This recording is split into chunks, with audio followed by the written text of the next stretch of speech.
Good morning. Is it on? Good morning. It doesn't feel like it's on. Good morning, members of Parliament, support staff, radio listeners, TV viewers, those following via social media, and members of the media. Welcome to the continuation of public meeting number 20 for today, Monday, June 23rd, 2025. I would like to welcome the Prime Minister and the Minister of Finance and their support staff. We have established a quorum of 9 members. Please stand for a moment of silence.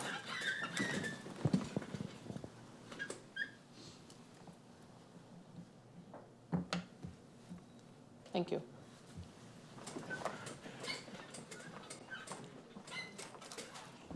I have received no notice of absence from any members of Parliament. I have received a notice of lateness from MP Peterson. I look to the floor to see if any members of Parliament have any notifications, and I see the first member of Parliament up is MP Francisco La Cruz. You have the floor. Got it. A blessed morning.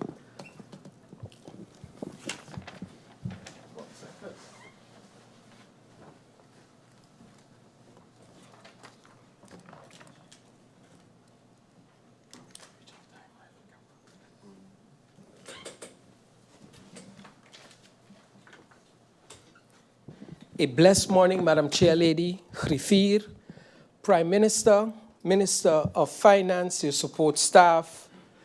I see also the Minister of TIAT, my fellow colleagues, those in the tribute, and all listening and watching via social media. Madam Chair Lady, I'd first like to congratulate our own Alvin Prescott.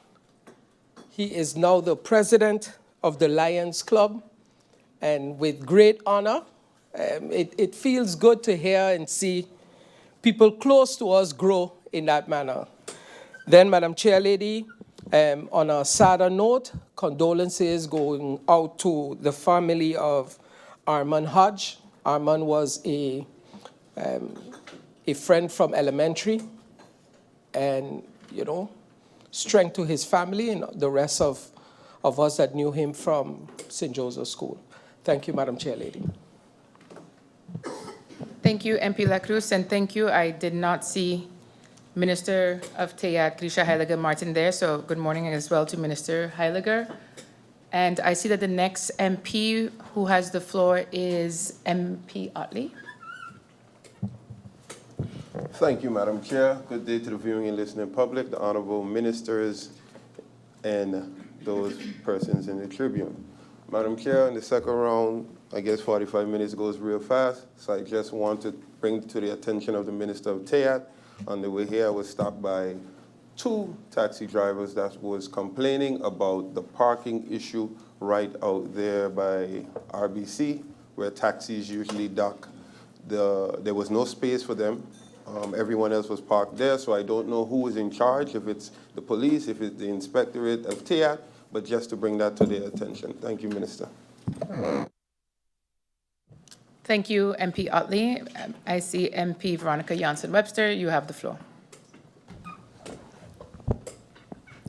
Thank you, Madam Chair. Good morning, everyone. Good morning to my colleagues, to the ministers, welcome, and also good morning to the listening audience. Just a message today for all of the parents of students that we have studying away. I know that sometimes it gets difficult. I just woke up with this morning, and I wanted to let people know, even if it might get difficult, especially in that 3rd year when you kind of want to not continue and just believe in your children. I want to congratulate all of the graduates. We're in graduation season, all of the graduates, and I'm talking about from pre-K up, all of the graduates, all of the students who are doing so great in St. Maarten, and congratulations to you, and a special congratulations to my son, Theodore. Thank you. Thank you, Member of Parliament Janssen-Webster. The next MP up with notification is MP Lyndon Lewis. You have the floor.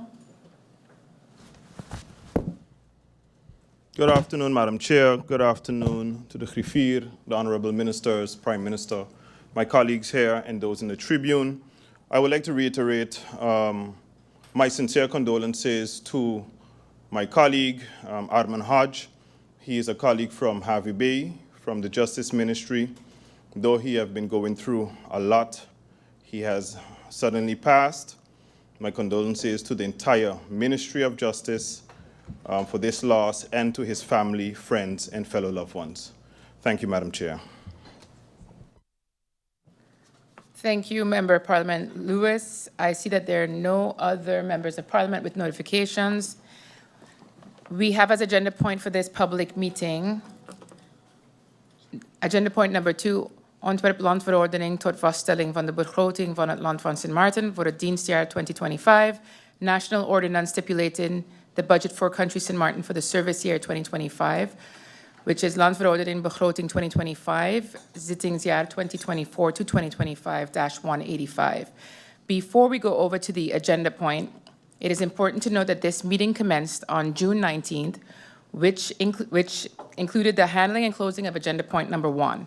The handling of agenda point number 2 commenced on June 19th and continued on June 20th, 2025. As this is a public meeting, allow me to remind you of the introduction of the usage of interruptions, and any MP willing to know where they stand on their number of interruptions may come up and view the tally sheet. We go over to agenda point number 2. Parliament received the National Ordinance stipulating the budget of the country for the year 2025 on May 23rd, 2025. All members have received a copy of the draft National Ordinance.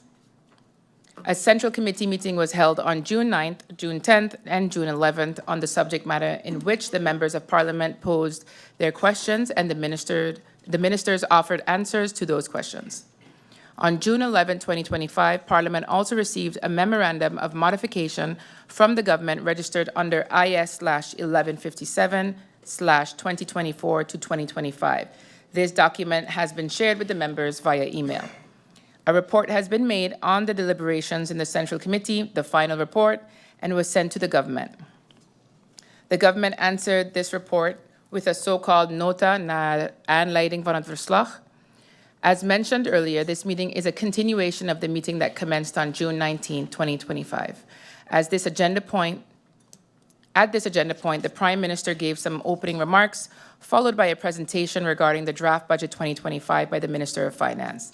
The members were then given the floor to pose their questions on the budget to the respective ministers for a maximum of 90 minutes in the first round.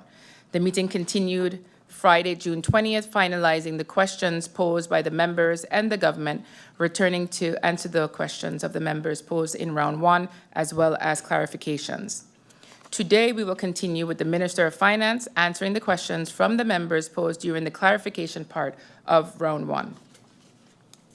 General remarks before I hand the floor over to Minister of Finance Marinka Gums. There will be a lunch break from 1 p.m. to 2 p.m., during which lunch will be served. There will also be a supper break from 6 p.m. to 6:30, during which supper will be served. Meetings will go on until 9 p.m. at the latest. An exception can be made if the specific matter is nearing its end, just as we did on Friday into Saturday morning. I now give the floor to Minister of Finance, Ms. Marinka Gums, to answer the points of clarification posed by members of Parliament. Minister, you have the floor. Good morning, Madam Chair. Before going over to the clarification questions, allow me in my capacity as Acting Minister of Justice to also extend words of condolences to the family, colleagues, and friends of the late Arman Hodge. May his soul rest in peace and rise in glory. Good morning, Madam Chair, honorable members of Parliament, Griffier, distinguished guests in the public tribune, radio, and social media viewers, my dedicated support staff, all under the sound of my voice. Good morning and a blessed week to all. Madam Chair, I am honored to return and respond to the clarification questions posed by some of the honorable members of Parliament. I now move over to those questions posed by MP Duran. MP Duran sought clarification regarding the rainforest adventures. Madam Chair, as previously stated, no request for a tax exemption was submitted to the Ministry of Finance. According to the Minister of Romy, a request for a fee exemption was submitted to their ministry. However, to reiterate, regarding tax exemptions, no request was submitted to the Ministry of Finance, and therefore none was granted. Next clarification, MP Duran requested on whether the dividend withholding tax is new. Through you, Madam Chair, to clarify, it is a new withholding mechanism. I repeat, it is a new way of collecting taxes over your dividend. So let me try to explain it again, Madam Chair. Dividends are currently subject to income tax. This is not going to change even with the introduction of the dividend withholding tax legislation. The dividend tax withholding law, what is being introduced now, is new. But as stated before, it is a voorheffing. So a prepayment on an already existing law, which is the income tax. And as such, the tax that is being paid is not new. This proposed law simply establishes how the tax will be withheld moving forward. The Honourable Member of Parliament referenced that his colleague, Honourable MP Irion, had previously stated that the NA-UP-led government had already approved the dividend withholding tax. Honourable MP Duran, Madam Chair, through you, we may need to review the tape because I must have missed that very important admission. And to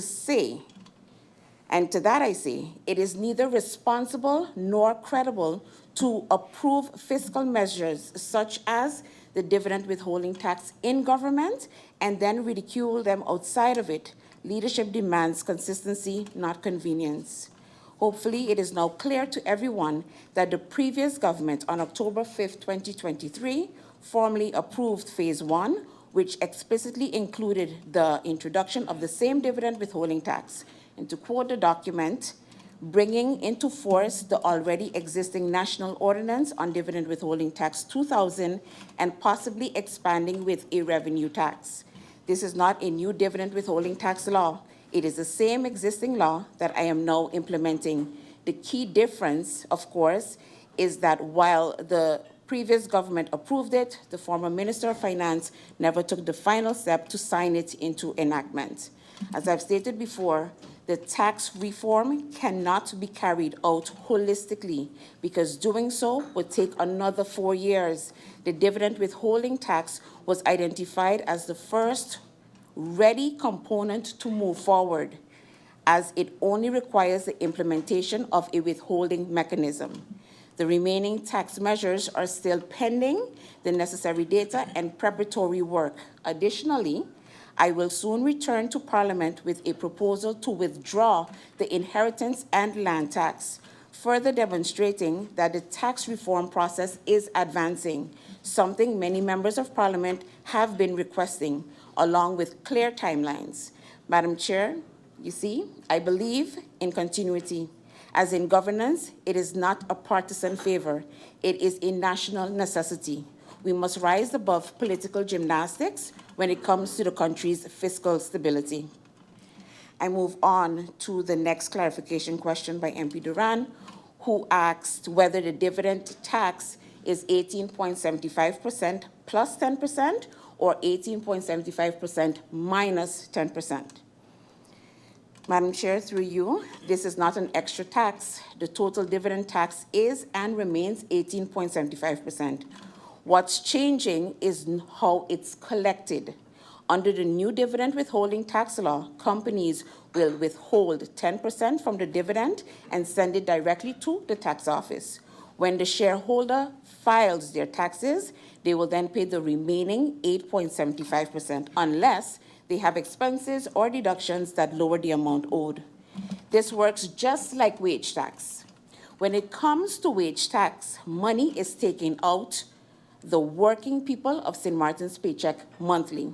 So when you file your income tax, in most cases, you do not have anything extra to pay if your sole income is your job. The same principle applies here.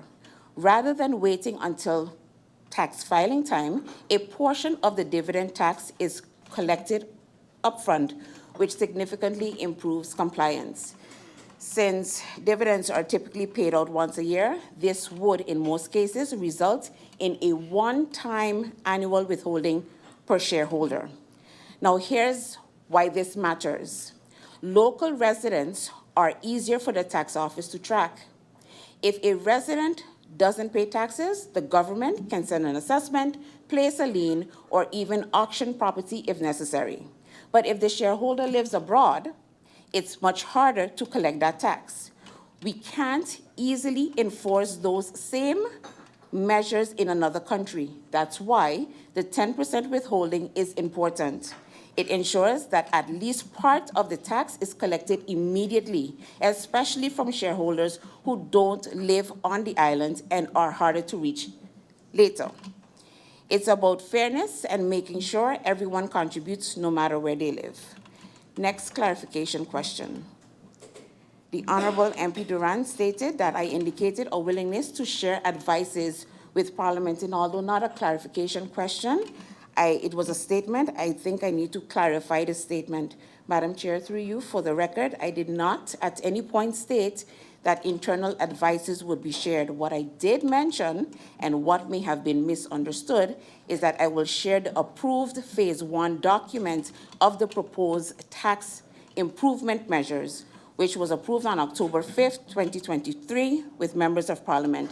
This is distinctly different from an internal advice. In my written responses to Parliament previously, I clearly stated internal advice and supporting documents are part of the deliberative process and therefore cannot be disclosed, either publicly or confidentially, as this can compromise the ministry's ability to receive unreserved advice. That being said, Madam Chair, I fully agree with the Chair of Parliament that this is an important matter that calls for open and transparent discussion, not only within Parliament, but also within the Council of Ministers, so that we can move forward with alignment, clarity, and mutual understanding. Next clarification question. MP Duran made a remark about his right to ask questions and his intention to pose all of them. Madam Chair, again, not a question, but more of a statement, and I would like to, through you, assure the Honourable MP that I fully respect the role of each Member of Parliament, and I am committed to answering all questions as openly and transparently as possible for both Parliament and for the people of St. Maarten. While I did suggest to the Honourable Members of Parliament that we address the matter of dividend withholding tax in a separate meeting, given that it was initially raised in response to a question by the Honourable MP Cruz, and that our primary focus should remain on the 2025 budget, many members, as is their right, proceeded to pose several questions on the dividend withholding tax. I have responded to each of those questions and provided the necessary clarifications. Madam Chair, with that said, I would appreciate if we can redirect our attention to the matter at hand, which is the discussion on the 2025 budget. Next clarification question by MP Duran. MP Duran sought clarity regarding Soul Beach. It was stated that nothing improper about the financial process for Soul Beach, yet it is not included in the 2025 budget. What is the Minister of Finance's stance on the statement that there was nothing improper about the way the financial process was handled? Madam Chair, through you, as previously stated, discussions regarding Soul Beach took place last year, and the majority of payments were made in 2024 and therefore charged to the 2024 budget. I repeat, the answer provided on May 15th, 2025, although advice was received from the Department of Legal Affairs and all recommendations were incorporated prior to finalizing the advice, a procedural step at the Department of FBA was inadvertently overlooked as the process progressed. However, despite this oversight, the advice proceeded to the Council of Ministers and was subsequently approved and paid out based on what the Council of Ministers approved. I now move on to questions posed by MP York. MP York requested clarification on the tax to GDP ratio.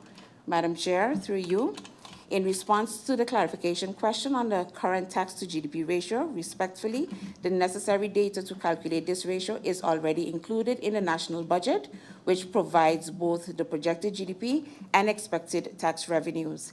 This information is also available in a quarterly report submitted to Parliament and accessible to all members. But for clarity, based on actuals for 2024, the tax to GDP ratio is calculated as 414 million guilders in tax revenue divided by a GDP of 2.945 billion, which results in approximately 14%. Looking ahead to 2025, using the figures provided in the budget, 485 million in projected tax revenue and a GDP of 3.111 billion guilders. The ratio comes out to approximately 16%. According to the multi-year projections in the budget, our aim is to gradually raise this figure. The comparison, or for comparison, Aruba's tax to GDP ratio is around 20%, and Curaçao's is approximately 26%. The international advantage, particularly among Caribbean peers, generally falls between 22 and 30%, placing St. Maarten below the lower end of the scale. This actually also shows that there is still room for St. Maarten to grow. But for the growth to happen, we need to start implementing measures, and that is why I am trying to do gradually. Also taking into consideration that if we are to meet our future financial obligations and manage the expected rise in expenditures, we must take deliberate steps now to strengthen our revenue base. This is clearly outlined in the multi-year section of the budget, and it is a shared responsibility to ensure fiscal sustainability moving forward. To illustrate the scale required, each 1% point increase in the tax to GDP ratio equates to roughly 40 million guilders in additional annual revenue. For example, introducing the tourist tax may generate an estimated 20 million guilders per year. Helpful, but insufficient on its own to move the needle by even 1% point. That said, we must also account for annual economic growth, which plays a critical role in the overall fiscal equation. It's an easy question, Honorable MP York, Madam Chair, through you, to ask where do we want to go? But the more realistic and responsible question is, where can we go? We are here extensively debating a measure that is designed to increase compliance and improve collection. Yet at the same time, we all express the desire to reduce key taxes such as the profit tax and wage tax to provide relief to our businesses and working citizens. To achieve that, we must first ensure that everyone contributes their fair share and that government has the revenue base to responsibly execute the much-needed reductions. Next question by MP York. Honorable MP York asks, why are we proceeding with this dividend withholding tax instead of another? Madam Chair, through you, there is a tax measure now for which the legislation has already been finalized, allowing us to move forward with its implementation and begin the gradual reduction of other burdensome taxes, such as the profit tax and wage tax, as part of the broader reform. If we wait for a fully holistic approach before taking any concrete steps, we risk finding ourselves in the same situation 4 years from now. That is why, in the same spirit, I will be bringing the proposal to abolish the land and inheritance tax to Parliament next month without waiting for the entire tax reform package to be finalized. The remaining legislative items are awaiting necessary data.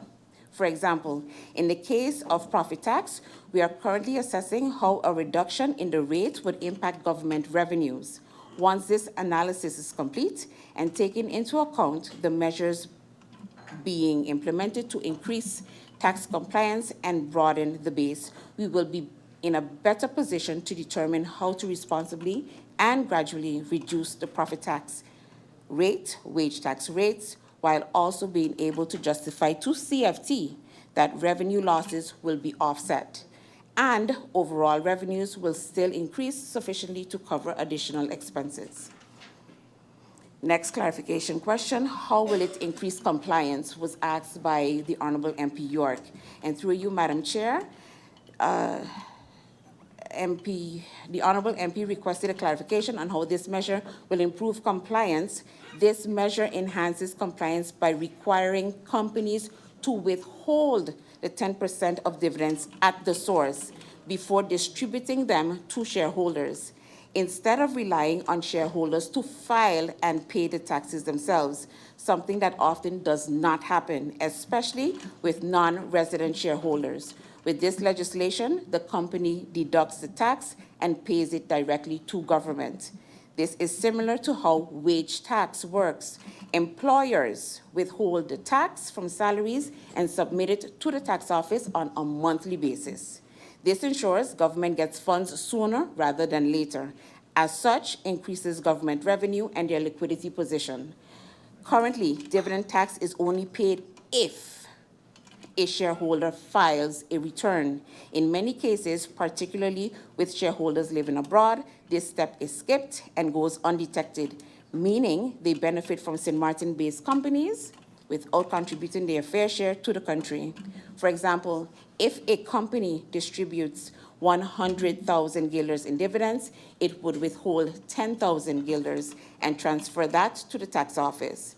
This ensures government collects part of the tax upfront, even if the shareholder never files a return.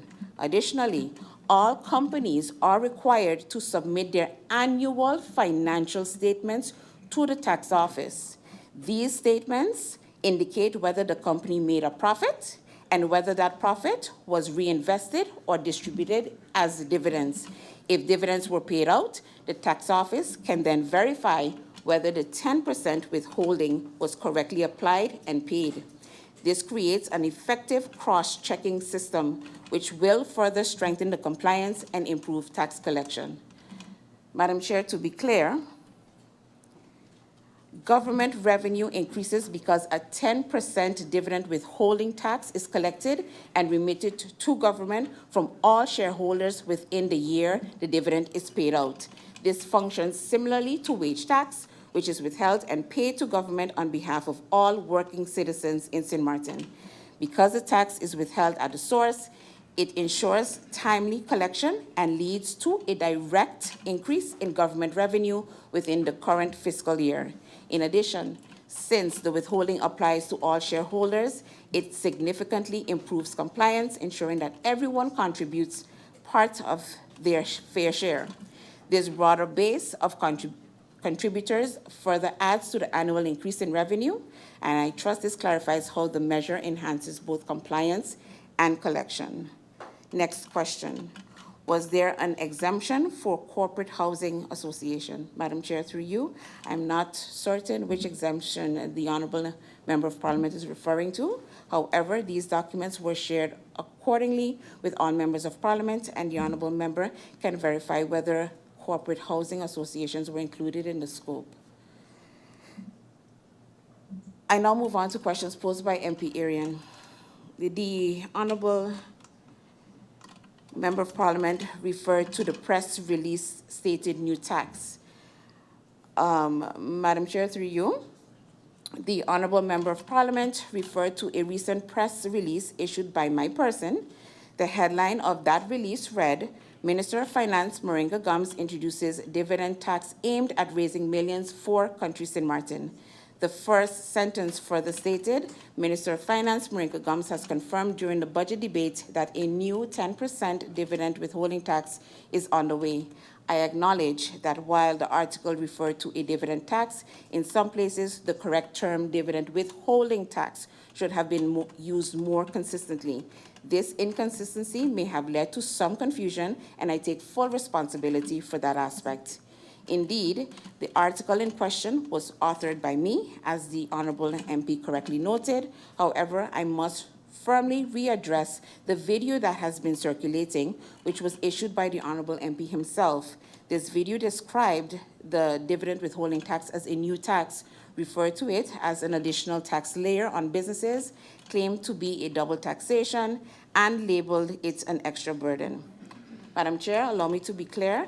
These statements are incorrect, and those words were not mine. Furthermore, considering that this very legislation was already approved by the NA UP coalition, I would have expected the Honorable MP, Madam Chair, through you, to be fully aware of what the tax actually entails, namely that it is not an additional layer of taxation on businesses, but rather the implementation of a withholding mechanism on an already existing tax.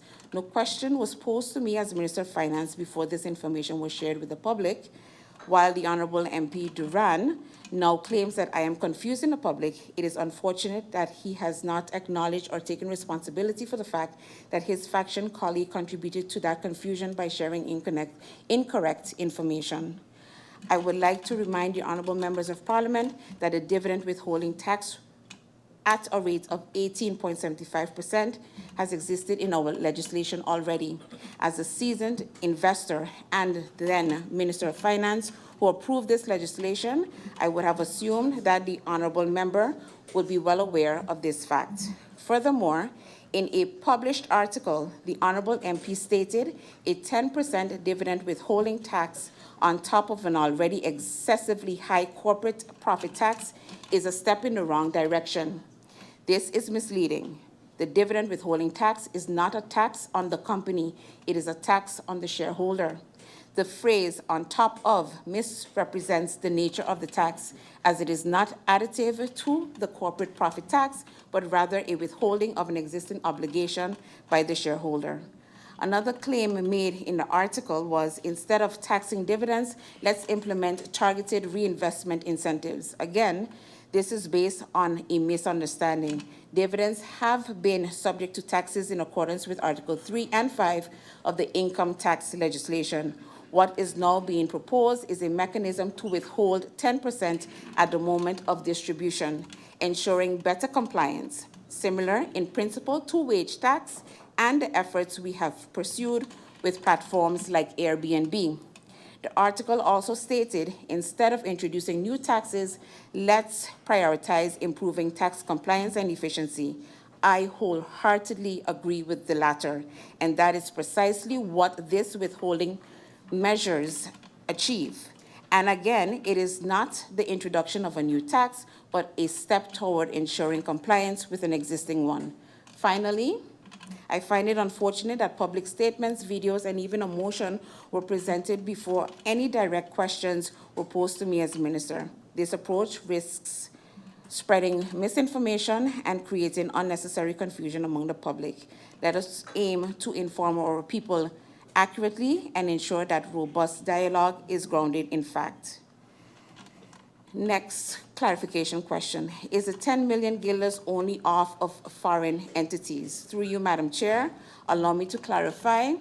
The proposed withholding will apply across the board, meaning 10% will be withheld at the moment of dividend distribution. This effectively brings forward the tax that is already due. Under current legislation, dividends are taxed at a rate of 18.75%. By implementing a 10% withholding at the point of distribution, the government secures a portion of the tax in real time, rather than waiting 2 to 3 years for tax assessments and payment. This shift not only improves liquidity for government, but significantly increases compliance, especially since not all individuals or entities receiving dividends currently report this income. Based on the public remarks of the Honorable MP, it seems even he was unaware that a dividend tax of 18.75% has existed for many years. The withholding mechanism will also enhance our ability to collect from external shareholders, where enforcement by the tax office is often challenging. Withholding at the source means that these revenues are secured upfront, regardless of whether the shareholder is located on or off the island.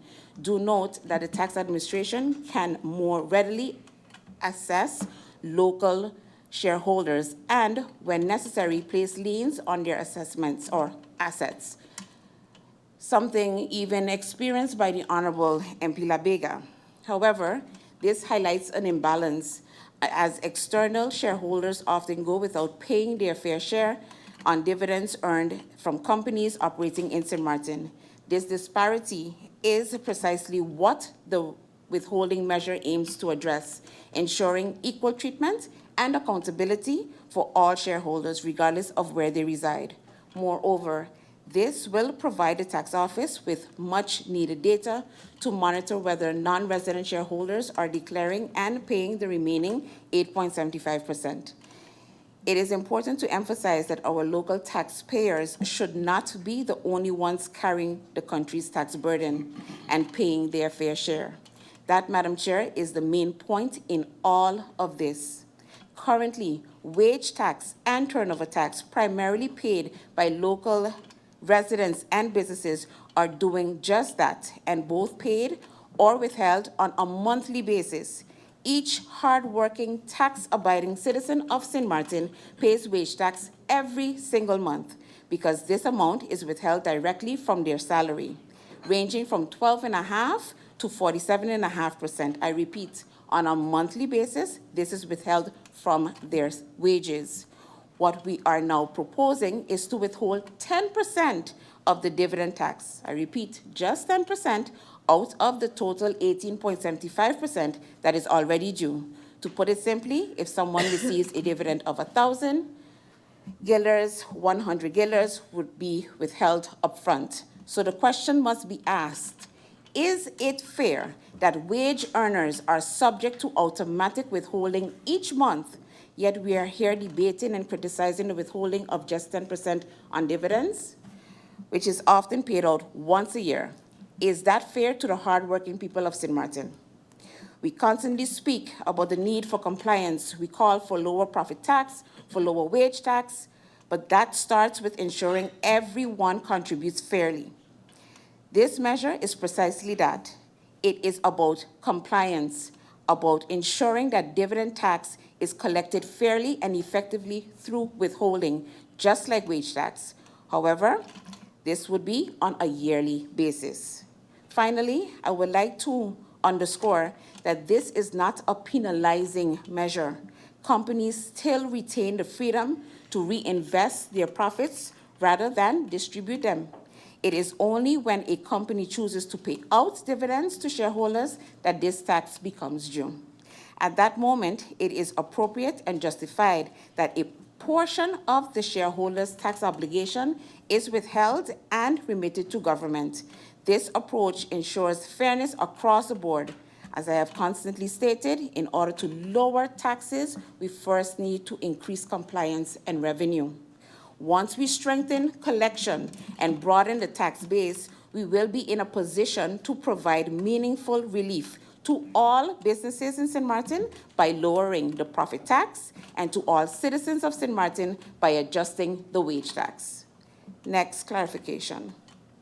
The Honourable Member of Parliament posed a question regarding the estimated dividend withholding yearly income. Madam Chair, through you, as mentioned in my article, we currently do not have precise data on the amount of dividends paid out. Therefore, we have prudently referenced an estimated 10 million guilders. To ensure a responsible approach, one option is to budget conservatively using this lower estimate, and once the actual figures become available, adjust the budget accordingly. This helps avoid the risk of overestimating revenue projections. Next clarification. The Honourable Member of Parliament inquired whether the current IT system can facilitate the implementation of the dividend tax. Madam Chair, through you, the answer is no. As stated during my answers, the current system does not include a dividend tax module. It currently supports business and income tax functionalities only. To implement the dividend withholding tax, we will need to add a dedicated module. This module will be financed through the TWO budget, as it falls under the scope of that tax reform project. It is important to clarify that we are not replacing the entire tax system. Rather, we are incorporating necessary modules incrementally. As previously mentioned, a holistic overhaul of the tax system is no longer feasible. Again, I repeat, As previously mentioned, a holistic overhaul of the tax system is no longer feasible, given that the TWO program ends in March 2027, and the Netherlands is not willing to finance any components that would extend beyond that timeline. Therefore, even if we were desired of having a full system replacement, it is simply not possible at this stage. We must proceed in phases. Nevertheless, the addition of a module should be possible within the next 6 months. The module will be necessary to issue the necessary assessments. Next clarification. The Honourable Member of Parliament inquired whether a budget has been allocated for the public awareness campaign related to the dividend withholding tax. Madam Chair, I would like to clarify that no additional budget is required for this campaign. The communication and outreach efforts will be covered under the TWO program, as this initiative is an integral component of the broader tax reform. As such, the marketing campaign is already accounted for within the 2025 budget under the existing TWO funding framework. Next clarification. The Honourable Member of Parliament inquired where the revenue was reflected in the budget, following the Minister's statement that the majority of the payment was made in the 2024 and taken from the 2024 budget. Madam Chair, through you, with reference to specific reference to Soul Beach, as previously stated, the funds were allocated from the 2024 budget, with the payment largely executed in December 2024. Regarding the mention of concessions, the 2024 budget does include a revenue line item under concessions. However, it is important to note that the funds disbursed by government were covered from the general revenue streams. Through you, Madam Chair, I believe there is still a misconception regarding liquidity and the budget. Allow me to clarify once more. There is an important distinction between a commitment and a payment. The budget provides the legal basis to make a commitment. In this case, the commitment was made in 2024, and therefore the funds were allocated to the 2024 budget. However, the actual payment resulting from that commitment can take place at a later time and is part of our 2025 cash flow, not budget. Next clarification question. The Honourable MP asks for clarification on how does the Minister know that dividend is paid out once a year. Madam Chair, through you, this is common financial knowledge. Most companies distribute dividends once per year, typically after determining their actual profits from the previous financial year. Paying out dividends quarterly carries a higher risk, as a company's performance can vary significantly in the subsequent quarters. Once dividends are paid, they cannot be reclaimed. Quarterly dividend payments are generally limited to publicly traded companies that are subject to quarterly audits or have sufficient reserves to sustain such regular distributions. Through you, Madam Chair, at the end of the day, it is irrelevant whether the payout occurs annually or quarterly. What truly matters is that once a dividend is paid out, the company will withhold 10% as a voorheffing, an advance payment on the income tax that the shareholder will ultimately owe when they file their tax return. That is the key point, ensuring that a withholding is made at the time of payment in line with the income tax legislation, which would lead to an increase in compliance and revenue. Madam Chair, that comes to the end of the clarification questions posed by the Honourable Members of Parliament. Thank you for the opportunity to respond.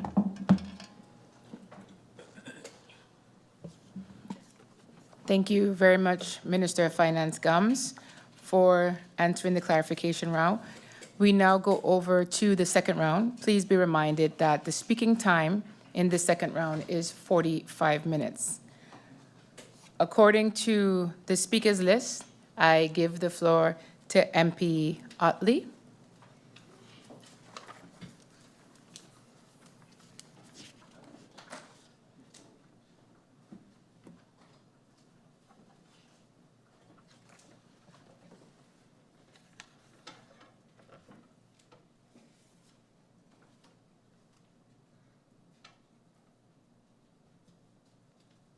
You have the floor. Thank you. Okay. Thank you, Madam Chair. Madam Chair, once again, good afternoon to the viewing and listening public, the honorable ministers. Madam Chair, I would like to start the second round by bringing a perception of something. I've often heard in this very hall that motions are just a wish. But I look at motions as a direction of the Parliament of St. Maarten, the direction that they are asking the government to take. Just as a government is viable because it has the support of majority of Parliament, so is a motion. It is only passed once it has the majority support of Parliament. So, I wouldn't view it as just a wish. It's a direction that the Parliament of St. Maarten, that represents the people of St. Maarten, would like the government to take. Madam Chair, although a motion is presented by one person, once it's adopted by the Parliament. Such as a governing program, a governing accord, is debated, discussed, and approved by majority or the coalition. A motion is debated, lobbied, discussed, and hopefully, once approved by the majority of Parliament, can come to fruition. Madam Chair, due to time constraint in the second round, I would like to dive right into my first motion. Considering the Parliament of St. Maarten in its meeting today, June 23, 2005, considering St. Maarten as a country has been placed under supervision of the European Court of Human Rights due to violation of human rights, that after Hurricane Irma, the Point Blanche prison cell capacity significantly reduced to 86, 80 men, 6 females. The recent fire incident in the prison has further exacerbated the already inhumane conditions at the facility, that the immediate alternative measure must be implemented to reduce overpopulation at the Point Blanche prison in order to prevent continuous violation of the fundamental rights of the detainees, considering that recently, up to June 17, the prosecutor has stated again that the prison is indeed inhumane, that the new prison facility is not projected to be operational until 2028 at its earliest, if everything goes correct. The empathy towards the protection of human rights is not a weakness, but a constitutional and moral obligation to inherit a democratic society. In the fact of repression of those rights, the most often signals institution weakness and breach of both local constitution and international laws. That recent unrest among current inmates stem from dissatisfaction in the inconsistent and non-transparent handling of conditional leave. Currently, individuals are held in custody for 10 days and are being released by the prosecutor's office due to insufficient space at the prison and also the inhumane of the holding cells. That current inhumane conditions treatment prison constitutes violation of the European Court Convention of the Human Rights, specifically Article 3, 5, and 13 of the fundamental human rights enshrined in the Constitution of St. Maarten. Recent court case against the government of St. Maarten and the Minister of Justice for violation of human rights of inmates in the police cells, Simpson Bay, and Foreign Detention Center of Point Blanche Prison. Considering the acknowledgement of the prosecutor, as I stated, considering that the Ministerial Regulation on Electronic Surveillance, RB 2013, was established in 2005, has been replaced in St. Maarten for many years and revoked in 2015, has been in place in St. Maarten for many years successfully, but was revoked in 2015. Considering the financial implications of transferring prisoners to Curaçao, Aruba, Bonaire, Netherlands, that Curaçao operates under similar criminal procedure codes and apply the same regulation as in 2005. Considering that Curacao, despite having Article 137 of the Criminal Code, continues to make use of this regulation and has been successful. Considering that Curacao for more than 20 years has proven with cell capacity issues that such regulations can work. To resolve, we would like the Minister of Justice, in collaboration with the Central Board of Probation, to urgently assess all current inmate cases to gather a synopsis of the following: scheduled releases, crime category, severity, stage of sentence, type of length of sentence. Based on this consultation with the Central Board of Probation, parole officers, and prison directors, apply Article 131 through 137 at least 6 months prior to conditional release date to determine eligibility for conditional release and submit a status update report to Parliament within 3 months, indicating the number of persons eligible for conditional release for 2025. It can just be the number of persons, no specific information. If no violations were to occur, that would hinder this current conditional release. 2, to request the government to amend the conditional release policy that is being used of 2023 by reinstating the 15% discount as per Article 3, 4, 5, and 9 of the Ministerial Regulation on Electronic Supervision and adapt the detailed qualification process and calculation examples as explained in the explanatory notes of the same MR. Under the legal basis of Article 137 of the Criminal Code, which gives the minister the ability to create discounts given the shortage of cell capacity. To request the government on the basis of Article 132 of the Criminal Code to ensure the special condition of electronic monitoring is a requirement for the commencement of the early conditional release during the 15% period, maximum of 6 months. Resolution 4, the government is urged to, where possible, develop discount measures on the basis of violation of human rights of the European Court Conventions and rights of inmates as per Article 13, an effective remedy in order to improve inmate rehabilitation and reintegration and to reduce the pressure on the cell shortage while maintaining supervision of convicted persons.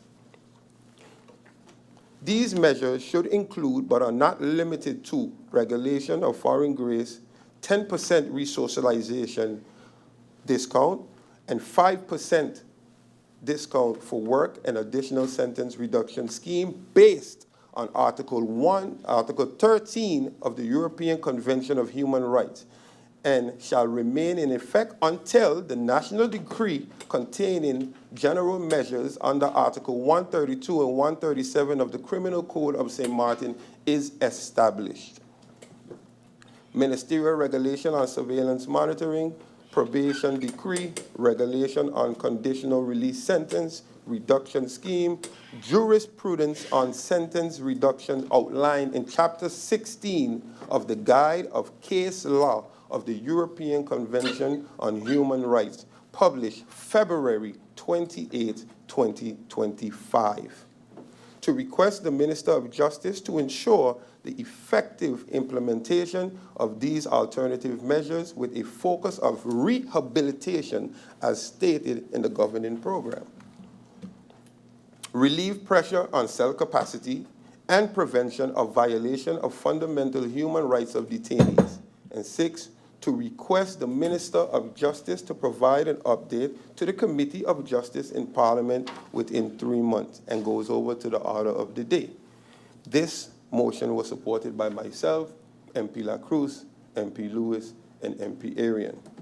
Madam Chair, through you, whilst the Minister admits that electronic monitoring helps, but it cannot be considered the holy grail of the process, I refer to you by a phrase often used by my late uncle, Charles Meyers.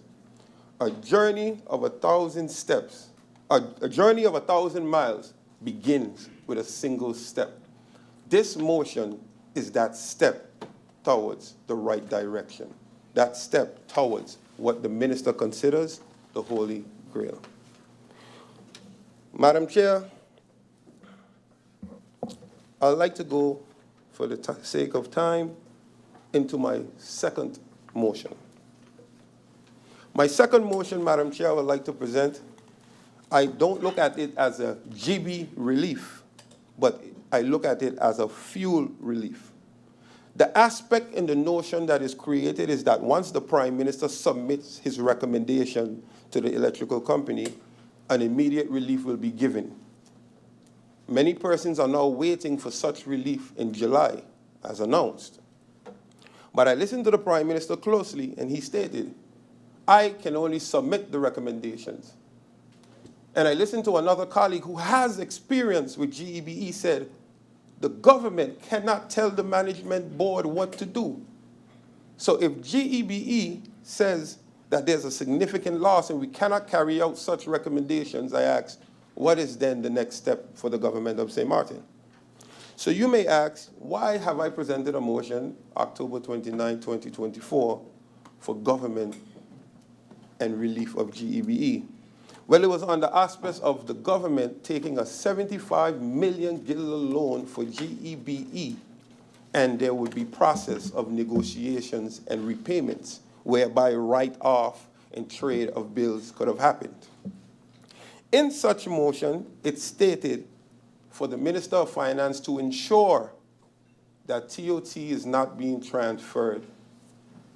In such, the chair lady at the time stated that part was a bit redundant because it is illegal to transfer TOT. And while I agree, I presented during the first round where Sol, the main distributor, is charging TOT. And the government of St. Maarten in the fuel buildup is charging TOT not once but twice, wholesale and consumer base. It is right there in the breakdown. The government of St. Maarten is doing it. Now, Madam Chair, if GB says no, then where do we stand? But at the moment, what we cannot deny is that we are at the brink of possibly World War III. And gas, fuel, cost of living is about to skyrocket. Especially Iran has made threats to block the pathway where fuel is often transported, so therefore an increase can be expected. But Madam Chair, within the aspects of the law, the government, while it can't control GEBE, can control turnover tax, TOT. So I hereby present a motion to the government of St. Maarten. The Parliament of St. Maarten on today's meeting, June 23rd, 2025, considering that the Parliament of St. Maarten in meeting of October 29, 2024, passed a motion addressing various forms of GEB relief for the people of St. Maarten, considering that the residents and business of St. Maarten has been significantly burdened with high utility bills from NVGEBE and exacerbated fuel clause and throughput fee and the application of turnover tax. That since the ransomware attack in 2022, the ongoing load shedding through late 2024 and as recently of last week, has GEBE been unable to provide release? Have GEBE unable to provide relief for St. Maarten? The NVGEBE's inability to provide affordable service is directly affecting the quality of life for the residents and operational capacity for businesses. That immediate relief for residents and business from the exacerbated cost is in need to support economic recovery. That Article 8, Paragraph 6 and 7 of the Turnover Tax Ordinance and Exemption Code 1.6, 1.11, and 1.12 allows exemptions. that despite government's requested GEBE, there are outstanding actions that are in the direction and the direct responsibility of the Minister of Finance and the Minister of TEAT. Considering that Article 1.1 and 1.12 states in the exemption list, any vessel carrying fuel is subject to exemption. So resolution. To request the Minister of Finance to grant a turnover tax exemption to the company SOL for a minimum of 1 year or infinite, whatever the minister may see fit, based on Article 8, paragraph 6 and 7 of the National Ordinance containing rules regarding tax and business turnover. Also, to request the Minister of TEAT and the Government of St. Maarten to immediately remove the TOT from the government fuel publication, that is for wholesale and consumer. This motion was supported by myself, MP Cruz, MP Irion, and MP Lyndon Lewis. Madam Chair, now that the motions are out of the way, I'll go into why. Madam Chair, to the Honorable, Acting Minister of Justice, in round one, you indicated that the electronic monitoring bracelets have value, but cannot be viewed as a silver bullet for a structural issue of overcrowding, aging infrastructure, and underinvestment across the justice system. At no point have I indicated such, but there's an urgent need for an effective remedy for the violation of Article 3 of the Human Rights. We are not saying that it solves infrastructure, but you can combat overcrowding and work on such by implementing this process. The manner in which the minister discussed early conditional release, as it falls under the control of the minister, she has the tools necessary and the process to process this objectively and not subjectively. At this moment, while the minister has the authority, there is room for discrimination. The minister stated, and I quote, "We are releasing people, VA is 66%. We are releasing people up to 60%, and even I am considering 55%. What I am saying, Minister, is I'm glad that you are using, through you, Madam Chair, your ability of 137 to create discounts. But who will receive 50% versus 60%? How will this process be carried out? You see, Madam Chair, when I review what is being used, the policy of 2023, it is vague. It is vague with no clear details as to who, how, when. Madam Chair, if you allow me, I'd like to read a significant part from such policy. It says, requirement of electronic monitoring. 1, the inmate must have legal resident status of St. Maarten. The inmate must have acceptable resident address. The owners of the address must give permission. The resident home must be safe. And from interview of probation, SGIS, and relevant stakeholders. That is it for requirements. If I refer to the explanatory notes for conditional release of 2005, just some, Madam Chair, the penalty remains no longer amount of 18 months. It states how long it can be. It says the penalty amount at the beginning of the participation of the program, at least 1 month. There is no circumstance to oppose participation, no extradition.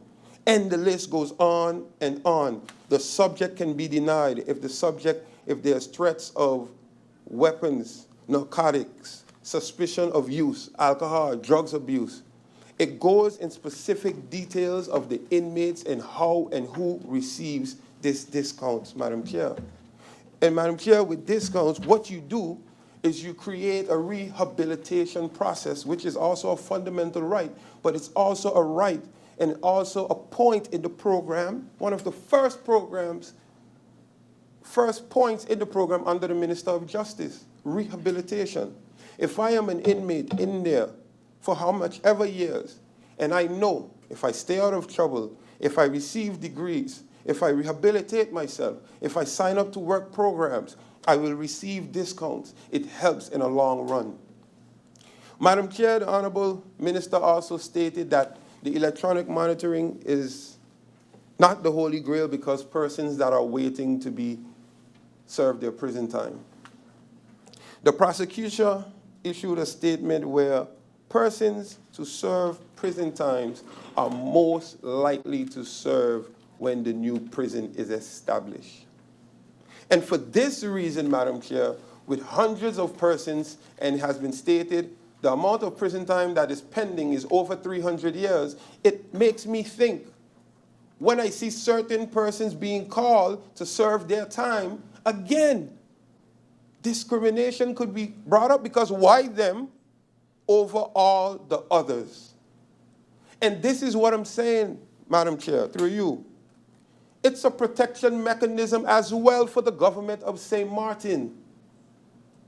We live in a small, tight-knit community where things need to be in place to not only protect the institution, but protect the minister.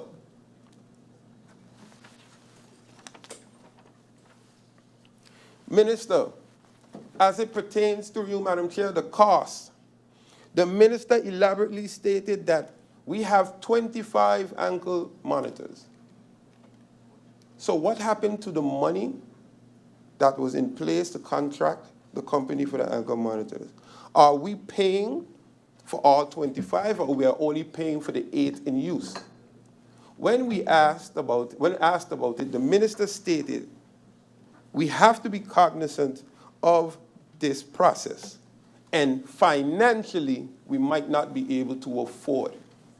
And then the minister says it costs, and I quote, $254 per month, Madam Chair, per month for ankle bracelet monitoring. And then I quote, the minister turned around and said, it costs approximately $495 per day to house a prisoner. So if we do some quick maths, if we put a prisoner on ankle bracelet for 6 months, the total cost, Madam Chair, $1,514. Take the same prisoner and house him for 6 months. The cost is $8,250. So ankle bracelet for 6 months, $1,514. An inmate cost for 6 months, $8,250. Madam Chair, the talk of budget constraints for electronic monitoring, I think, is out the window. Because the person that will qualify will be person that is subject to such. The minister reiterated the need for fairness, but there is no clear, transparent policy that is policy, and it's not absolutely fair at the moment. It is not clear who and when someone is eligible. Based on the sentencing, it's really general. The policy that was created was a general policy.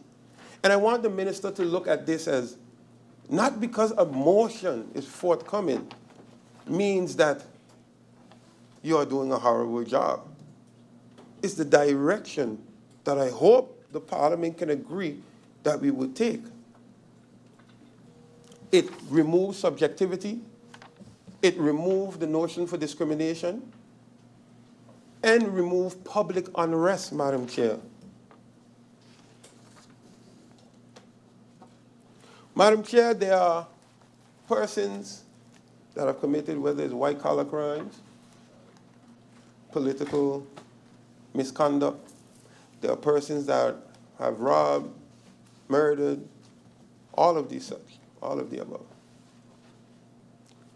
But one thing I often say, St. Martin is not a country that offers a high percentage of life sentences, which means these persons will be integrated back into society. Whether it's a year from now, 2 years from now, 20 years from now, how much years, they will be reintegrated back into society. And it's our responsibility to ensure that they are educated, that they are rehabilitated. And some just won't. But some are a product of the environment. So let us create that environment that when they don't, it is absolutely up to them. The question has been asked, yes, but if we remove some of these prisoners and people come in and these prisoners violate, how do we have the space for them? Madam Chair, at the moment, once VE is established, 2/3, most persons are out the door. Most persons are out the door. No electronic monitoring, none of the sort, out the door. And some of them are repeat offenders. So what do we do now? And Madam Chair, with the minister stating of almost 500 cases, I can tell you in 2028, when the prison is open, we'll still have a capacity issue. So that means it's not a capacity issue, it's a social issue that we have with the crimes. Madam Chair, sometimes it's good to see and understand. And although, again, I want it to be clear, you do the crime, you do the time. You're grown. You've made your choice. But circumstances, I am blessed that I have never been in the position where I have a baby crying next to me in a house with no GEBE, in a house with no food, and I just can't get a job because I was in prison for how much ever years. I've never rehabilitated myself, which is not the fault of the minister. I have no education. I am not being hired. So I turn to crime. Those who feel it knows it. I'm not going to sit here and stand here because I have a suit on today and I've made it here to act like I do not know the realities of our community. The reality is some don't want to work. And the reality is there are some who I know for a fact that have been applying, and trying. Hence, you're right. Through you, Madam Chair, to the Honorable Minister of Finance this time, we need tax relief because we want to encourage these men to be entrepreneurs, sole proprietors. And I turn to the Minister of Public Health. This is why the GHI, SAHA, Utley Care needs to be in play because these locals cannot, some of them cannot, who are coming out, cannot afford $1,700 for a Bevea and Vey. But we can afford a Ayman Zak if you are Dutch. But yet you cannot be insured as an Ayman Zak, a sole proprietor. Yet the taxes are abundantly high, and it's been proven that most businesses don't see a profit until 3 years. So you're right, we need some tax exemptions, some tax relief. And that is why I say, ensure, in words of your colleague and my colleague, ensure that when you dust this 25-year-old law off, it applies now. Ensure it applies now. Because there's no way I can believe that dividend law will apply correctly in our current situation. Madam Chair, through you, to the Minister of Justice, while I look at the acting Minister of Justice.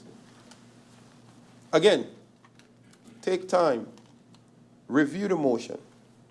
I have listened carefully to my response in the clarification. I have listened carefully and keenly over and over and over to your response in the clarification. And it was the exact same thing. Therefore, we are headed in the exact same direction. But the policy at hand, and although it came from the previous administration, an administration where I was there, I can clearly say and stand here and admit the policy is too general. It's too general. And it puts the minister in a position to think on, I don't care what no one say. We are all human. You think on public perception and reaction. I turn to MP Labega, what's the word you use? Consensus bias. It's where a person sees something and creates their own image in their head. This policy, this adjustment, erase that. Because damn if you do, damn if you don't, they'll talk. But you have a basis. And those that don't qualify and want to kick up, you can clearly tell them, hey, you have not qualified based on this. You have not tried to rehabilitate yourself. You have not entered any programs. You have not tried to educate yourself.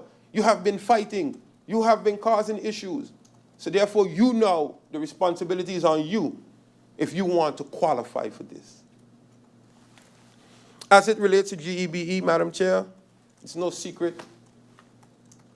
And again, I read a document once that states TOT should not be included if a relief is to be given.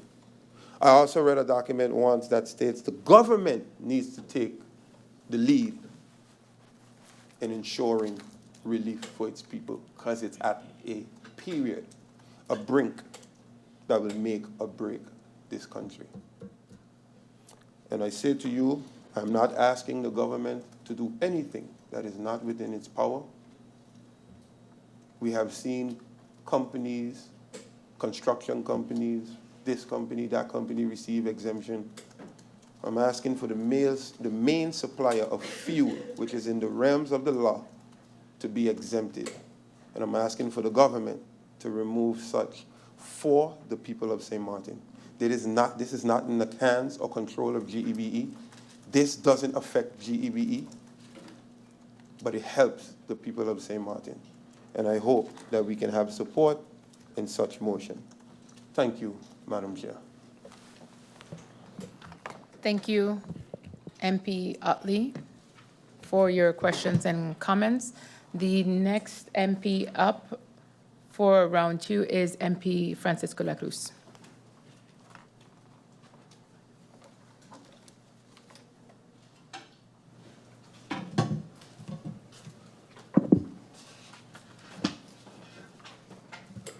A blessed afternoon, Madam Chair Lady, once again. Griffier, ministers, support staff, colleagues, those in the Tribune, and all those watching via social media. Madam Chair Lady, I started my first round by mentioning what I thought are things that we miss in the budget and things I would have liked to see. Now, Madam Chair Lady, I have a couple motions before me. I will start with the motions with a small introduction to every motion, and then I have 1 or 2 notifications to make at the end. Madam Chair Lady, I am not saying that the full budget is no good. That would not be fair of me to say something like that. What I'm saying is I think that there are things that could be added, and I hope that the others would be able to see that and help and support the motion.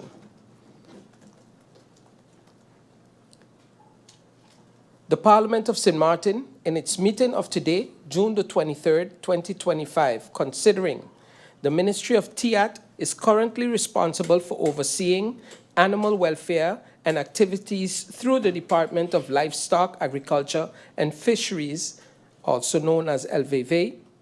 The Ministry of VSA is responsible for public health and community development and Family Affairs, that LVV issues permits for importation of animals without an administrative fee attached.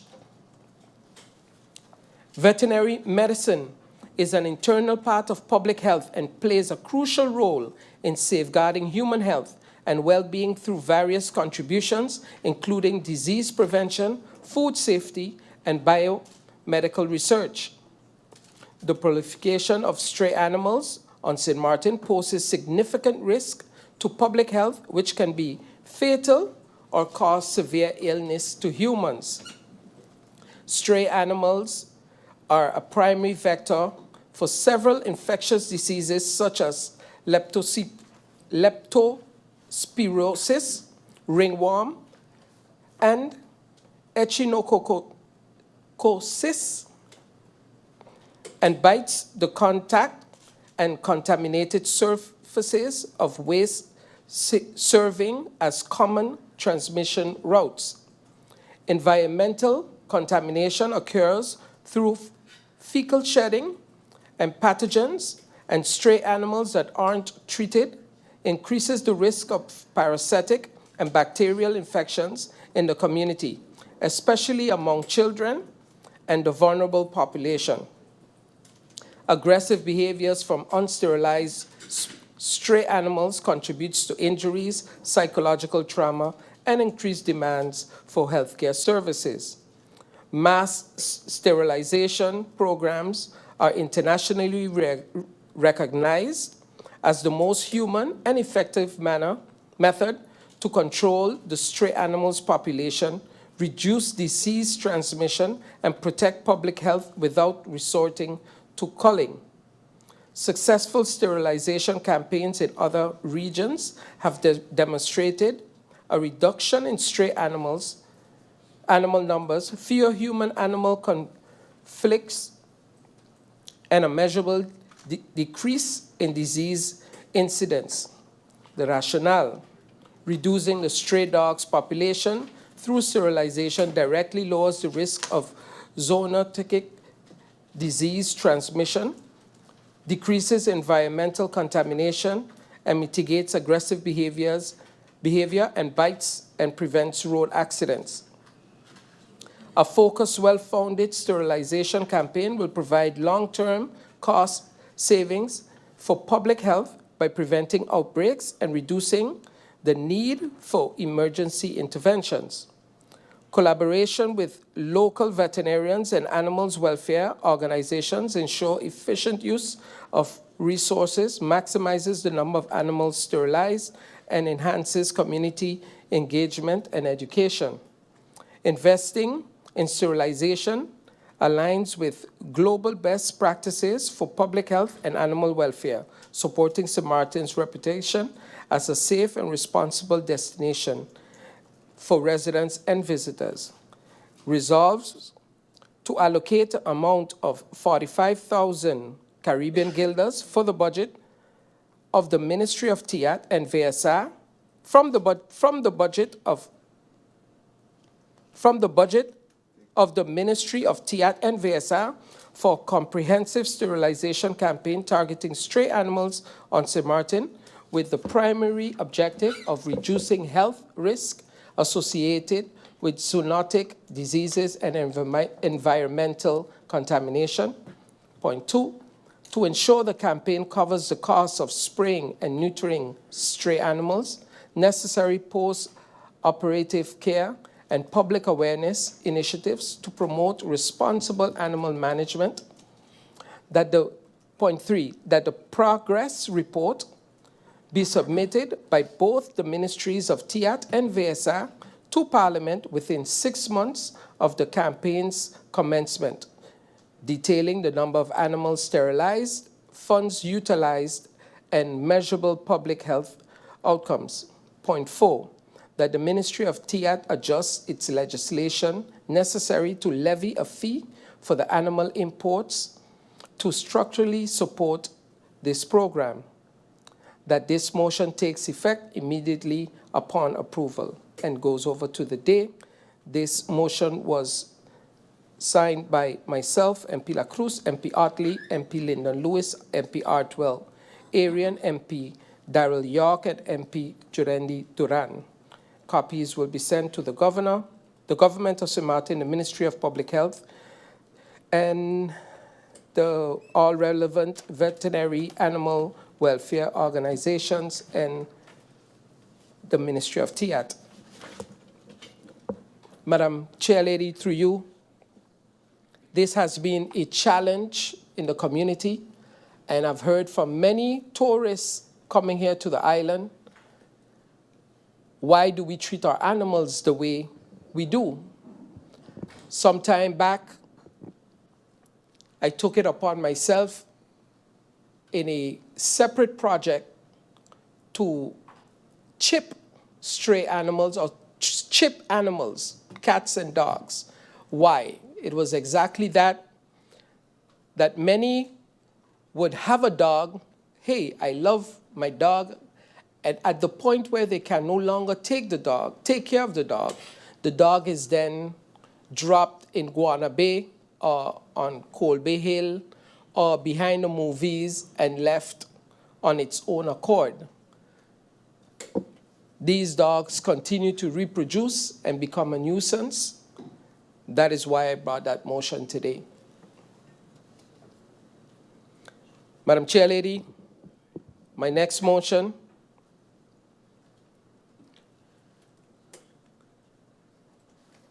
the Parliament of St. Maarten, in its meeting of June 23, 2025, considering the high and persistent rates of road accidents among vulnerable scooters and motorcycle riders, the Minister of Justice called for urgent modernization of road safety measures, evidence that enforcement and graduating licensing and public awareness can reduce effectively road injuries and fatalities, the strain that these preventable accidents place on our healthcare, resolves to request the government of St. Maarten to modernize our road safety measures to reduce injuries and fatalities and promote respect for traffic laws, enforce helmet and protective gear laws for all riders, conduct regular checks for valid licenses, insurance, and vehicle safety, implement a graduated licensing and restrictions for new riders, launch public awareness campaigns on road safety and legal consequences of non-compliance, report to the Parliament within 3 months on enforcement and outcomes, develop road safety education programs in schools, provide support services for accident victims and families, establish a road safety fund from the fines and insurance contributions for awareness, victim support, and infrastructure upgrades, partner with private stakeholders to promote safety technology, ensure all new public infrastructure meets high safety and accessibility standards, and goes over to the order of the day. Signed by myself, MP La Cruz, MP Utley, MP Artwell Irion, MP Lyndon Lewis, MP Duran, MP York, and copies of this motion will be sent to the government of St. Maarten, the Ministry of Justice, the Ministry of Public Health, Social Development and Labor, and the Ministry of Education, Culture, Youth, and Sports. Madam Chairlady, we have had many meetings in Parliament and other places, discussions concerning what one would consider the reckless riding on the streets. But what I have noticed that brought this motion or caused me to bring this motion today was the fact that if you would park by the border, any one of the borders, you would see that bike riders, once they hit the dot side, they would take off their helmets. And once they're going back on the front side, they would put their helmets back on. So it is not that they don't understand or want to follow the rules and regulations. It is that it's not enforced. So, Madam Chair Lady, through you, this motion was to help the Minister of Justice to do just that. My next motion, the Parliament of St. Maarten, in its meeting of June the 23rd, 2025, considering the ongoing shortage of affordable, resilient housing for our local families, the need to strengthen the St. Maarten Housing Development Foundation and modernize housing policy, the importance of public and private collaboration to address urgent housing needs. Resolves 2, to request the Ministry of Public Housing, VRAMI, to strengthen SMHDF's capacity to build, manage, and maintain social housing via a red carpet policy. Accelerate construction and upgrading of affordable homes under SMHDF, prioritizing resilience and basic services. Present within 90 days a detailed plan to Parliament for the construction and delivery of new affordable housing units in collaboration with relevant stakeholders, including clear targets, timelines, and funding resources. Evaluate, increase, and implement the rent subsidy program.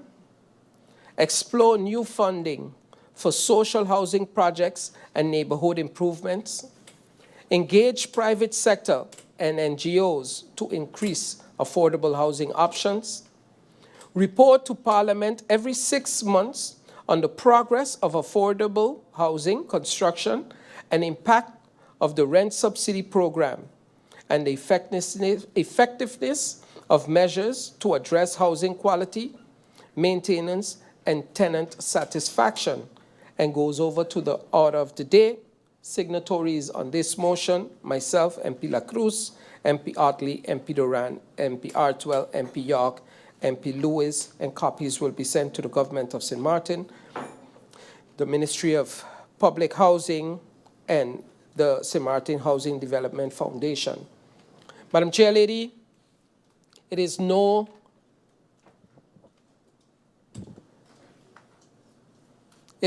new that we have a shortage on houses.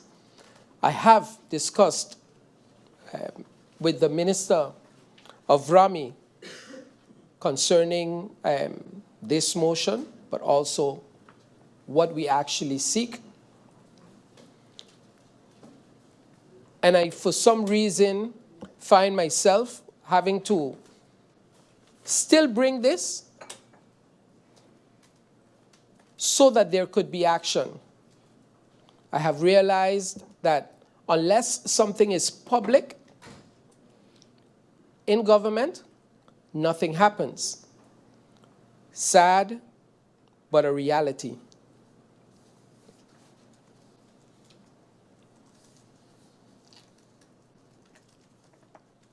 My next motion.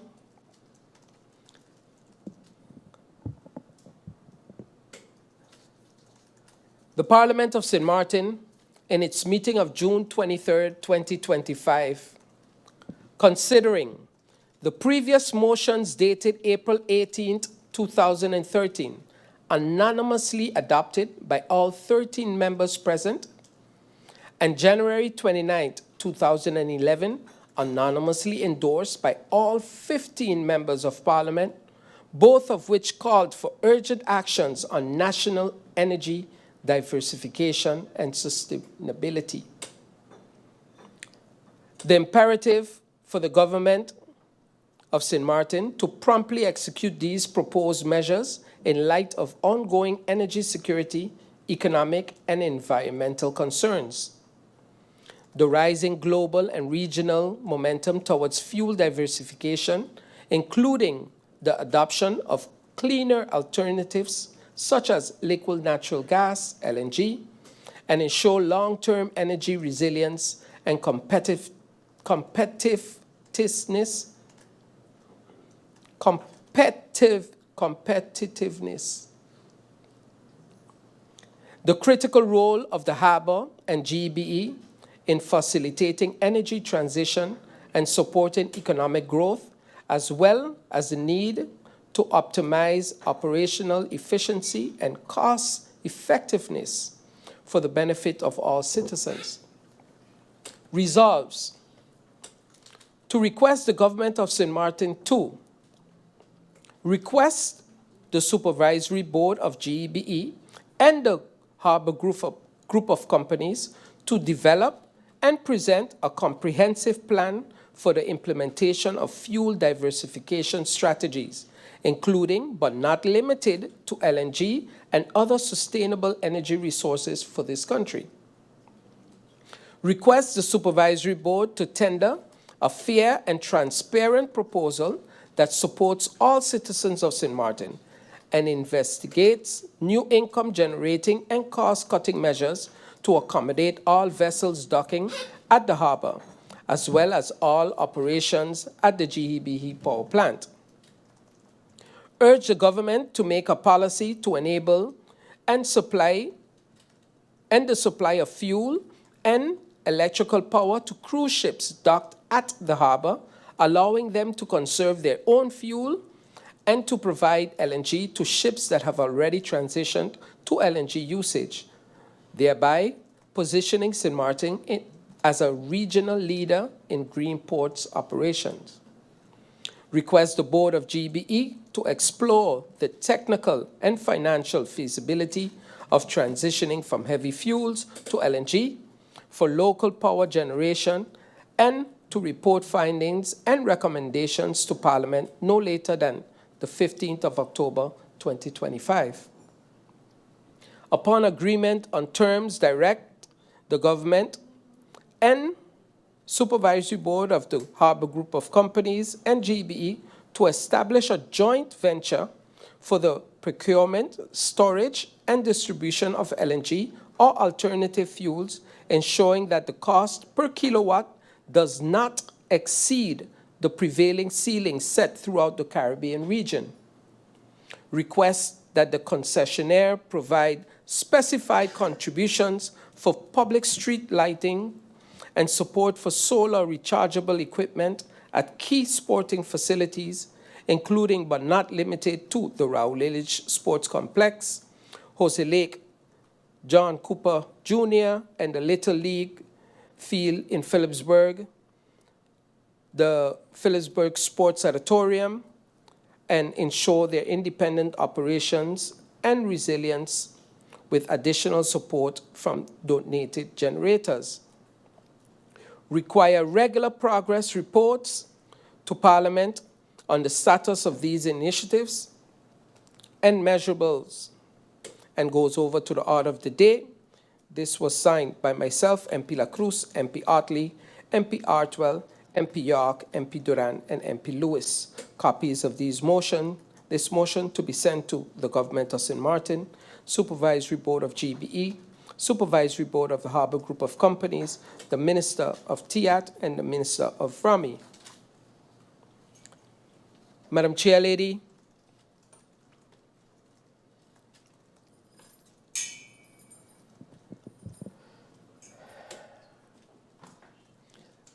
I could not have put it better than my colleague MP Utley when there was mention of what is actually taking place now in the world, the brink of World War III,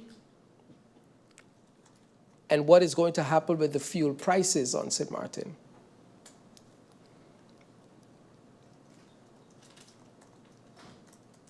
I, for no reason whatsoever, cannot understand why we are not exploring the option of making things cheaper or life cheaper on St. Maarten.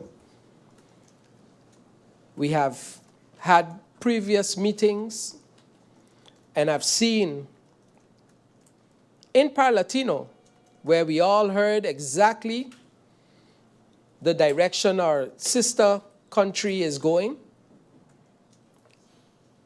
and how they will benefit from it.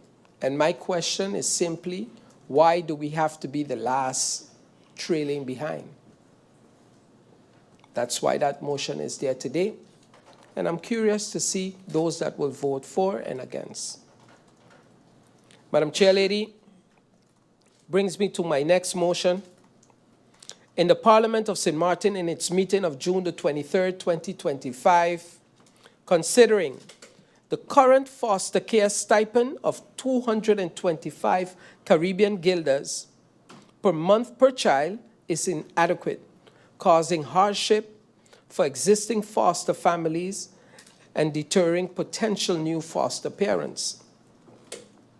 There is an urgent shortage for foster families, and foster parents are essential for providing vulnerable children with safe, supportive homes to help them recover from trauma. Parliament has committed to strengthening child protection and supporting foster families for this 2024-2025 term. Resolves to request the Minister of Justice and Finance to make increasing the foster care stipend from 225 guilders, Caribbean guilders, to 775 Caribbean guilders per child per month a priority, and ensure this adjustment is implemented in the budget amendment from 2025. And goes over to the order of the day. This is signed by myself, MP Cruz, MP Utley, MP Irion, MP Duran, MP York, and MP Lewis. A copy of this to be sent to the Government of St. Maarten, the Ministry of Justice, Court of Guardianship, the Foundation Judicial Institute of St. Maarten, and all relevant child protection and social services agency. Madam Chair Lady, I understood that the government was busy with making changes to this, but I have heard that many times before. I am fully aware of a motion that was brought last year by my fellow colleague, also concerning foster parents, and until today, nothing has been done. So, with this reason, I urge the government to pay attention and bring it in their amendment when it comes of Budget 2025.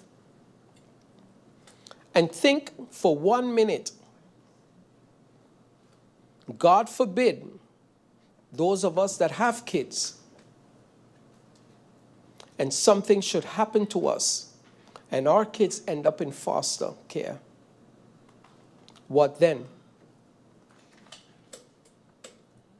You are now in a position to make a difference, and don't wait until it is too late to turn around and say, I should have known, because you now are aware.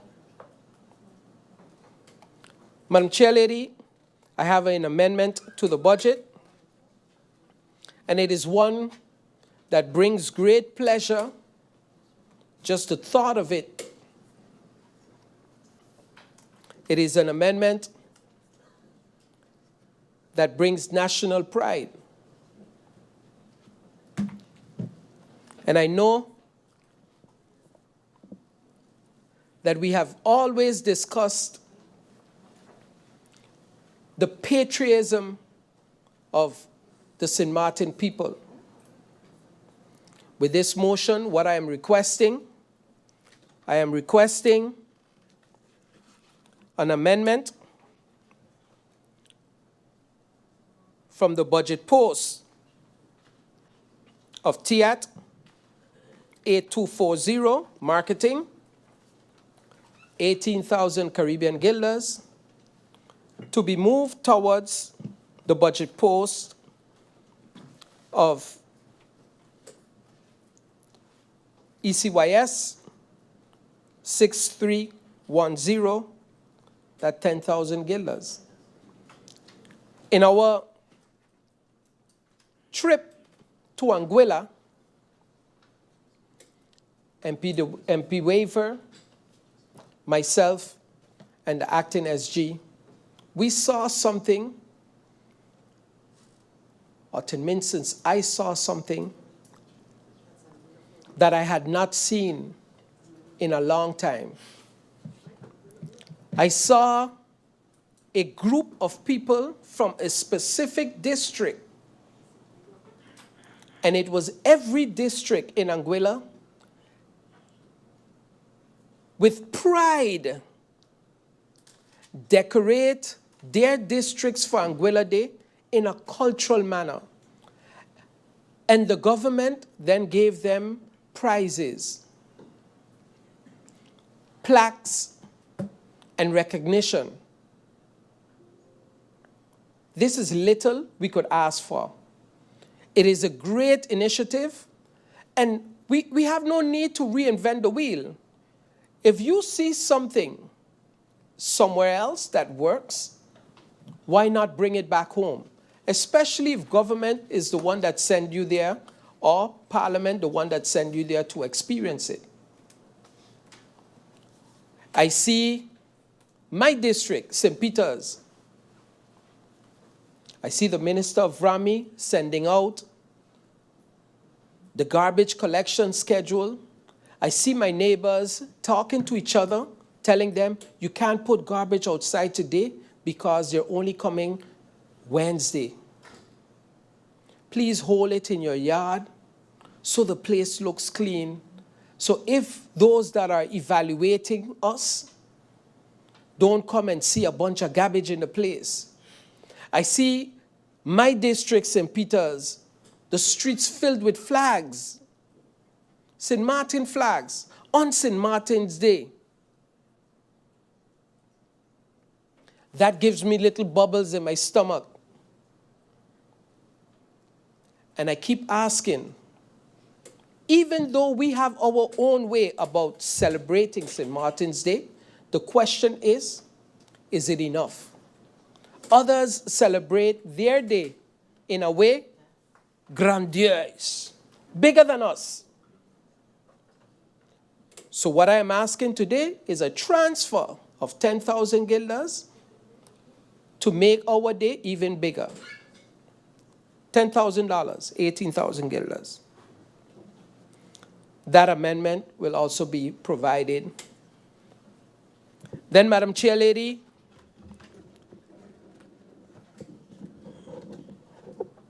I had a pretty difficult weekend.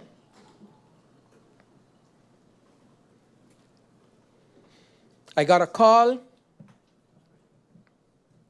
that there was a lady in a wheelchair outside of the hospital for 4 days, sleeping outside of the hospital for 4 days.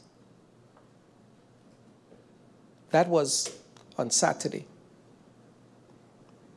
I then proceeded. I thought something doesn't sound right. So I said, let me pass by and ask a question. And I did. I reached out to the minister and I said, Minister, are you aware of this? His staff then also replied. And I understood. I spoke to the crisis center at the Mental Health Foundation. I spoke to those at the White and Yellow Cross. I understood something that had never ever touched me the way it did this weekend. We are in trouble. As a country, I think we're failing. And this is not blame. I don't want anyone to feel that we're blaming a specific government, a specific minister, because this is a problem and it's getting bigger and bigger. But I think it is time that we look seriously into the housing for people with chronic mental diseases. Madam Chair Lady, I understood the minister made provisions for the individual to be housed at a specific location for some time until something is done. But this is one individual. There are many more individuals whom are homeless, walking around the streets, sitting on bus stops, that need help. So I urge our professionals, our Prime Minister is a doctor who is fully aware of these situations. I beg the Minister of VSR to put some urgency behind this. I beg the Minister of Rami to help with housing. I beg the Minister of Finance to help them come up with the funds to get these things done. This is not political. This is basic human rights to take care of our people. Today, we are all insane. Tomorrow, we're sane. The next day, we're insane again. It could happen to any one of us. God forbid. Let's take it serious. Let's take it serious.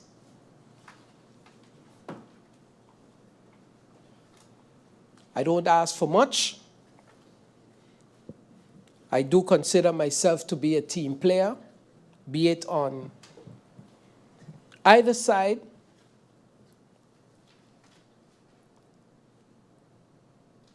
But I need the government to pay attention. Please pay attention, because our people are suffering. I could have chosen to go live on Facebook Saturday, Sunday, even this morning, showing the individual still on the same spot and make a show out of it. But that is not who I am. I want solutions, and I want it done as soon as possible.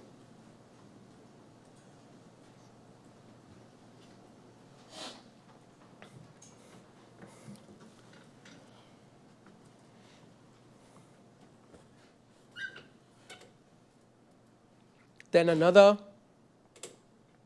footnote.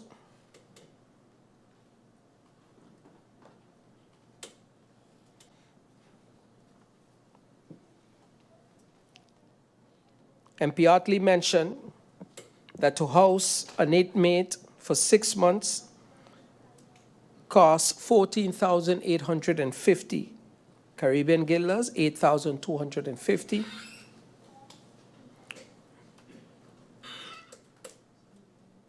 But that is 1 month. For 6 months, it would be 89,100 Caribbean guilders, $49,500 US. Ankle bracelet for 6 months is $1,514. And inmates for $49.50, $49,500 for 6 months.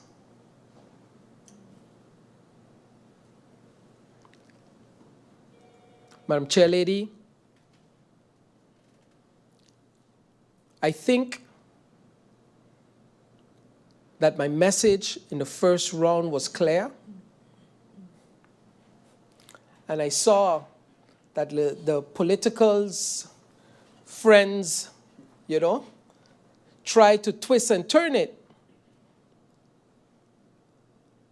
But I am not going to waste 1 minute on Facebook answering anyone concerning something I did not say.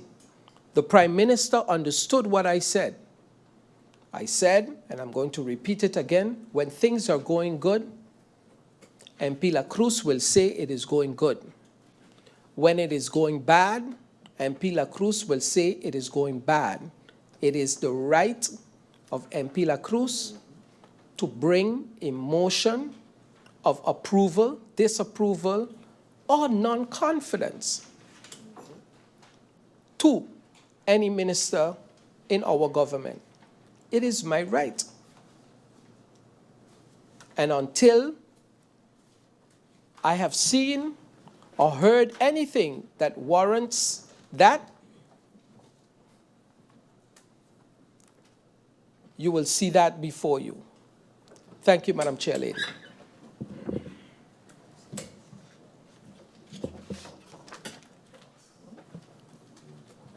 Thank you, MP La Cruz, for the questions.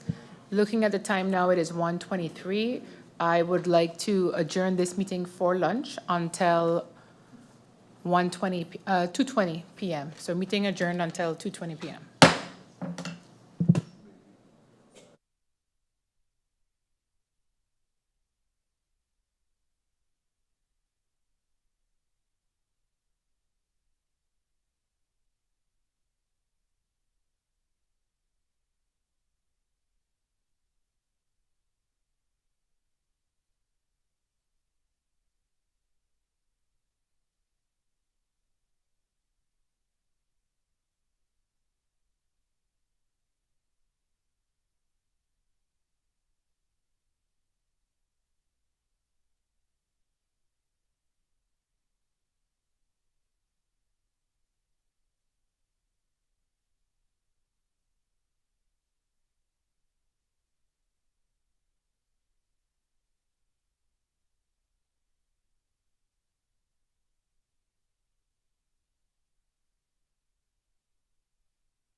Good afternoon and welcome back to this Public Meeting 20 for the second round of the Budget Debate 2025.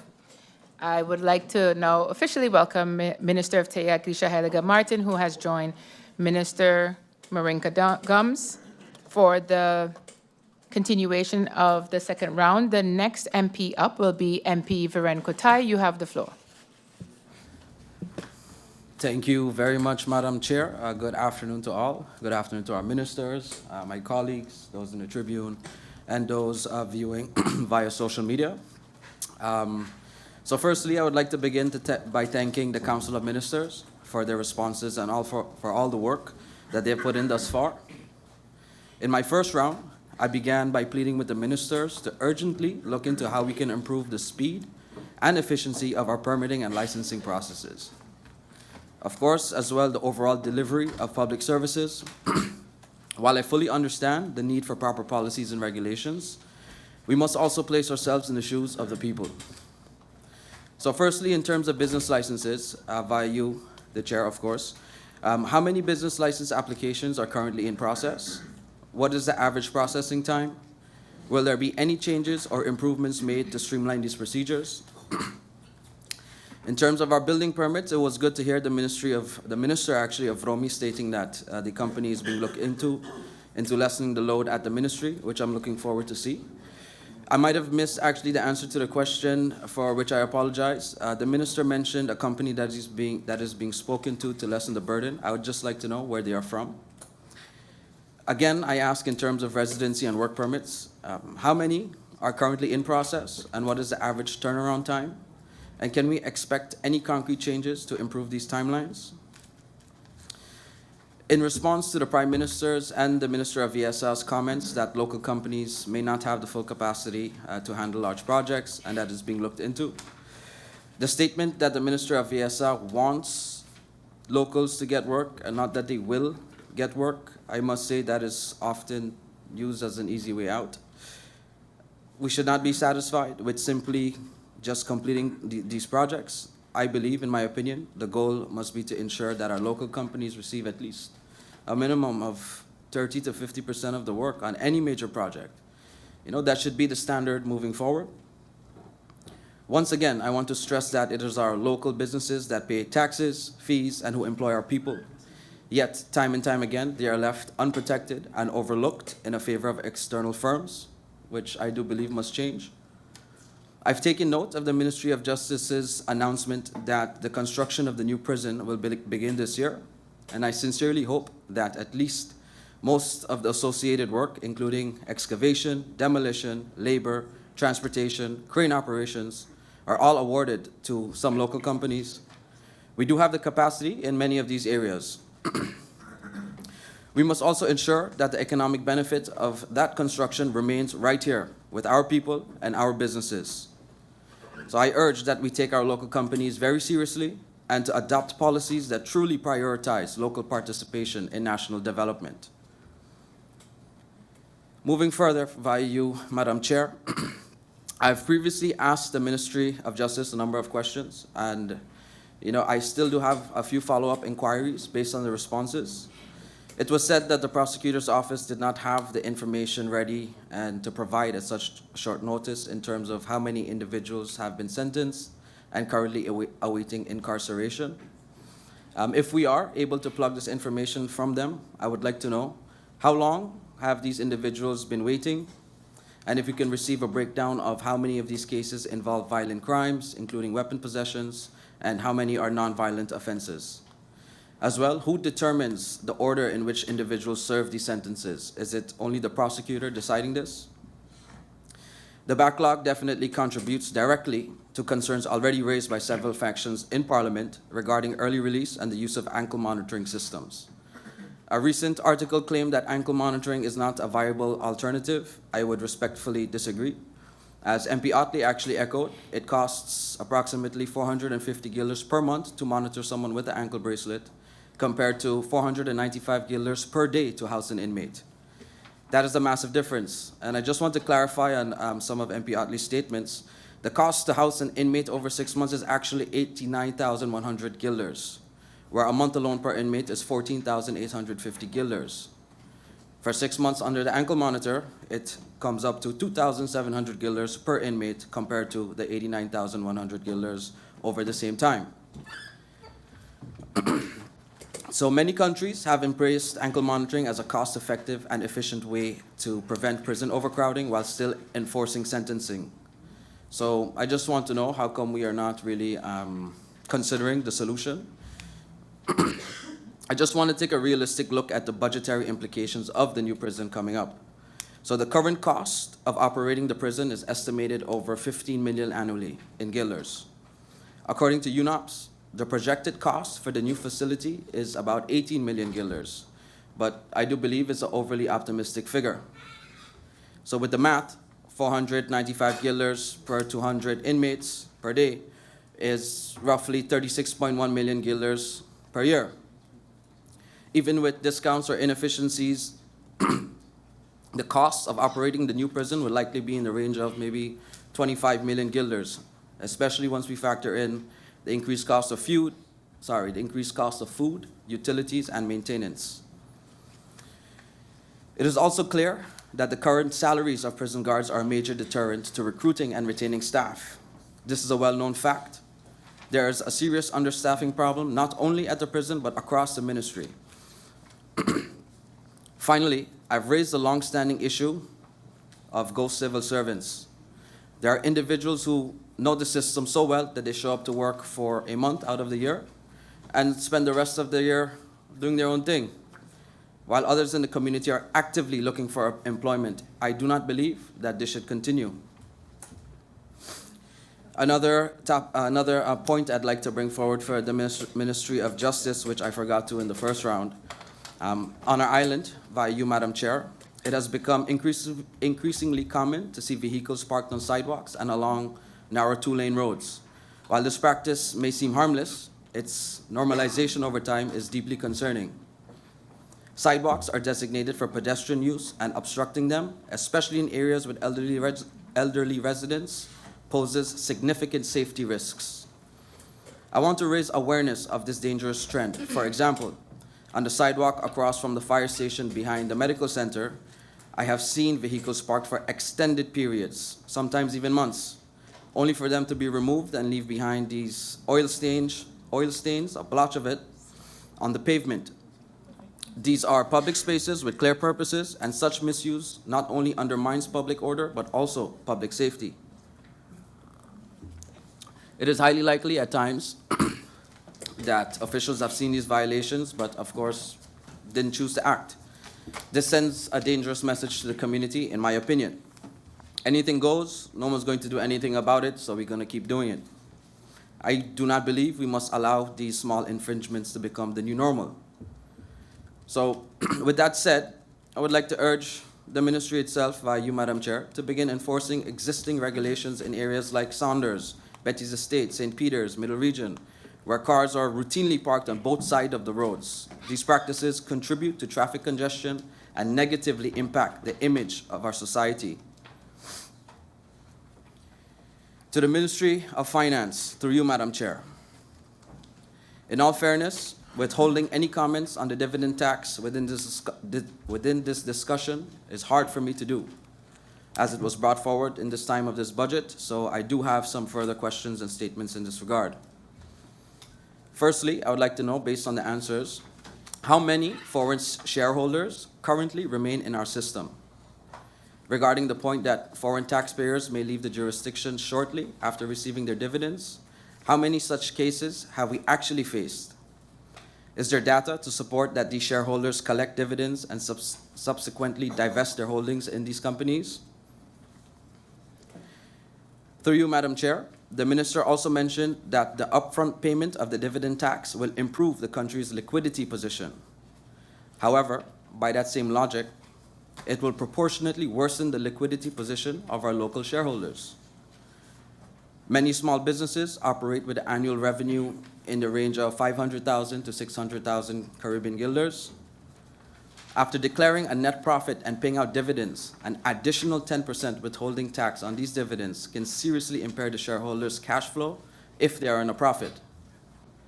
A business may declare a profit of 10,000 or even 50,000 guilders, but that does not imply that this amount is available in cash. It may be reflected on receivables or inventory. After that, when a company pays the dividend, the local shareholder would be filing this in his income tax returns accordingly. But now he would have to pay this upfront, besides his regular wage taxes, as so explicitly mentioned. We all are aware of our small community. Most businesses are small businesses, and the shareholders are also the ones working on the floor of the business day in and day out. They have paid their wage taxes monthly as acknowledged, and they being the same business owners have paid their turnover tax monthly. Now at the end of the year, a burden which affects their own cash flow sends a heavy hammer signal. If we are to reduce profit tax in the same fiscal year as I mentioned, or soften this with other incentives is one thing, but a promise of future tax reduction in the profit tax doesn't bide well in our community. In the absence of any reduction in profit tax during the same fiscal year, this creates an even greater burden on these operators. It has been presented that the government expects to collect 10 million guilders from a 10% dividend tax. This implies that 100 million guilders in dividends will be distributed. Since dividends are paid from after-tax profits, this would suggest a total net profit distribution rate of 77%, approximately 77%. Assuming our current profit tax revenue stands at 45 million guilders, which of course then implies that about 130 million guilders is declared in profits. Are we realistically expecting businesses to distribute over 3/4 of their profits as dividends? If not, this projection may be overly optimistic. Moreover, we risk incentivizing businesses to become more creative with their accounting practices, potentially reducing compliance. As per our tax to GDP ratio, in 2025, as per the budget, the book we received, we'll collect approximately 453 million guilders in taxes against the GDP of approximately 3.1 billion guilders. At least the figure of 453 million guilders is what I saw in our budget, but I'd stand to be corrected. But with those calculations, it puts us around 14.5%, significantly lower than our regional peers. Jamaica, 29%, Barbados, 30%, Latin America and Caribbean average approximately 21.5%. Furthermore, our tax revenue breakdown shows that the majority, nearly 75%, comes from turnover tax and payroll tax, which are largely derived from capital sources. In contrast, profit tax only accounts for around 10% of the total tax revenue. So I'll repeat once again, in my opinion, of course, through you, Madam Chair, rather than imposing additional burdens on existing taxpayers, particularly that are already stretched salaried class and small businesses, we should explore the untapped areas for revenue generation. I mentioned once again, and I got the answers for it, in terms of the room taxes on platforms like Airbnb and VRBO, the vehicle dumping tax, as I mentioned in round one. We need to improve enforcement and compliance mechanisms. I mean, we have a casino tax on the books. In my opinion, I don't understand, through you, Madam Chair, why we're not looking into that. On another note, a lower tax rate can often lead to higher compliance, particularly in jurisdictions that are already overtaxed. Following the devastation of Hurricane Irma in 2017, the limited economic growth we have seen has largely been due to the trust fund and rebound in travel post-COVID-19. As the global economic climate grows more uncertain and calls to diversify our economy grow louder, this is not the time to increase the tax burden, in my opinion. As many here have acknowledged, while the dividend withholding tax may have existed on the books for years, no one seems to recall when it was last enforced. So the key drivers of economic output are the willingness of people to work and the deployment of capital. Tax policy plays a crucial role in shaping both. If we truly aim to stimulate investment and economic expansion, we must ensure our policies reflect that intent rather than suppress it. It was also mentioned that the current system cannot handle the dividends withholding tax. So through you, Madam Chair, will this be done within the next 6 months? And has a tender gone out? And for my last question, through you, Madam Chair, can we not have the proposed dividend withdrawing tax only for foreign shareholders and not penalize local shareholders at all? I'm all for this if it's only applied to foreign shareholders, but let's not go hard on our local shareholders or local employees or local residents, in fact. So, in this form, in my opinion, it's a rush measure, and I look forward to deliberations when this is rightly brought to the floor of Parliament. Thank you very much, Madam Chair. Thank you, MP Viren Kotai, for your questions and comments in this second round. The next MP up is MP Egbert Duran. You have the floor.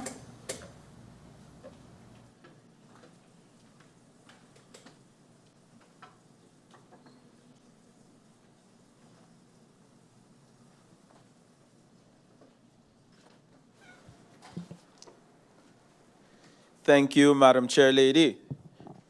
Good afternoon to you, my colleagues, the honorable ministers here in front of me, and a special good afternoon to the people of St. Maarten. Madam Chair, I would like to start by sending my condolences to the family of the late Arman Hodge, who was a colleague of mine, also active within the Ministry of Justice. I know that this is a great loss for the ministry and especially his colleagues at the Harvey Bay. I would like to wish them and his family much strength during these difficult times. With that being said, Madam Chair, I'll go right into my points for the Ministry of Justice. I would like to know through you, Madam Chair, I know I asked a question about the life insurance. I didn't receive a clear response, so I would like to just, make it clear now. I know that they are currently busy exploring the option for the life insurance for uniform personnel. I would just like to get a timeline on the completion of this life insurance coverage for uniform officers. And for clarity's sake, because, those civil servants are tuned in as well, if some emphasis and some clarity can be given to which specific departments this will cover, because it mentioned uniform officers, so that could put all the confusion to rest if some clarity can be given which uniform officer departments. So for instance, police, immigration, customs, coast guard, prison officers, VKS, so some clarity could be given so that it could avoid the speculation. Through you, Madam Chair, I would like to know, is there anything being planned in the short term to boost the morale within the justice chain? I know that for many years, the whole placement has been a big contention because coming over from 10-10-10, this was the last ministry to actually get the function book and the justice scales and all those things regulated.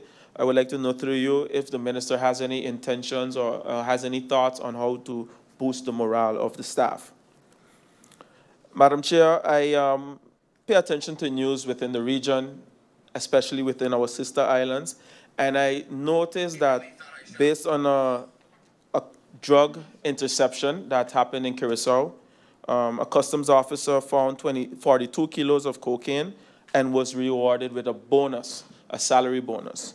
Through you, Madam Chair, I would like to know from the Minister of Justice, is this an option? Is this something that you can consider? The reason why I believe that it is something great in terms of an incentive is because, say one, say two, it's no secret that majority of our civil servants are underpaid, and in particular, those in the justice chain. So I would like to know through you, can this be seen as a way? Of course, you take an oath and you have to uphold your oath, so I'm not giving any excuse to anyone that chooses to do wrong. But when they are doing so well, can this be considered as an incentive? Because I believe that this will not only boost the morale, but allow for more integral operations to take place. So I would like to know if this is an idea of the minister. Madam Chair, during several debates, even with the former Minister of Justice, I brought forth the whole idea where a gun amnesty program can take place, when we can consider also having a sort of a job fair simultaneously. The idea behind of that, Madam Chair, was to boost our working force and also give opportunities for persons who have found themselves on the other end of the law at some point in time in their life. Because as my colleagues in here mentioned, a lot of colleagues in here mentioned, that once you have any sort of interaction with the law, you are scorned and you are put on the side. But I think that this is unfortunate because it takes away from our rehabilitation concept, which going to the House of Detention is actually.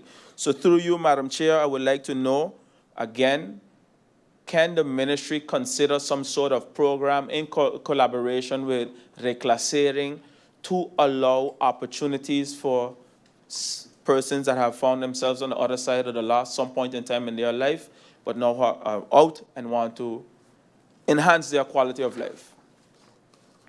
I have some ideas, but I would like to know if the ministry is already exploring these. If not, we can also sit together and get things going. Madam Chair, through you, I move on to the Ministry of General Affairs. Prime Minister, I would like to know, has your office followed up on the procurement expenses of the vehicle of the NRPB? I would like to know if those documents have been provided to Parliament thus far. I have not seen those documents, but I really would like to know. Through you, Madam Chair, the reason why I mentioned this, and I also asked, and I would like to ask it again, I did not ask if Real Auto participated in the tender. It is clear that they did not. I would like to know through you, Madam Chair, can a price comparison be given for those same vehicles, because Real Auto produces Toyota? Can a price comparison be given for those same vehicles, what they cost here locally, and we can analyze our money for value when it comes to this particular procurement that took place? Because, Madam Chair, those vehicles that receive the pickups for sure, they don't even have leather seats. They don't have sunroof. And I don't understand how they came up to the price of $114,000 per unit. So if that can be provided, I would really appreciate it through you, Madam Chair. Also, considering that the World Bank funds are for local recovery, can the Prime Minister agree that the goods and services should be sought locally first? Has this been addressed with the NRPB? Can the Minister inform us of how much funding has been spent thus far and how much remains in the whole trust fund project? Through you, Madam Chair, can the Minister provide a budget breakdown of the NRPB spending on consultants, staff, vehicles, and also the recovery project? So that would be in its entirety with how much is left over. Citizens have long complained, Madam Chair, about the inability to get timely appointments at the census office. I would like to know, are there any ideas to maybe open on certain days in the summertime in order to get the ball rolling on certain urgent documents that persons may need? And through you, Madam Chair, I would like to get an update from the Prime Minister on the digital government transformation project. What is the status of it, and also what is the timeline for completion of this project? Madam Chair, I go over to the Ministry of Rummy. With regards to the permits productivity, I asked for an update because I know that we hired several individuals over the course of the years to assist with expedition of the building permits. When I asked the question during the last round, the minister mentioned that because of the lack of productivity, so the minister not being, satisfied with the production that came from these individuals, their contract was not renewed in October. When I asked for clarity on how that was measured, I was told it would not be decent to come on the floor of Parliament and divulge such information because you maybe could mess with persons' credibility. But through you, Madam Chair, the minister has already done a great job in saying that they were not working up to the needs and powers of the ministry. So again, how do you measure the performance? Because, Madam Chair, if you check the performance from the last couple of years and you compare them to the performance now, the performance has literally declined based on the numbers provided by the minister. So once again, Madam Chair, I would like to get some clarity on how this was measured. And besides that, we passed that already, they are no longer there. What is the ministry doing? Is the ministry busy now evaluating the process of bringing new persons on board in order to expedite these processes? Because, Madam Chair, this is a direct domino effect to the money that will trickle down within the economy. I drew a clear-cut example of, in 2023, $247 million in estimated construction value of projects that were signed off and approved in comparison to 2024, where 155 million guilders was the case. And Madam Chair, just to give some insight, we were in office for the first couple of months of 2024, which I signed off on the Westview permit. I signed off on the Villa Vent permit. So those are millions and millions of guilders. So that would have been far less. If you ask me, based on the party that the minister came from, Madam Chair, there's a sort of a hesitance towards development, which is their right. Everyone has the right to their beliefs. But I believe, through you, Madam Chair, it should be brought forward in an open way and not stick them in terms of holding back permits, decrease productivity, and hiding behind different processes. Madam Chair, through you, the minister also mentioned that more permits do not equate to productivity, citing that one large project can outweigh several other smaller projects. Yet, the minister has also expressed concern about large-scale development. I would like to ask, through you, Madam Chair, if the minister can clarify his stance, if his stance has changed since taking office to now. What is your stance today, Minister? Through you, Madam Chair. Madam Chair, I would like to know, I heard and I asked a question and it was very clear that no write-off was given for not paying for years in terms of rainforest. That is clear, it was not granted, no problem. What is the minister's position on giving such a write-off, given the motives and the points given the fact that they already had a special arrangement, a special price given back in 2016 under that then government? What is the minister's position now on them not paying for so long and still requesting a deduction? When the minister mentioned, through you, Madam Chair, on this same particular subject matter, that because they had 5% building density opportunity, that is the reason why a lower rate was given. After the minister mentioned no lower rate was given, then it was confirmed one was given. I also highlighted to the minister, why is that not the case in South Reward? Why is that not the case in Sanders? Why is not the case in St. Peter's? Because when persons have a large plot of land up in the hill issued by government, they can only build on 10 and 15% the same way. But this special arrangement is not being considered for them. Madam Chair, we have to be very careful because there's something called gelijkheid beginsel when it comes to discrimination against others. And I'm tired of seeing this happen. And that's the reason why I did not approve any write-off for them. So I'm going to stick on the fact, since they got a special price, will the minister consider then for persons that have X amount of square meters in the hill, because of the hillside policy, they are not allowed to develop a majority of it, will then a special arrangement be considered across the board? Is it an idea? Because I know we had discussions about it in the past internally, but I have not seen it come up in any discussion. Is that an idea to still execute this? If not, I can point the minister in the right direction in order to get this done. Can this be done? Can it be explored?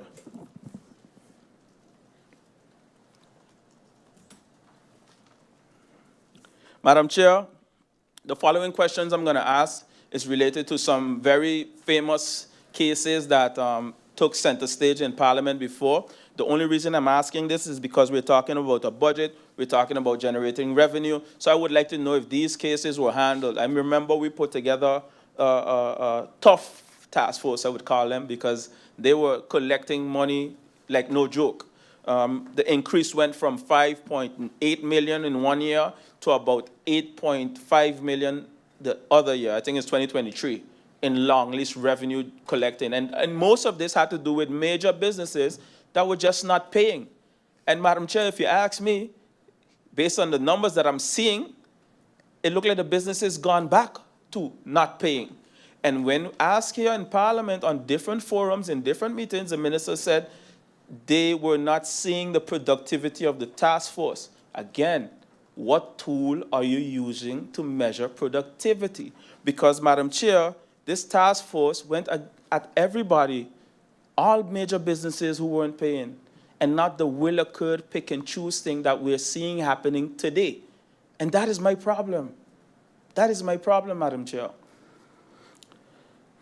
Madam Chair, can the minister confirm whether Shipyard Henvey has fulfilled its financial obligations to the government of St. Maarten And if not, what actions are planned to make sure that they fill their obligations?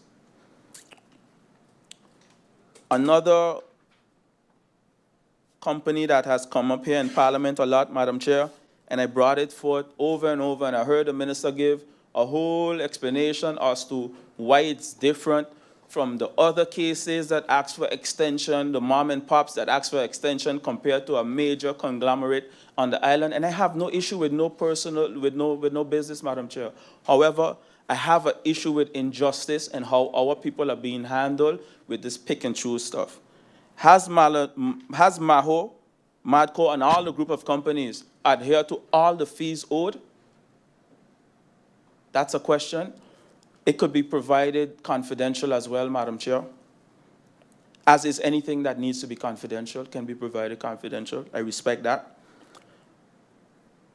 If so, please, through you, Madam Chair, if the minister could come with the documents, a case by a case, and explain and show the Parliament of St. Maarten how this differs from someone asking for extension on a home that they have already built on land that was adjacent to land that was issued to them. So I'm going to paint it so it could be very clear. It could be a very clear scenario. I have plot of land A that is adjacent to plot of land B. I was issued land A, but I built on land B by mistake, allegedly, according to these individuals.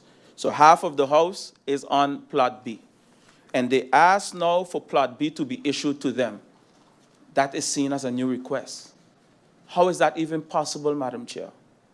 And it's adjacent to what they already own legally. But for Maho, they were issued thousands of square meters extra. There was a whole investigation by the cadastre on the fraud that took place. Someone lost their job.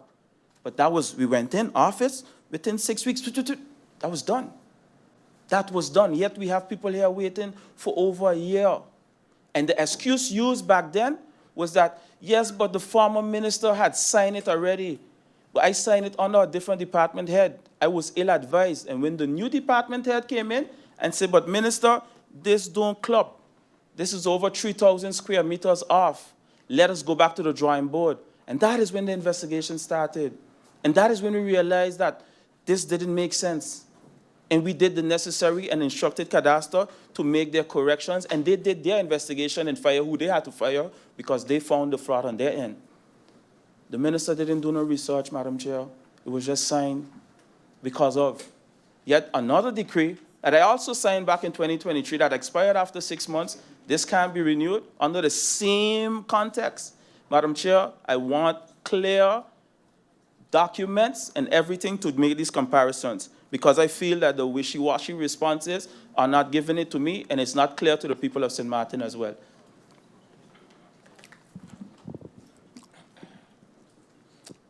Madam Chair, through you, I requested an update on the elderly pathway, differently abled persons in Great Bay. The minister said that they're not busy with it right now. I would like to know through you, Madam Chair, is it something that the ministry is considering? And if yes, can I please get a timeline for the execution?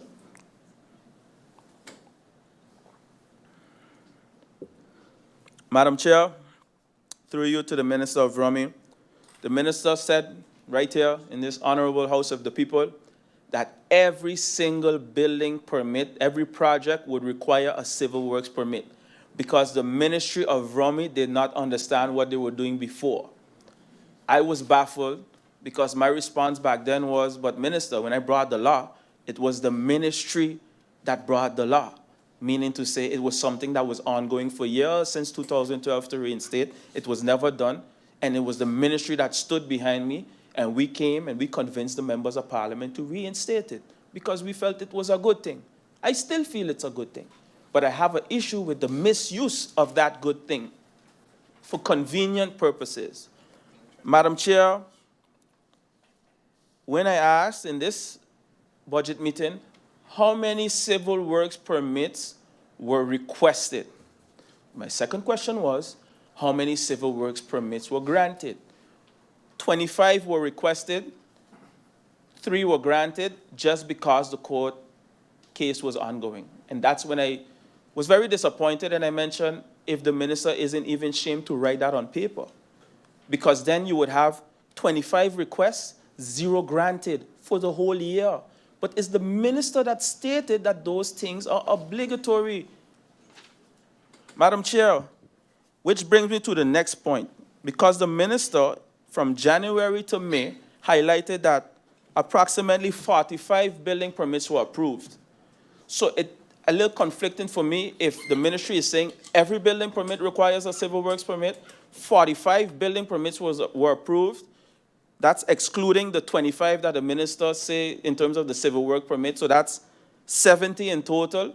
But the minister saying there's only 22 pending. I'm a little confused where that is concerned, Madam Chair. I would like some clarity on that. Because if everyone requires a civil works permit, then it should have 70 civil works permit pending. Which brings me to my statement back then, Madam Chair, and I'm sticking to it now more than ever. This whole Westview scenario with the Lake family and the other investors, it was personal. Why I say it was personal? Because here you have 22 other civil works permits pending, but they don't have an issue, they don't have a building stop, and that is my issue. You can fool some people sometime, but you can't fool all the people all the time, Madam Chair. And my hope, moving forward, that some more integer approaches would be taken and everyone would be treated equally. I move on, Madam Chair, to the Ministry of Education, Culture, Youth and Sports.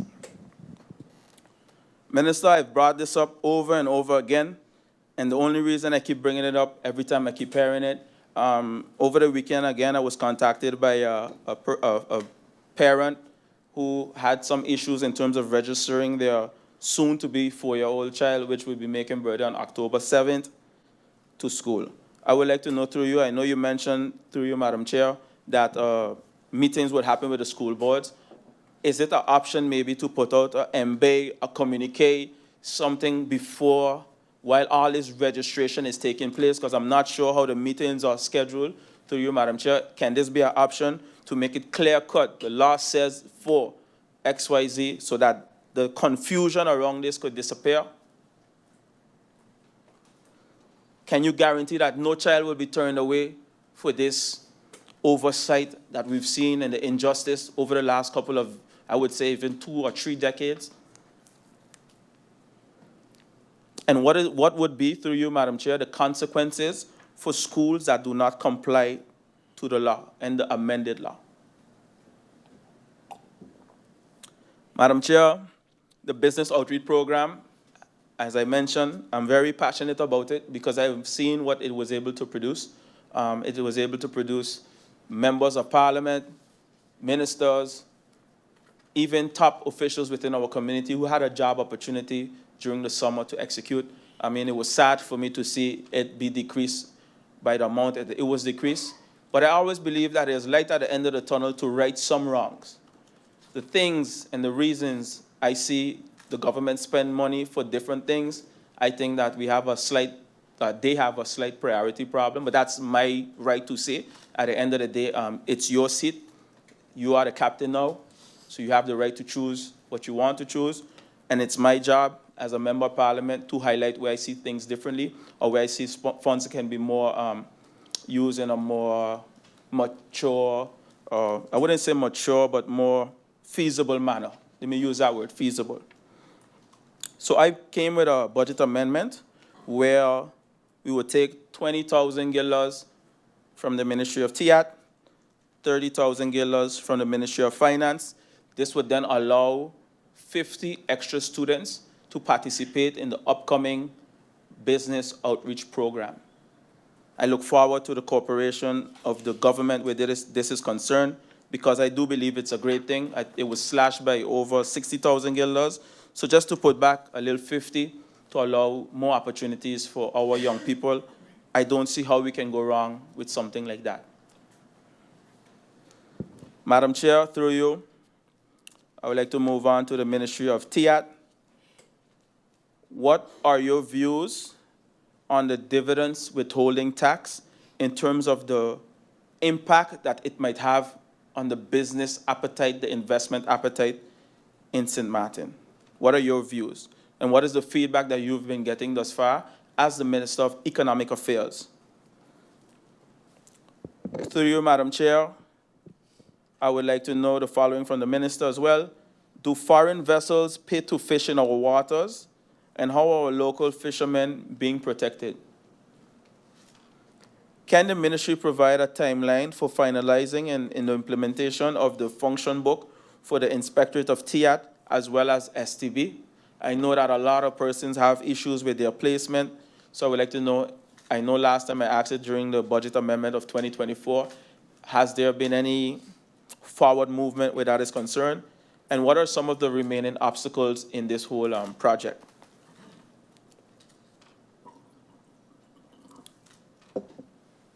I would also like to know, Madam Chair, through you, how is the ministry preparing to inform staff about changes under the function book, including like job descriptions and salaries? Next point, through you, to the Minister of TIAT.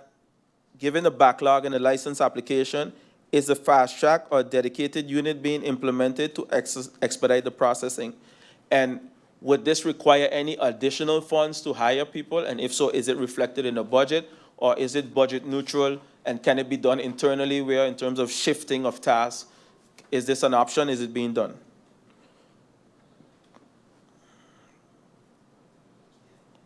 Through you, Madam Chair, to the Minister of TIAT again, what is the ministry's strategy to address illegal vending by unlicensed vendors and, for instance, the beach barkers? I know that those inspectors have their hands full, and sometimes we see some very disturbing videos. I would like to know if in the meantime, a more short, medium, long-term vision is there to totally, well, in the best way possible, eradicate these situations.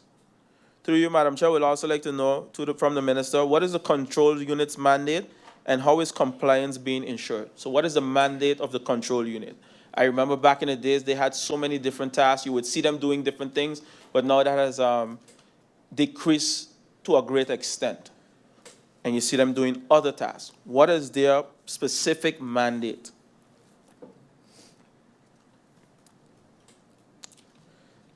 Madam Chair, through you to the Minister, I know that this discussion has lived its life in the sense of it's far from over, but it was heavily discussed here in Parliament, on the radio, on every platform for quite a while, and is the marketplace. I read from the answers to you, Madam Chair, that the ministry or the minister is exploring or in the process of going back to the originally approved building permit from the former administration. I would like to know if there's a sort of a new timeline, and will that be published? I know that maybe it will be communicated to the vendors, but would that be published, or can we get it? If it's ready, can we get this new timeline in terms of finalization? Madam Chair, I also have a motion for the vendors in the marketplace. The vendors displays from the marketplace that still, at this point, as I mentioned, have no clear timeline or support. I propose a motion to provide temporary support for them. However, the minister can explore these options in terms of the feasibility. And the draft motion goes as follows. The Parliament of St. Maarten, in its meeting today, June 23rd, 2025, considering that the government of St. Maarten displaced the market vendors from their original location to make way for the construction of a new and improved marketplace in Phillipsburg, that the minister stated that the construction of the new marketplace would take estimated 6 months, with the expectation that the vendors would be able to return to the new location around the 4th month, that the official groundbreaking ceremony took place over almost a year ago, that in January 2025, the minister stated that publicly the construction will begin that same week, yet to this day, we've not seen any construction taking place, but I heard that will be changed soon. This is a serious delay that left the vendors in limbo, that some of these displaced vendors have reportedly earnings less or sometimes around $10 a day at the temporary location, making it nearly impossible for them to cover their daily expenses and support their families. that there have been inconsistent explanations from different members of the Council of Ministers about what is causing delay, making the situation even more frustrating for those that are affected, that the vendors were moved by government under the impression that construction would start soon and they would have accommodated properly, again, in a timely manner, that the urgent action is needed to ease the financial strain they've been under, to show real action and follow through from government. Resolves to the following: increase the subsidy, so these are options to explore. The resolves: increase the subsidy to St. Maarten Development Fund, enabling this organization to provide a monthly stipend, taking the minimum wage into consideration, similar to the SSRP initiative under the previous administration. To each registered displaced vendor, until they are either relocated to a new marketplace or placed in a suitable high-traffic commercial area. To request the Minister of TIA to return to Parliament with an update on the status of the marketplace construction, including a realistic timeline for the project plan. To further request the Minister to, at the same time, provide clarity on where the stipend funds will come from and how the distribution to the vendors will be organized and managed. To request that the Minister engage directly with vendors, which I've seen already, to hear their concerns and also keep them abreast as to what is happening. To request that the Minister keep Parliament informed with monthly updates on the progress of the construction and the relief efforts being provided to the vendors. Goes over to the order of the day. Copies of this motion will be provided to the Governor of St. Maarten, the Government of St. Maarten, the Parliament of St. Maarten. This has been endorsed by myself, MP Irion, Cruz, Utley, Kotai, and York.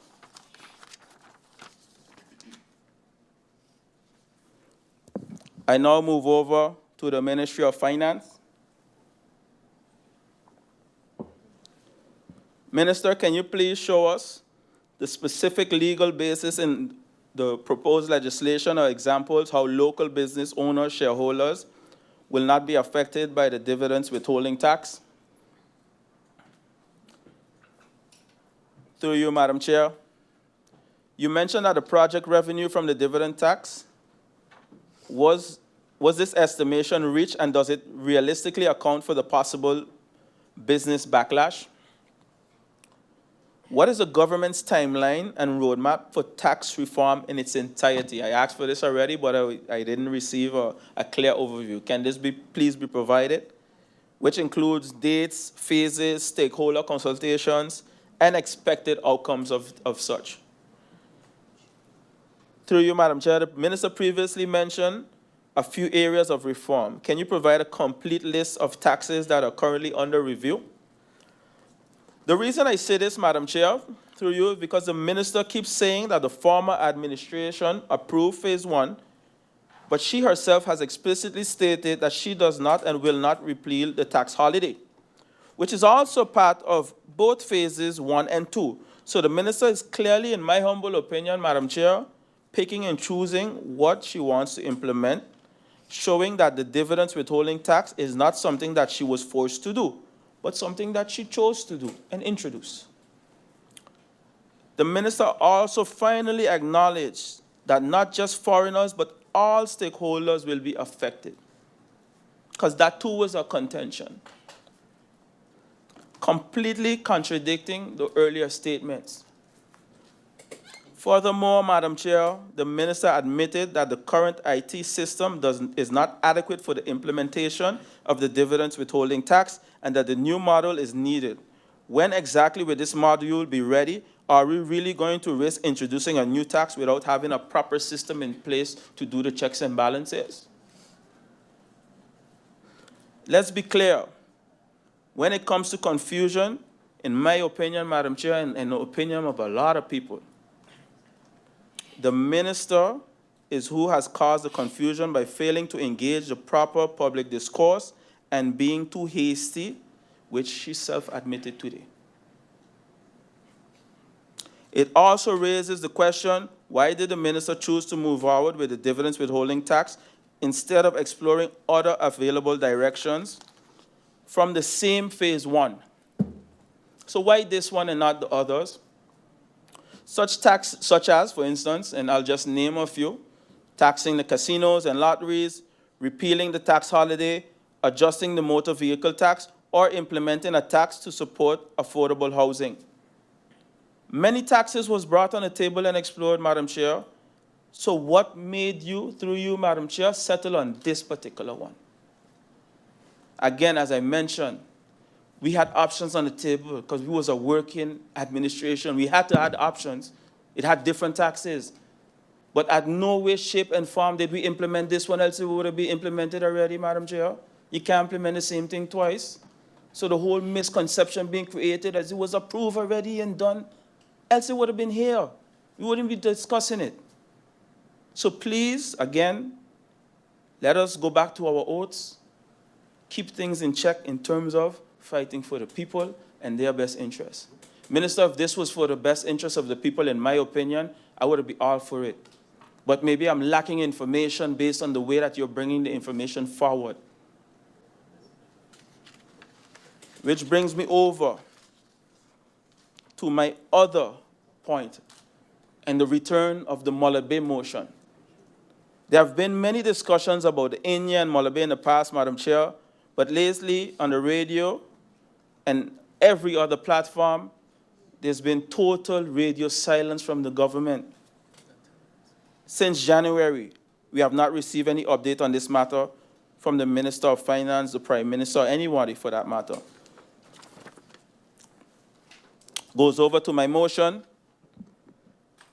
The Parliament of St. Maarten, in its meeting today, June 23rd, considering that the people of St. Maarten had contributed their taxpayer funds to the Inya bailout, despite not being responsible for the mismanagement that led to this crisis, that one of the few remaining assets connecting to the Inya portfolio, the Mullet Bay property, holds great historic, social, and economic value for the country, that St. Maarten's financial participation in the bailout shall not come without pursuit of meaningful and tangible benefits for the country and its people.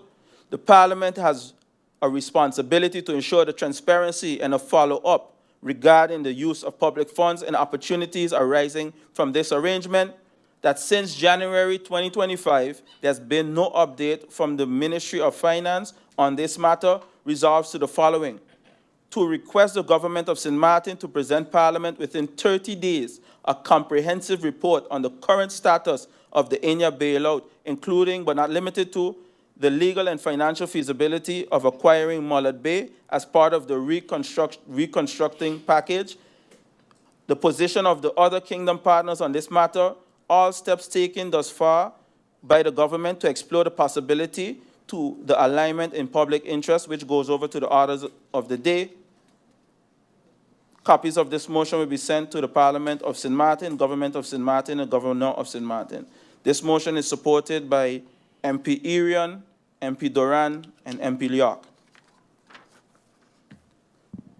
Madam Chair, in my last couple of minutes, I would like to touch on the fact that today an article came out from the Chamber of Commerce. The Chamber of Commerce issued a strong warning on the adverse impact of the dividends tax and it can and will have on the economic environment of St. Maarten. So Minister of Economic Affairs, I think you could speak to the chambers because they kind of did a lot of the homework for you. Businesses already contend with one of the highest corporate tax rates in the region, 34.5, and additional dividends withholding tax would further erode the country's attractiveness to investors. Chamber of Commerce warns of the proposed tax could exacerbate the existing pressure and lead to business closures with a definitive and immediate impact on the country's coffers. Chamber is not aware of any stakeholder consultations on the subject matter, and if conducted, Chamber was not heard and expressed their position on behalf of the business community of St. Maarten, which it also impacts. I can't read the whole article because I don't have enough time, but I want to say this in closing, through you, Madam Chair. So, Minister, respectfully, everybody seeing this thing wrong? That's the question. Furthermore, is the Chamber of Commerce also selling misinformation, as you claim me and my colleagues are doing? That will be all, Madam Chair. Thank you for the opportunity. Thank you, MP Duran, for your questions and comments. I forgot to mention earlier on before MP Duran started to welcome Minister of ECYS, Melissa Gums, into the room. I will also take a 3-minute adjournment. So meeting adjourned for 3 minutes.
Welcome back to Public Meeting 20. The next MP to speak. We are live, members of parliament. We are indeed live. The next MP to speak is MP Roseberg. You have the floor.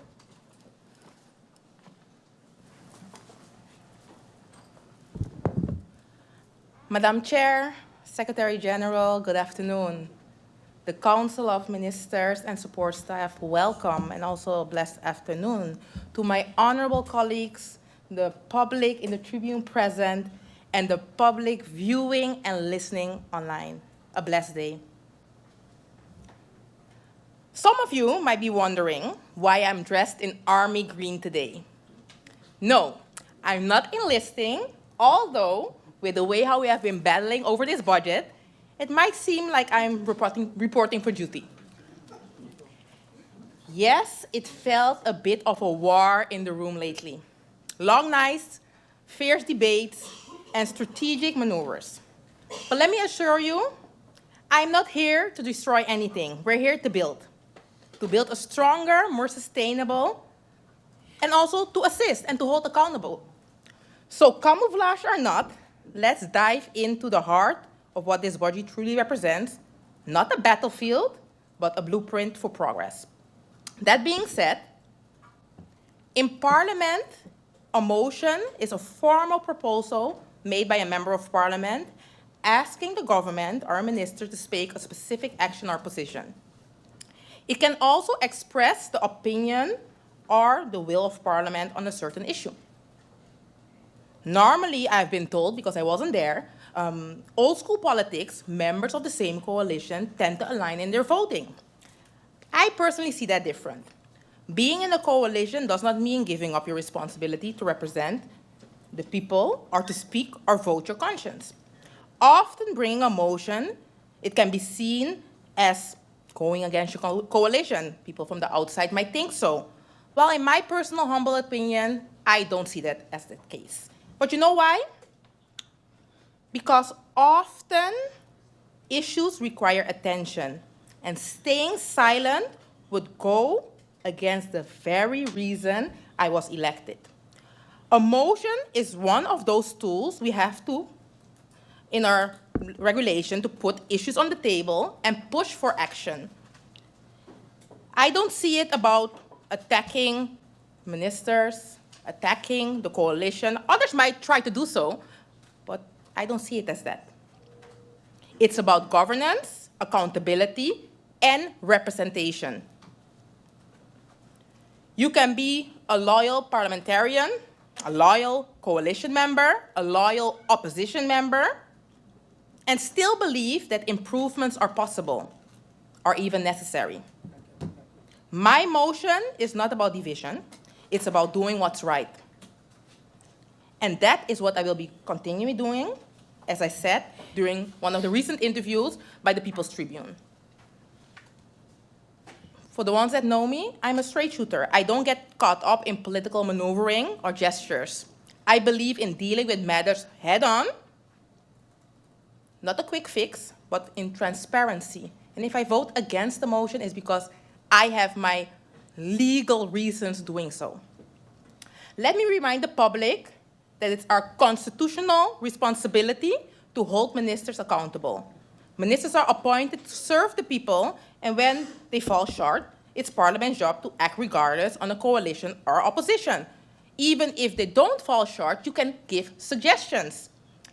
Let's not forget, Parliament exists to debate, to disagree respectfully, and to bring solutions. That is what democracy is. I already mentioned it, that I will be coming with motions. For the sake of time, I will delve straight into it. I will start with my motion in regards to breakfast program. First and foremost, I would like to give the credit to the Minister of Education, Youth and Sport for her dedication to the school breakfast program. Her leadership and vision, especially the initiative to work across border with our friend-side counterparts, show a strong commitment to the well-being of all our children. This motion is not intended to take away from those efforts. On the contrary, it's meant to support them. That is why I deeply appreciate the Minister of Public Health, Social Development and Labor, Minister Brug, who has stepped in to lend a helping hand. Understanding the urgency of the matter, he has made 50,000 guilders available through projects and activities budget of the Department of Community and Development, Family and Humanitarian Affairs. And I know that this initiative is dear to his heart.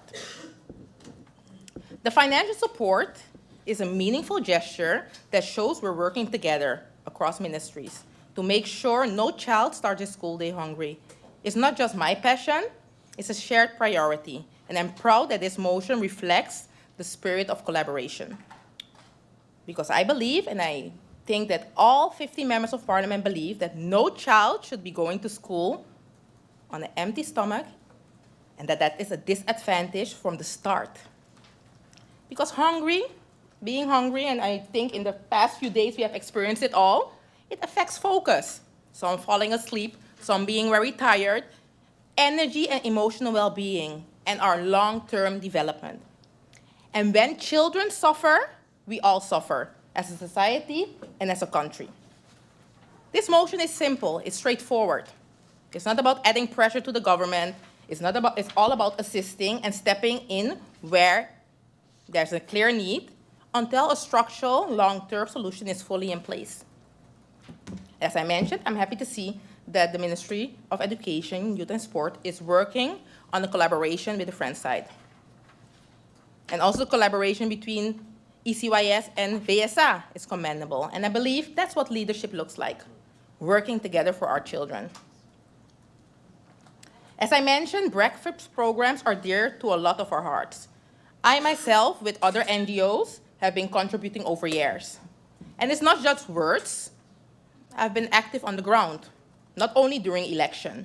Together with the Rotary Club, other NGOs, such as businesses also on the road, Nowhere Special, Motor World, other security companies, and through my own foundation, we have been sponsoring breakfast to specific schools in need.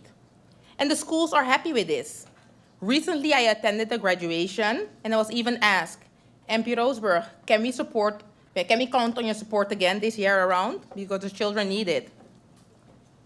We have seen firsthand the difference a simple meal can make in a child's day. But it cannot be done alone.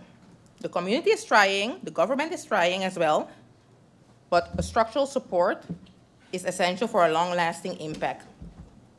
The motion is not asking the world, it's asking for a planned, structured approach to make sure the children are getting what they are in need of. So let us come together, not just in words, but in action, to ensure that no child eventually in St. Maarten is left behind. The motion reads as follows. The Parliament of St. Maarten, in its public meeting of Monday, the 23rd of June, 2025, considering that the right to adequate nutrition is a fundamental human right, particularly for children, and is enshrined in the United Nations Convention on the Rights of the Child, specifically Article 24, Lit 2, Sub C, which obligated the governments to combat disease and malnutrition through the provision of adequate, nutritious food. Article 27, which recognizes the right of every child to a standard of living for physical, mental, spiritual, moral, and social development. Article 28, which ensures the right to education on the conditions that promote the best interest of the child, including physical well-being. That many children in St. Maarten rely on school-based breakfast programs as a primary source of daily nutrition, which directly impacts their ability to learn, concentrate, and develop properly.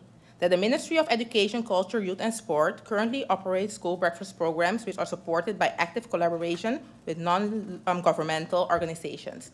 That the Minister of ECYS has announced a cross-border collaboration with the French side of St. Maarten, which aims to further enhance and expand the reach of the school breakfast initiative. That recognizing the urgency of continued and expanded nutrition support, the Ministry of Public Health, Social Development, and Labor will use 50,000 from the projects and activity budget post of the Department of Community Development, Family and Humanitarian Affairs.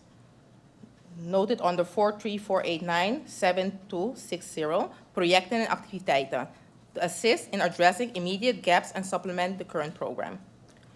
Parliament therefore resolves that the Ministry of ASA, in close collaboration with the Ministry of ECYS and its existing NGO partners, utilize 50,000 guilders from the projects and activities budget post of the Department of Community Development, Family and Humanitarian Affairs, as mentioned on the number 43489-7260, projecten en activiteiten to implement supplementary pilot breakfast initiative for the 2025-2026 school year, targeting children who are vulnerable and currently underserved, that this initiative serves as an interim support measure to complement the ongoing efforts of ECYS and its NGO collaborators. That both ministries jointly report to Parliament regularly on the progress, implementation, and outcomes of the breakfast programs, and goes over to the order of the day. Copies of this motion will be sent to the Governor of St. Maarten, the Government of St. Maarten, the Council of Advice of St. Maarten. This motion is supported by myself, MP Wever, MP Lewis, MP Irion, MP Utley, MP Meyers, MP Janssen-Webster, MP Kotay, MP York, and MP Doran. I will now go over to my other motion, being the justice motion. First of all, I would like to publicly applaud the Minister of Justice and her cabinet and support staff for taking the steps so far in the crisis and the ongoing justice matters. I can imagine it's not easy. The fact that the ministry went to Strasbourg and fight for human rights is commendable. The fact of the ministry reaching out to Kingdom partners as well. The motion I'm bringing forward is to assist the ministry in this matter, seeing that in the past meetings, a lot of misunderstanding and clarity came about.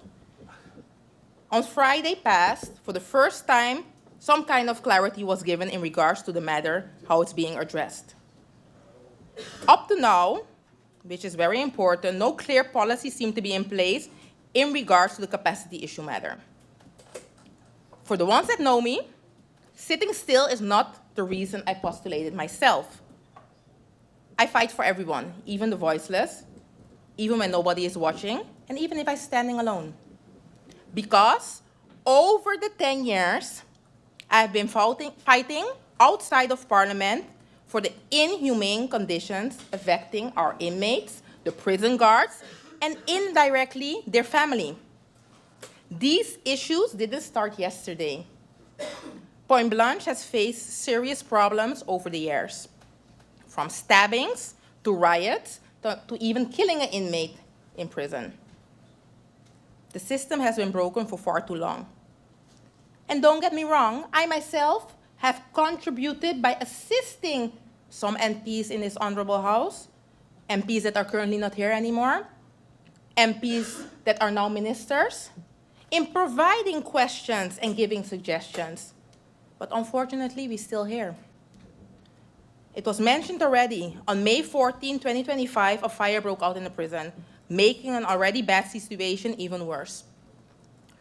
Today, I will be presenting a motion that offers a structured approach to address two critical issues: the ongoing capacity at the facility and the alarming number of individuals still waiting to be placed in detention. The minister has confirmed that there are still over 300 years worth of sentences waiting to be served. That statistic alone should be enough to shake us all. The several reports are clear. The Council's most recent report, dated June 6, 2025, is requesting a kingdom-wide approach to address this crisis. Now, some people might say, she has alternative motives for this to be addressed. She's only doing this because she's a criminal defense attorney. To those, I say, I don't entertain political noise. And I for sure do not have alternative motives. This is solely for the human rights that need to be protected. Because as I have mentioned, and as we can see, prison is for everyone. And I have been a human rights advocate for years. So why should I hide now? And if we believe in justice, then rehabilitation and resocialization must be at the center of our prison system. My fight for the rights of the guards and inmates at the prison didn't stop when I got elected. I didn't walk away from this issue. I doubled down. And while I know the problems at Point Blanche won't be overnight solved, we have to start somewhere. Remember, we are talking about inmates, guards, and the families out there. The new facility may be completed in 2028. But in the meantime, we must act. Sometimes it takes a while before Parliament gives certain topics the attention they deserve. For me, prison conditions have been a long-standing concern. The motion I've prepared is the result of consultations, working visits, reading the law, reading the history of the law, and the fact is that the current detention conditions do not meet the standards we must uphold as a rule of law-based society. As I said, this is not a situation from now. If you just Google my name, you will see the articles and videos. That's a sign that I have been there and that the urgency isn't new. What is new is that I'm currently in the position to come with suggestions myself as a member of Parliament, instead of standing on the sideline and just talk. It's easy to criticize from the sidelines. It's much harder to push for real change while holding responsibilities of governance, even in a coalition. And that's what I'm trying to do. And I want to express once more my appreciation to the Minister for looking at long-term plans and approaches. But I have to remain critical. At this point, a specific detailed policy for the situation at hand. Because currently, there's no detailed policy in place. My colleague MP Utley mentioned the policy is vague. I will state that the current policy at hand is not discussing the details in how Article 137, which tackles the capacity issue, should be applied. With my motion, I'm not sitting on the chair of the minister, I'm just giving guidelines. Because of course, I have suggestions on how this policy should look like. I even drafted a policy in case of assistance is needed. I have it right here. And this draft policy, just to give a little insight, is looking at the introduction and legal foundation. It sets out clear guidelines in how this should be implemented. Article 137 makes it clear how that the Justice Minister may decide that conditional release shall take place at an earlier moment. So in that article, I'm discussing how it should take place based on the law.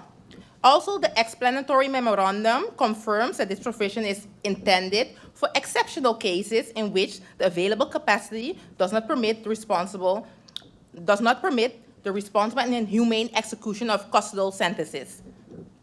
It specifies that the policy must be applied objectively, fairly, and transparent.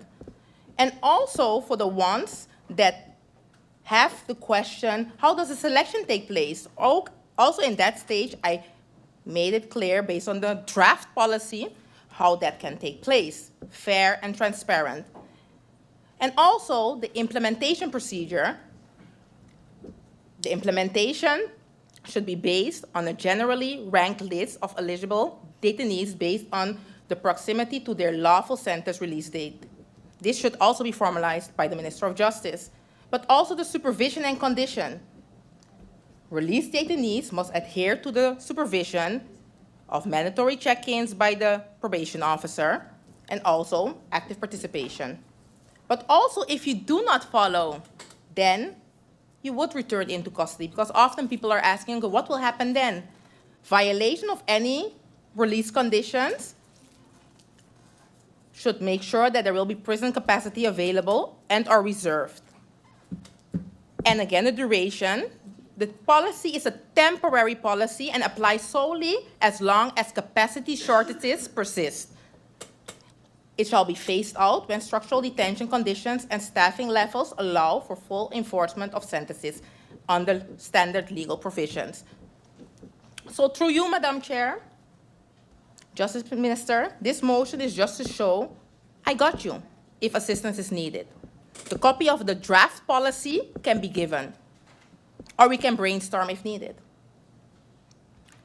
And this draft policy is not the policy of Shamira, it's the policy based on the law. But other than that, there are policies currently in place by the Inmates Association lawyer, Ms. Ibrahim, but also Pepe Souvaron.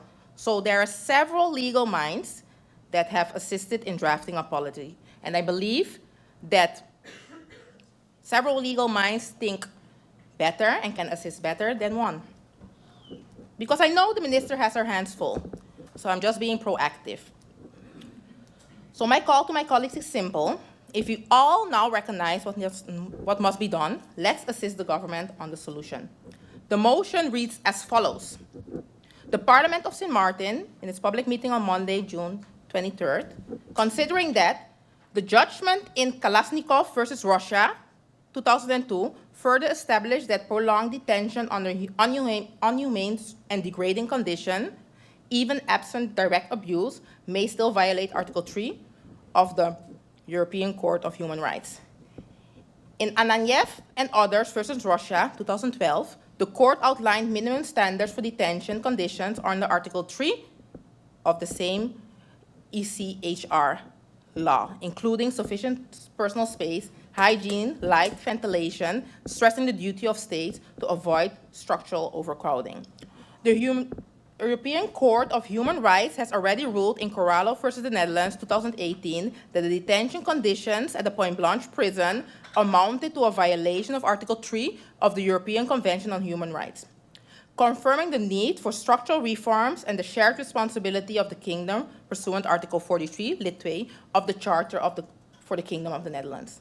The Point Blanche prison continues to operate under extreme overcrowding, creating inhumane, unmanageable conditions that endanger the safety and well-being of both detainees and prison personnel, which may amount, again, to violation of Article 3 of the European Convention on Human Rights, as established in jurisprudence once again. The Point Blanche prison continues to operate under extreme overcrowding, creating inhumane and unmanageable conditions that endanger the safety and well-being of both detainees and prison personnel. Multiple oversight bodies, such as the European Committee for the Prevention of Torture and Inhumane and Degrading Treatment of Punishment, CPT, the Council of Law Enforcement, have issued several reports over the years highlighting the unsustainable conditions at Point Blanche prison. The Council's most recent report, dated June 6, 2025, expressly refers to Article 32 of the Kingdom Act on the Council of Law Enforcement and calls for a kingdom-wide approach to address the crisis. The Minister of Justice holds legal authority under Article 137 of the Penal Code of St. Maarten to grant early release in situations of urgent need for cell capacity, including through appropriate supervision mechanisms such as electronic monitoring. In Curacao, Article 137 has been implemented to allow for early conditional release, whereby eligible detainees, after preferably serving their legally required 2/3 of their sentence, may qualify for additional reduction of up to 15% with a maximum of 18 months early release. Within this 18-month period, up to 6 months may be served under electronic monitoring, providing both relief for prison capacity and protection for public safety. The Ministry of Justice in St. Maarten bears full responsibility for ensuring humane treatment and safety within the country's correctional system. The current imbalance between the numbers of inmates and the available guards creates an unsafe environment for both prison staff and detainees, and the effective prison management depends on a balance between available space and adequate staffing levels.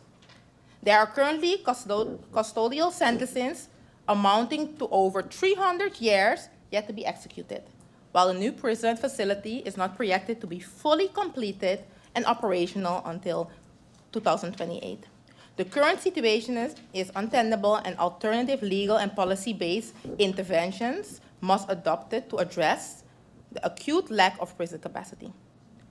The Minister of Justice has both the legal authority and the institutional responsibility to act promptly and decisive in the interest of the public safety, human rights, and legal compliance. According to the explanatory memorandum of Article 137 of the Penal Code of St. Maarten, early release may be granted in circumstances of urgent need for cell capacity, prioritizing individuals who have already served 2/3 of their sentence and are closest to their release date. The acting Minister of Justice confirmed during the public meeting on Parliament on Friday, June 20th, that due to the current lack of prison capacity, she is actively applying Article 137 to grant early conditional release in eligible cases. The acting minister also confirmed that the policy is, in practice, currently permits early release of up to 18 months in line with the approach adopted in Curaçao. The current 2023 conditional release policy of the Ministry of Justice does not provide a clear and comprehensive framework outlining the criteria, threshold, or decision-making process for the application of Article 137. Giving the persistent overcrowding and human rights implication a structured, legally sound, and fair policy framework is urgently needed to ensure compliance with national and international standards, while maintaining public safety and institutional accountability. Acknowledging that this policy framework is of a temporary nature and shall remain in effect until the acute prison overcrowding crisis has been structurally addressed and detention capacity has returned to manageable levels. Resolves that to urge the Minister of Justice within a period of 3 months to develop formally adopt a clear and transparent policy framework for the application of Article 137 of the Penal Code of St. Maarten, which allows for early conditional release in urgent cases of prison overcrowding. Suggesting the following: release may only be after the individual has preferably served 2/3 of their sentence as prescribed by law. An additional early reduction of up to 50% may be applied as an emergency measure, not exceeding a maximum of 18 months before the original release date. Of the 18-month early release period, up to 6 months may be served under electronic monitoring, as this falls within the discretionary authority of the Minister of Justice based on Article 137. That the policy outline clearly outlines the definition and criteria for establishing an urgent need due to lack of cell space. An objective, fair, and transparent eligibility standard that prioritizes individuals closest to their legal release date and who have served the largest portion of their sentence. A documented and accountable procedure for decision-making and internal oversight. The policy includes provision to reserve a number of prison cells for persons, that the policy must include provisions to reserve a number of prison cells for persons who, after being conditionally released, violate the conditions of their release or commit new offenses, ensuring their immediate return to custody as a necessary deterrent and enforcement measure. To further require that the policy to be developed under Article 137 of the Penal Code shall be designed with the express objective of reducing the inmate population to a level that is manageable in relation to both available prison space and correctional staffing capacity, in order to ensure safety, order, and compliance with international detention standards. To urge the Minister of Justice to continue in parallel engaging with Kingdom partners in accordance with the Kingdom Charter to explore financial, logistical, and policy support aimed at structurally addressing the current human rights violation and ensuring the successful and secure implementation of this supervised early release mechanism. To require the Minister of Justice to report regularly to Parliament on the progress, implementation, and outcomes of the aforementioned policy, including data on the number of early release granted, use of electronic monitoring, incidents of non-compliance, and impact on prison capacity, and goes over to the order of the day. Copies of this motion to be sent to the Governor of St. Maarten, the Government of St. Maarten, the Council of Advice of St. Maarten. This motion is supported by myself, MP Kotai, MP York, and MP Lewis. Depending if I still have time, remaining. That seemed to be the case. I will now go over the remaining part of my second round. For the ones that don't know, all that was just brought forward in the motion is not something new. We are actually pretty backlogged. Why am I saying that? Because currently in the Netherlands, and we often like to talk about the Netherlands with the good, with the bad. At this moment in the Netherlands, they go further. In 2025, so currently now, there's a draft law that aims to introduce electronic monitoring detention as an independent principal punishment in the criminal law code. Additionally, it proposes increasing the maximum duration of community service and allowing, during the enforcement phase, for the community service to be partly carried out in a form other than exclusive unpaid labor. In that article, the Council welcomes the introduction of electronic detention as a principal punishment. The ability to impose electronic monitoring enables the judge to deliver even more tailored sentences. It is a good alternative to short-term imprisonment. This helps to minimize the negative impact of detention and lowers the risk, I will repeat myself, lowers the risk of recidivism. It could also reduce the pressure on prison capacity.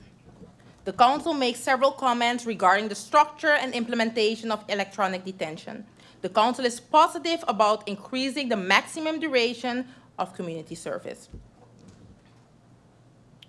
Perhaps we, and I'm saying all 50 members that are part of the Justice Committee, could consider reviewing that part of the Criminal Procedure Code.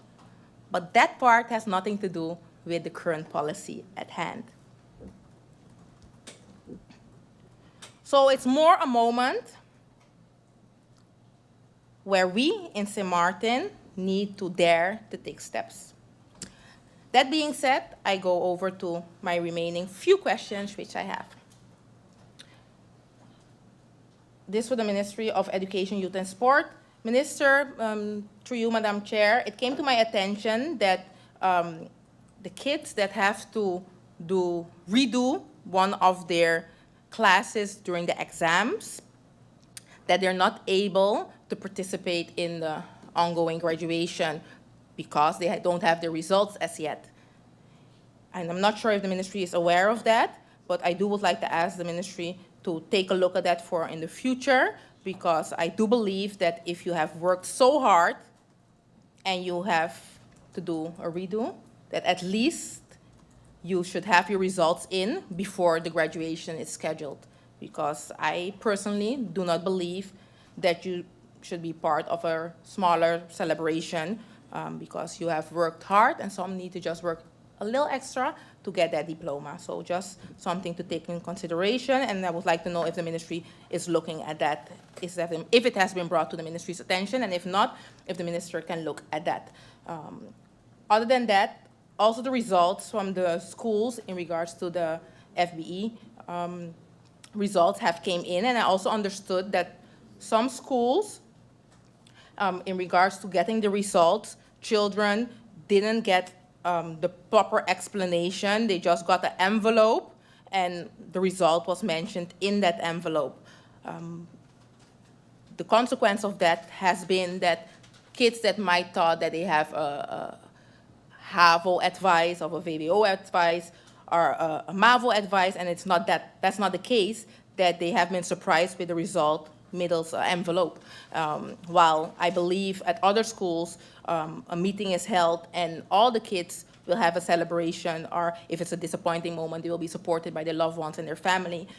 So I have had several persons coming to me in regards to they find it very unfortunate that the information has been brought like that to certain kids from certain schools, and also that the parents were informed, just check the online system. I don't know the names of those systems, but the grades are there. So just to ask if the ministry is aware of that and if the ministry is looking into that as well. Other than that, in regards to questions for the VSA ministry, or more a remark towards the VSI ministry, our announcement.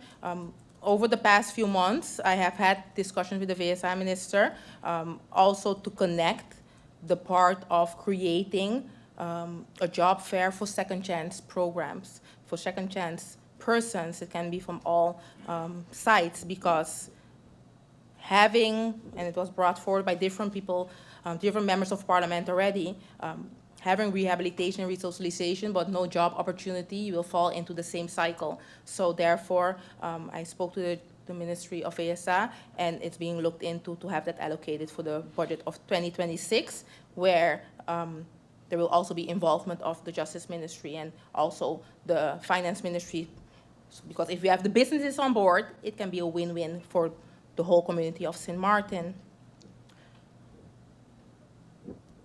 My last questions are for Justice. I have seen, and information has been given to you, Madam Chair, in regards to the budget for the rehabilitation programs and resocialization. Has the ministry thought of working with, for example, NIPA, so that carpentry, plumbing, painting, upholstery, cooking, and even the sewing classes, which I understood are not taking place currently, could take place again, and that the inmates could get a certificate? I can remember 10 years ago when I came to Sint Maarten, that was in place. Inmates could make stuff and could even sell stuff to the community. So just to know if the ministry is looking at that. Also, to add to what my colleague MP Doron discussed in regards to rewarding officers, also in regards to that, I would like to know if the ministry has taken the chance to look at the option, and again, I'm referring what's happening in the kingdom currently. Since October 1st, 2022, the Dutch police have implemented a referral bonus of €1,000 gross for officers who successfully refer new recruits for the basic police training or other hard-to-fill positions. This can be something, I believe, we on Sint Maarten can look at. The key points of that is, the implementation of it is, okay, who can qualify? Active police officers who refer someone from outside into the police force for the basic police training. The referred candidate must be hired, of course, complete the full training, and officially enter service. Bonus amount, here it's €1,000, can be $1,000, or whatever amount the ministry is thinking of for successful referral. And the purpose, this initiative is part of the National Police Recruitment Strategy to address staff shortages and workload issues. And why a bonus? Because here on Sint Maarten, as also in the Netherlands, the Dutch police are facing staffing challenges, and this can encourage current officers to recruit through personal networks, helping to improve the quality and volume of new applicants. And you can refer, for example, candidates through the designated internal channels. And of course, as I mentioned, ensure they apply and get accepted into the training program. And once they complete training and join the force, you receive the bonus. So I would like to know if the ministry has a chance to look at such a proposal, or if the ministry, seeing that this proposal now has been brought forward, if the ministry would consider such a proposal in the future. Chair Lady, these are my questions for now in the second round, and I will provide you with my 2 motions. I thank you. Thank you, MP Shamira Roseberg, for your questions and comments. And the next MP with questions is MP Lyndon Lewis. You have the floor.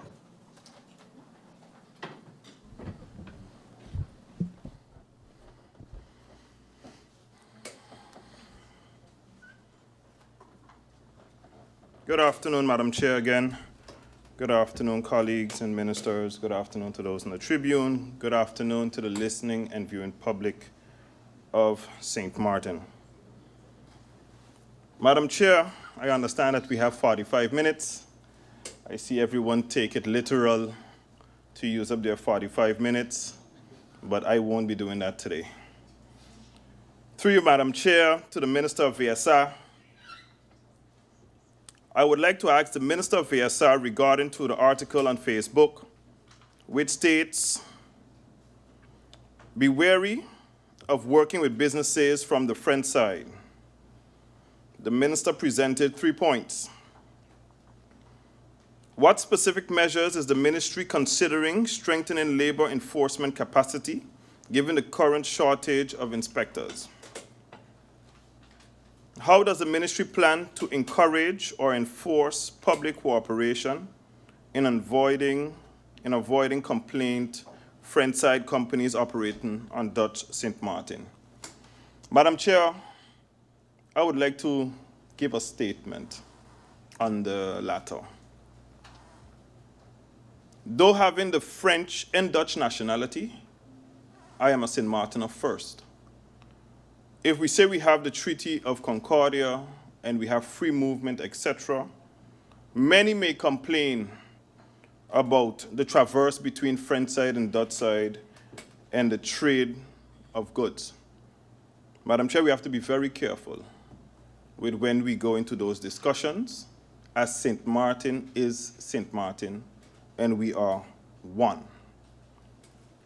I will continue, Madam Chair, through you, to the Minister of General Affairs, be it the Prime Minister. While the interruptions in the electricity may not last for an extended period, they continue to inconvenience residents, especially in light of the alarming bills they continue to receive from GEBE. What is most concerning is that these outages are not being communicated in advance, leaving the public uncertain and frustrated. Through you, Madam Chair, can the Minister of General Affairs indicate whether he is aware of this situation and what concrete measures are being taken to ensure timely and transparent communication for the affected residents? Madam Chair, through you to the Minister of Romi, I would like to inquire of the Minister whether there are ongoing issues with the garbage collection companies. Recently, residents have experienced delays in the garbage pickup, with garbage bins overflowing for up to a week and a half, which raised serious health environment concerns. Additionally, through you, Madam Chair, I would like to bring to the Minister's attention that abandoned vehicles are once again appearing alongside our roads. I trust that the necessary steps will be taken to address both matters in a timely manner. Madam Chair, through you to the Minister of Finance, I would like to bring to your attention, Minister, that it has come to my attention that a supermarket located on the Lime Road is refusing to accept the Antillean Guilder coins from consumers. According to a cashier at the establishment, this directive was given by the owner of the business. Through you, Madam Chair, I kindly ask the Minister, if I can recall correctly, to remind all businesses that the legal deadline for accepting the Antillean Guilder, including coins, is on June 30th, 2025 at midnight. Until that time, these coins remain legal tender and must be accepted and respected. And lastly, Madam Chair, through you to the Minister of Justice, the Parliament of St. Maarten approved and forwarded to your person or office the recently revised Criminal Code procedure, Wetboek van Strafvordering. Can you inform Parliament when we can receive the approval from government so we can proceed with finalizing the needed changes and creating a proper legal basis for all involved? Madam Chair, through you, I would like to thank the ministers in general, all ministers, the Council of Ministers, for answering the questions that I've posed in round one. Therefore, there were no need for clarifications. And for round 2, Madam Chair, this will be all. Thank you.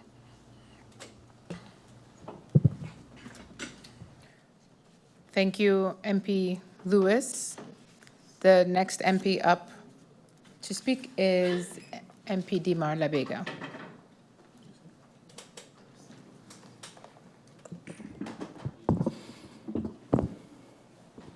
Thank you, Madam Chair. Good afternoon to all. Through you, Madam Chair, as the summer officially ends, or begins rather, I would like to congratulate all our students who have passed and will be moving on to the next level in their educational journey.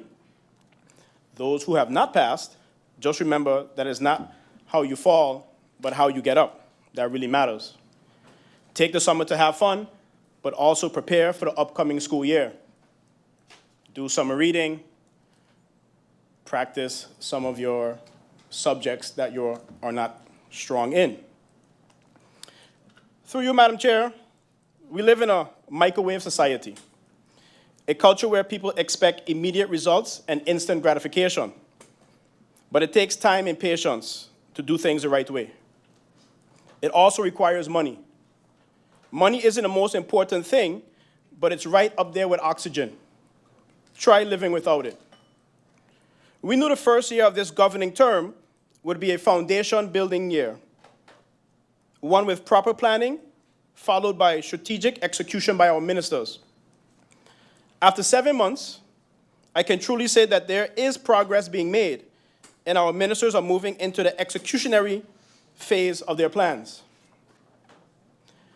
Through you, Madam Chair, to the Minister of ECYS, as a resident of the Cul-de-sac area, one of the major concerns is, and still, the traffic situation in that area. The installation of the school bus fleet tracking system in March is a step in the right direction. This will ensure safety for our school bus drivers and St. Martin's future, our students. I hope that this safety measure will lead to the next step, more students taking the bus to and from school, allowing the alleviation of traffic congestion in the cul-de-sac area. If a parent can save an extra hour or two from not being in traffic, this can greatly add to the quality of life. This is what the government is here to do. An extra hour can be spent resting, exercising, or spending more time with your family. So, Madam Chair, I will be looking forward to hearing about the minister's future plans and next step in alleviating the traffic in the cul-de-sac area at a later date. To you, Madam Chair, to the Minister of Finance, I would like to show my appreciation for the dedicated work that you and the ministry has put into getting the 2025 budget back to Parliament. Madam Chair, through you to the Minister, a colleague, MP, has already stated that they plan to bring a motion to stop or delay the implementation of the dividends tax legislation that you have stated would go into effect as of January 1st, 2026. Although you mentioned this is not part of the 2025 budget and will be discussed later via an expert being brought to Parliament to properly explain the legislation, I believe clarity is still needed, as this topic was mentioned in the Budget Central Committee meeting by the Minister, and I'm a bit confused still. Through you, Madam Chair, the Minister first mentioned that the legislation would take effect on January 1st, 2026, then stated she will return to Parliament with an expert to further explain, then stated she plans to revisit this legislation, or review, I believe. My question to the Minister through you, Madam Chair, can the Minister clearly state what her plan is moving forward with the dividends tax implementation date? Is this date final, or given the members of Parliament's concerns, will this date be reconsidered or pushed back? Madam Chair, I have not given my view on this tax legislation because I need more details on the overall tax reform plan. There have been swift judgment, whether pro or against the topic, but I am slow to judgment and quick to trying to understand. Understand the bigger picture for the people of St. Martin and the tax reform. I look forward on hearing the minister's plan and the timeline of such. Next, we move on to the Minister of TIAT, to you, Madam Chair. With productivity comes criticism, some constructive, some malicious in nature. The main thing is that your heart is in a correct place, and the vision for the island and the people of St. Maarten is crystal clear. When it comes to the vendors market, lots of back and forth. TIAT, VROMI, who's responsible, who's not responsible. Through you, Madam Chair, to both the Minister of TIAT and VROMI, I would just like to see the project started and finished. And if I'm not mistaken, I believe there was some activity today. So I hope that is the beginning of the marketplace being started. Through you, Madam Chair, I would like to pose a question to the Honorable Minister of TIAT. Given the situation and the relocation for extended period to the market vendors, does the minister have any plans, which I think was already stated, that you and the Minister of Finance have been in discussions to see what can be done compensation-wise, if possible, for the market vendors? So to you, Madam Chair, I would like an update on this. Is this correct? If so, can you elaborate a little more? The Ministry of TIAT is tasked with many important matters. The traffic situation on the island, bus and taxi operations, telecommunications, the airport, the harbor, and most importantly, St. Martin's tourism product. I must admit, I have noticed a new energy surrounding our island and its visitors, and I like the direction we are moving in. I know this is just the beginning of the ministry's long-term vision. As a result of that vision, we have landed on none other than Soul Beach, an initiative to bring economic stimulation in the beginning of the slow season. There has been much discussion surrounding the who, the why, the what, and the whens. The minister saw an opportunity for the people of St. Maarten, and she seized that opportunity. Had Soul Beach gone to another island, we wouldn't be here discussing this topic. Well, then again, we would, because the topic would have been, how come the minister didn't think to secure Soul Beach for St. Maarten? The objection to Soul Beach has taken on many different phases throughout the months. First, it was procedural, then it moved to how much, why so much money, how much people, how much are they going to spend, Dutch side, French side, all sides. During and after the event, it got even more bizarre, especially during the event. You had posts saying, I don't see enough people at the events, Soul Beach is a flop, so on and so forth. Now, I have been to Soul Beach in Aruba before, and I went to many of the events here in St. Maarten, which I already stated. I've spoken to many people who attended Soul Beach in St. Maarten, and they seem very excited to me. Were there constructive criticism? Of course, like any event, there will be. But they have also stated that they're enjoying themselves, they're enjoying seeing the island.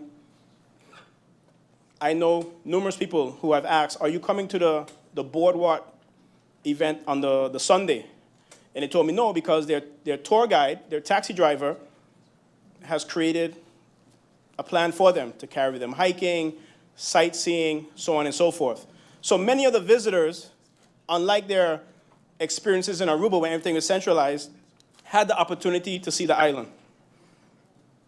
As a matter of fact, I know that a cast member for a very famous sitcom has already made a purchase, a property purchase on the island, and I was told that their friends may follow as well. So the impact of Soul Beach cannot solely be calculated based on hotel stays, how many people came, how many people didn't. It's a build-up, and I see great potential in this event. A question I asked myself last week: if Soul Beach does not return to St. Maarten because of political jockeying, who will it affect? If I look around, I don't think it'll affect anyone in this room, personally. But it will affect the people of St. Maarten, the people who are working in that beloved tourism industry. Hotels and their staff, restaurants and their staff, store owners and their staff, tour and excursion operators and their staff. And lastly, taxi drivers. I would think, considering the amount of taxi licenses that were given out by the previous administration, some may want Soul Beach to return. Or maybe we have forgotten about them already. So to the minister, to you, Madam Chair, I encourage the minister to continue to push for the betterment of our people and our tourism industry. I will always stand with the doer. Madam Chair, the People's Tribune emailed all MPs pertaining to whispers, rumors of division, potential motions, or the fall of government. I didn't respond to this email in a timely fashion, but I would like to do so on the floor of Parliament today. I took an oath to the people of St. Maarten 7 months to later this week. And I don't recall reading anywhere in that motion that government destabilization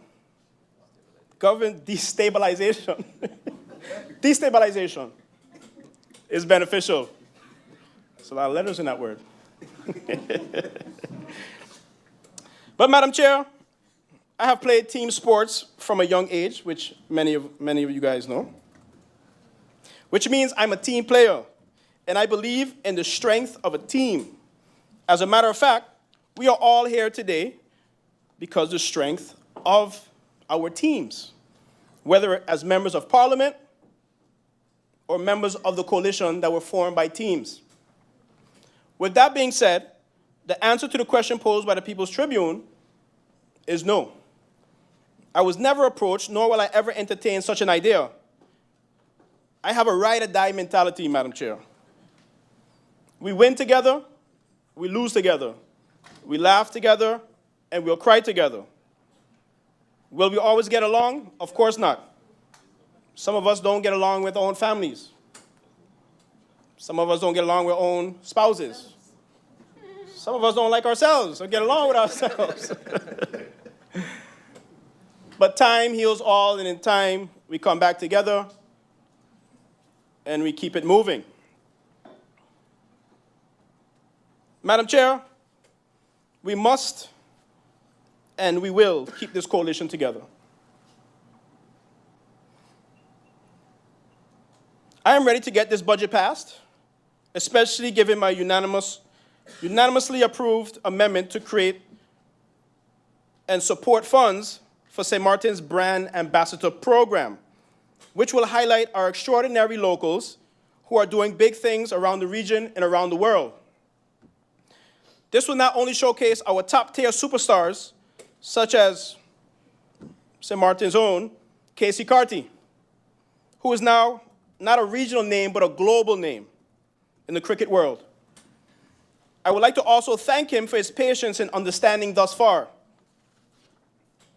Madam Chair, there are lots of other top athletes and creatives I could mention. Most recently, we have the young man, Coffee Hamilton, who I just saw is playing basketball in Austria, I believe, Australia? Austria. He had just signed that. Young, talented young man.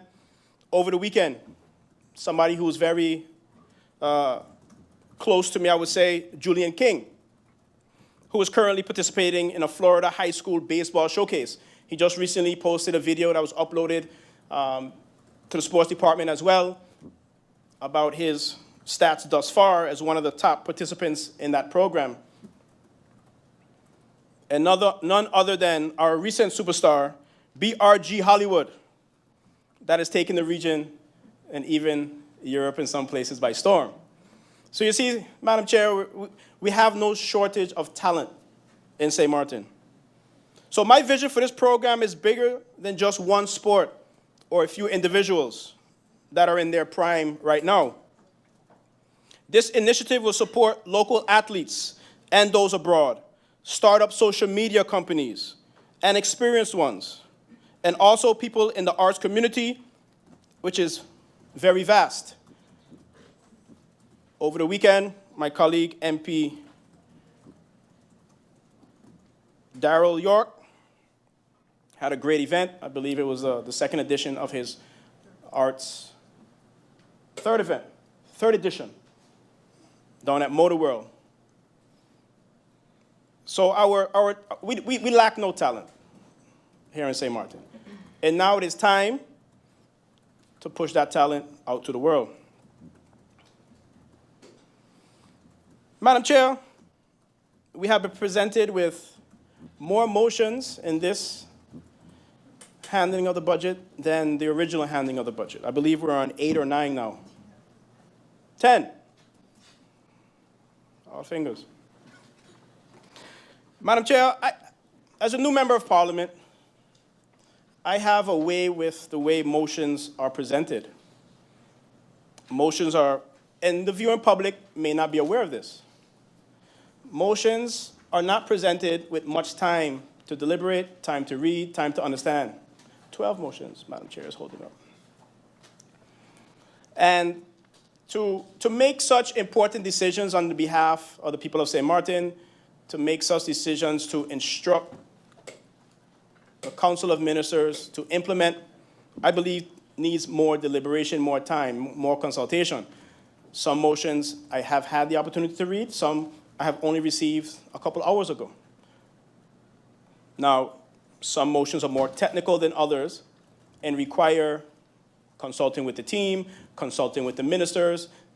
They now, in turn, have to now consult with their team, and in a very short time. And I don't believe that rushing such important decisions,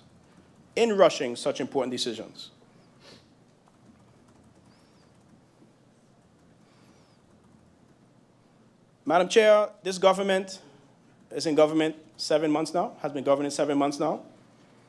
And I believe that we should give them time to execute their plans.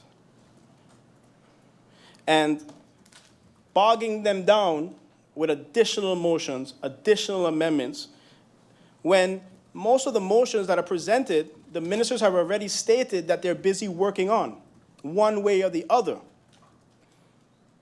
So for me to come down and say, Minister, I would like this done, this motion implemented within this time frame, and if not, we call you back to Parliament, you haven't done what we instruct you to do.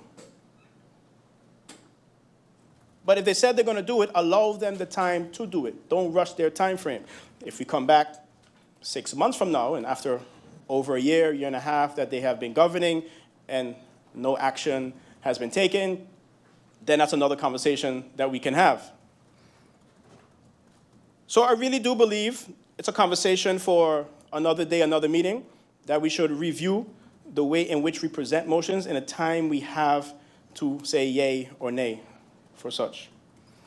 With that, Madam Chair, that'll be all.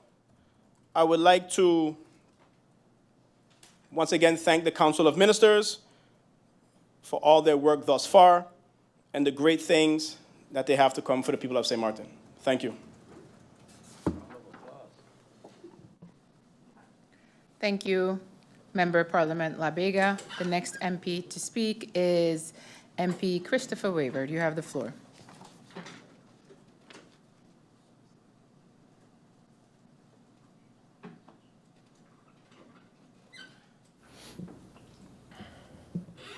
Thank you, Madam Chair.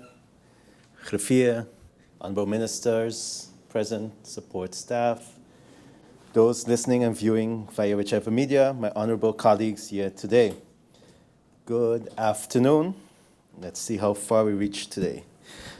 First of all, I just want to give some statements. I want to congratulate the Council of Ministers for the job they've done, and also the civil servants for working late hours, especially Friday into the morning, to ensure that we have the answers that we requested.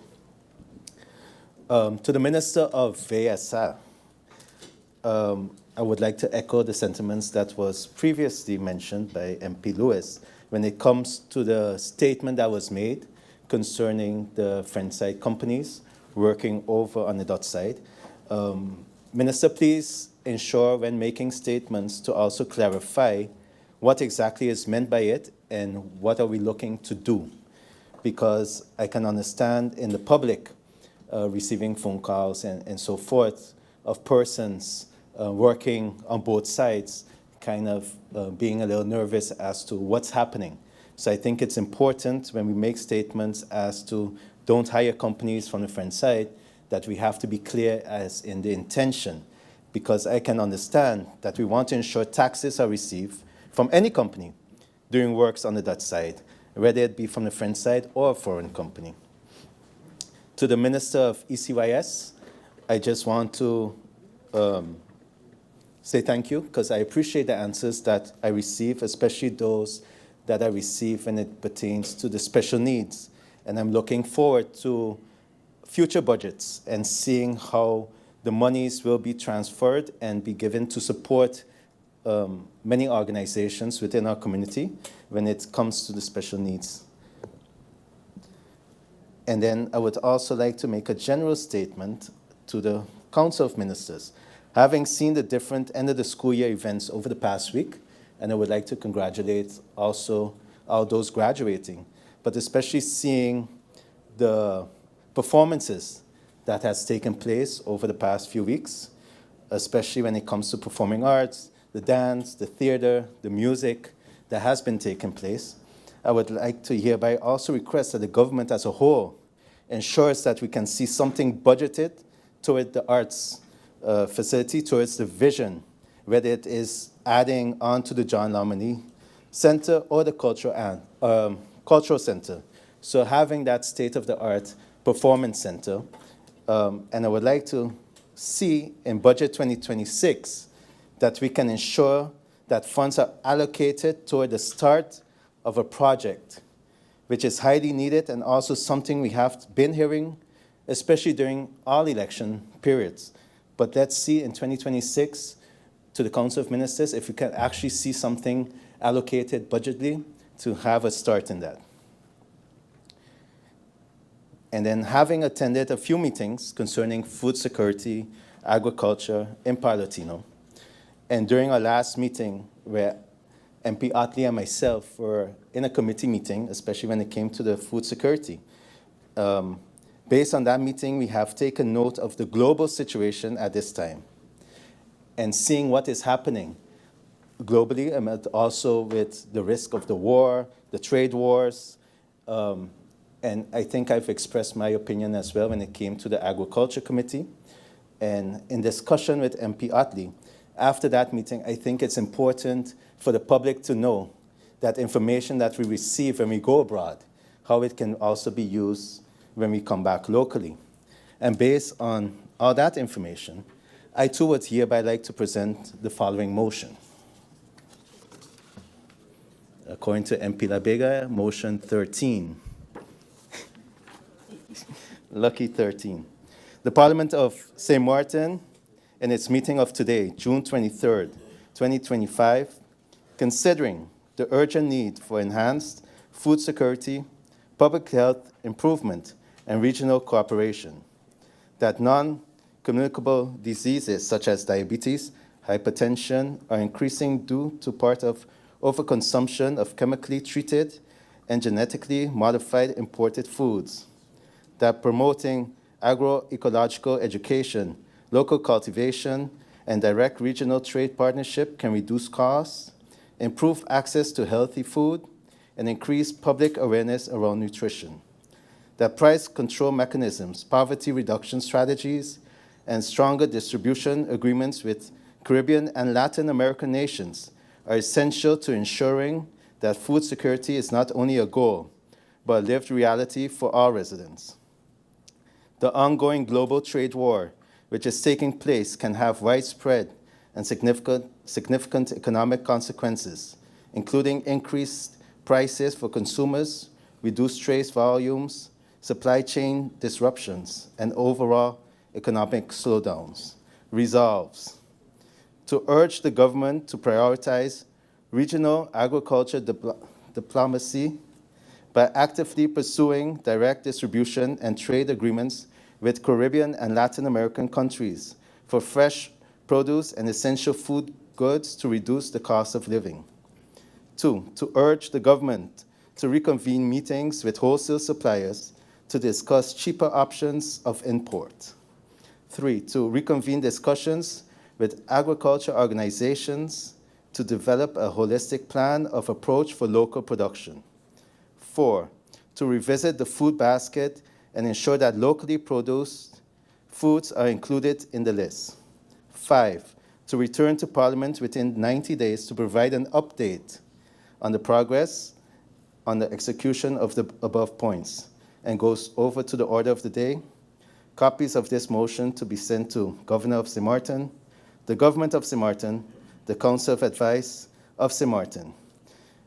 This motion is endorsed by myself, MP Utley, MP York, MP Meyers, MP Kotai, MP Roseberg, MP La Vega, MP Wescott, MP Peterson, and MP Janssen-Webster.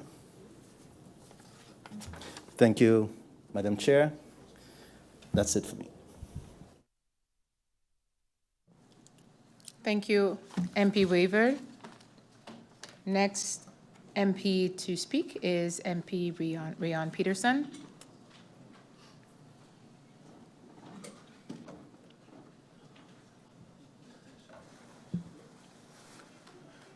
Thank you, Madam Chair. Good afternoon to yourself, to the Griffier and Secretariat, to my honorable colleagues, and to the honorable members of the Council of Ministers joining us. Madam Chair, I don't really have any questions for round 2. I've just, so much as everybody, have witnessed many motions tabled today. And of course, you know, when it comes to the voting for these motions, I do want to make sure that we request that we do get some time to motivate, because today I will be very, I would say, critical on which motions I will support and whatnot, because as I've said in the past, motions, to my opinion, we've become a parliament of motions where we, to my opinion, are presenting too many motions and are putting our own, I would say, authority in the back seat. Like we previously said, a motion is supposed to be a wish towards the government. A motion is not a tool to instruct government in any way. The Trias Politica is very clear, and therefore, I'll just wait for the vote, Madam Chair. And it'll be interesting to see how other MPs as well will motivate their votes for the motions and amendments. Thank you, Madam Chair. Thank you, Member of Parliament Peterson. The next MP to speak is Member of Parliament Darrell York. You have the floor.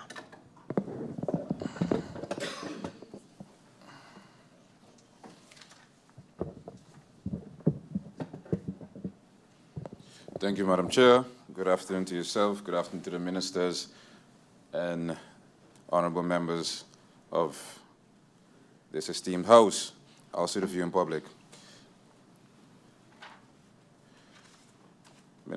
To you, Madam Chair, I'll start off today with the Minister of Finance. Minister, I guess we both know what it's about. This morning you gave eloquent answers based on the questions received about the dividends tax, dividends withholding tax, where you stated that the current tax to GDP is about 14%, and I think after implementation, or basically going into next year, should be about 16, something of the sort. And then I asked the Minister, to you, Madam Chair, what is the goal? To which the Minister, with a very good question, said, not question but statement, said that should not be the question. The question should be what is attainable, if I could paraphrase what she said. But in saying that, I missed the part where the Minister gave an answer to that question of what is attainable. So still, aside from what's the target, where are we going? And based on that, how are we going to get there? Because the Minister also explained that there's a task force basically researching all things tax for the tax reform. But I would assume that the Minister will not be rolling these out one by one by one by one. And at some point, she will come with a more comprehensive plan on how we're going to get to certain numbers. And as she stated, I think every % is about 40 million guilders. So you know, we're getting there slowly, but I would still like to understand and know what the exact plan is. I also asked the minister about her plans to increase compliance. But I didn't mean compliance in the most total sense. I mean compliance amongst the tax forms that we have right now. So basically, as it pertains to wage tax, as it pertains to profit tax, et cetera, how is the minister planning to increase our current day issues, aside from the dividend withholding tax? I didn't get that on her answers. And I understand the abolishment of inheritance tax, et cetera, that she will be coming with, the minister will be coming with in a couple of weeks or a couple of months, basically this year. But I fail to understand where adding a dividends tax, whether I'm for it or against it, that doesn't matter for the sake of the conversation. How does that go hand in hand with keeping the tax holidays? Because I've been vocal about this before, and the minister stated that she believes that tax holidays increases investment, foreign investment, et cetera.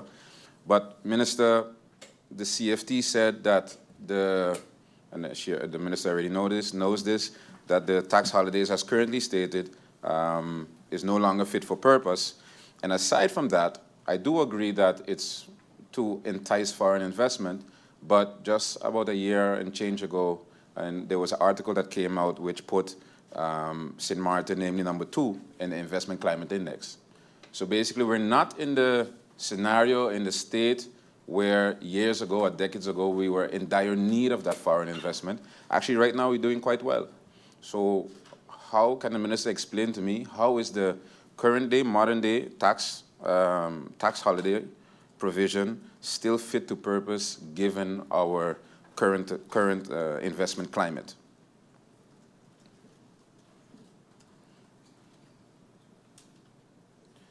That would be it for the Ministry of Finance.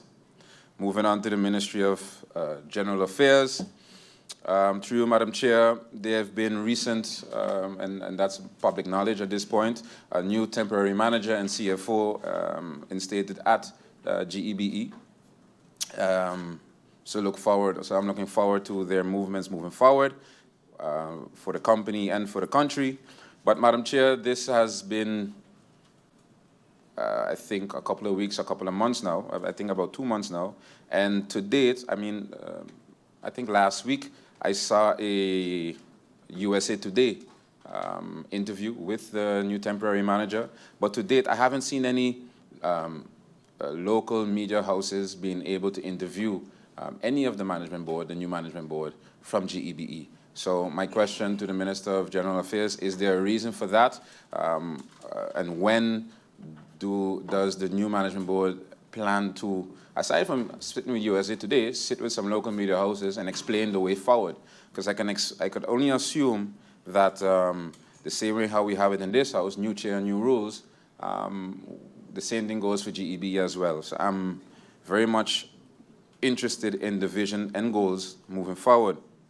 Also, as it pertains to the new temporary manager, has he passed his grade A screening as yet? What is the status on that? And if not, when is it due? Also, Madam Chair, I had a conversation with, here on the floor of Parliament with the good Prime Minister as it pertains to the throughput fee and in looking into if it's still fit for purpose in today's environment. In explaining the origin of the throughput fee, the minister explained that it was once put there for a much-needed investment. In my explanation, prior to that answer, I already said that that investment was the pair. So can the minister, Prime Minister, explain to me if that is correct or incorrect? And seeing that it was for the pair, and then loans were then subsequently took out for other investments, for example, the bridge, my question was, is the concession agreement or whatever paperwork, relevant paperwork, fit to purpose as it pertains to specific type of investments?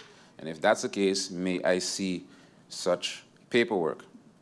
As well, the evaluation of the fuel clause, given the points I brought, seeing that the fuel clause was instated when GB still fully subsidized Sabre and Statia, and that is no longer the case.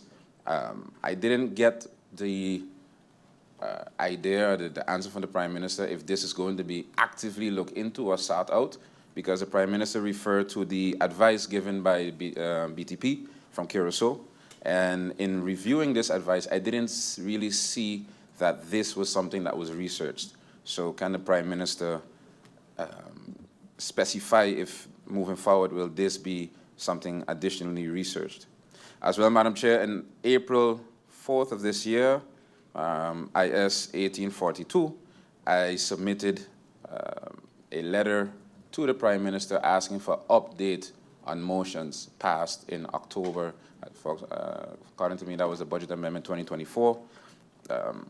And now I would like to add to that and ask also for the Budget 2025 motions that were passed this past January, because oftentimes, Madam Chair, for example, this letter was never answered, but oftentimes, and MP Labega just referenced, we're on, I think, number 13, motion number 13. Often motions are passed in this House, and they end up going to the wayside, and oftentimes, sometimes, nothing is done with them, and maybe a year, 2 years later, you'll see the same motion brought back on the floor of Parliament, brought by someone else. So, as it pertains to that, I would like to keep for all of us to be diligent moving forward. What is the status of the motions? Basically, are they still executable? Are they still feasible? Do the ministers in the meantime have different ideas on how they're about to go about it? I think once a motion is passed, it should not just disappear. It should be a document actively held, not to the minister's neck, but basically in cooperation with the ministers, how we can move forward to make this a reality. So I would like an update on these motions, especially the motions from MPs Roseberg and Kotai as it pertains to legislative lawyers and the drag circuit. So I would like to know what are the updates as it pertains to those motions. Moving on.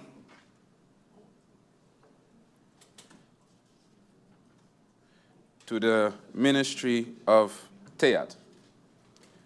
Through you, Madam Chair, I think we've discussed some topics at length, and I would like to move on to a different perspective about the same things averagely.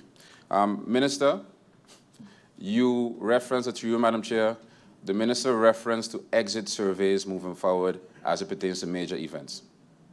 Next year, we have not just a regular major event, but I would say a super major event as it pertains to 55 years of Carnival, right? I'm not sure if we did or the exit surveys are being done right now in order to see how we can enhance Carnival moving forward. But my question to the Minister would be as follows. The Minister explained in some prior decision making for some other decisions made that our local Carnival is attended, and this is a quote, attended mainly by residents, right, end quote.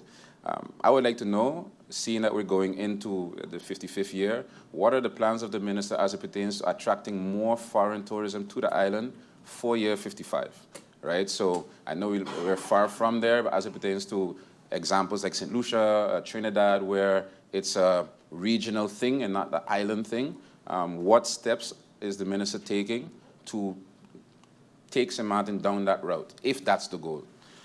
So are there any exit surveys on Carnival 2024, and what will the Minister be doing moving forward as it pertains to Carnival year 55 and moving forward? As well, we've been back and forth about some other festivals, local festivals here in the island, and I would just, for future reference, like to know from the Minister, is there going to be some kind of cohesion in the way information is gathered, vetted, and decisions are made moving forward pertaining to the various event organizers? The reason I'm asking this is because right now, for the last couple of months, we have been having a lot of back and forth to what could be perceived as, this one get this type of treatment, next one get this type of treatment, this year for this, next year for that. Are we moving forward, Minister, to a structure where expectation can be managed, especially for our local events? Subsequently to that, the Phillipsburg Revitalization Project. It's mentioned in the toelichtingen in the budget, but it's coupled with as well the marketplace, the funds for the marketplace. If I'm not mistaken, it's one total post. I would like to know but I also understood that the funds that are reserved for the revitalization project in this budget is not the total funds needed for revitalization, because that will be supplemented in the next budget or in the next CapEx. Can the minister clarify for me if that's the case, if it's going to be supplemented by CapEx 2026, or is it coming out of the direct budget? Which budget post is it going to be subtracted from? And as well, what is the total cost? What will be the total cost of the revitalization project? Is the minister that far as yet? As well, what happens to the project if CapEx 2026 is not afforded to the country? So I would like to know what's the plan B that the minister has for the revitalization project of Phillipsburg in the event of CapEx not being afforded to the country.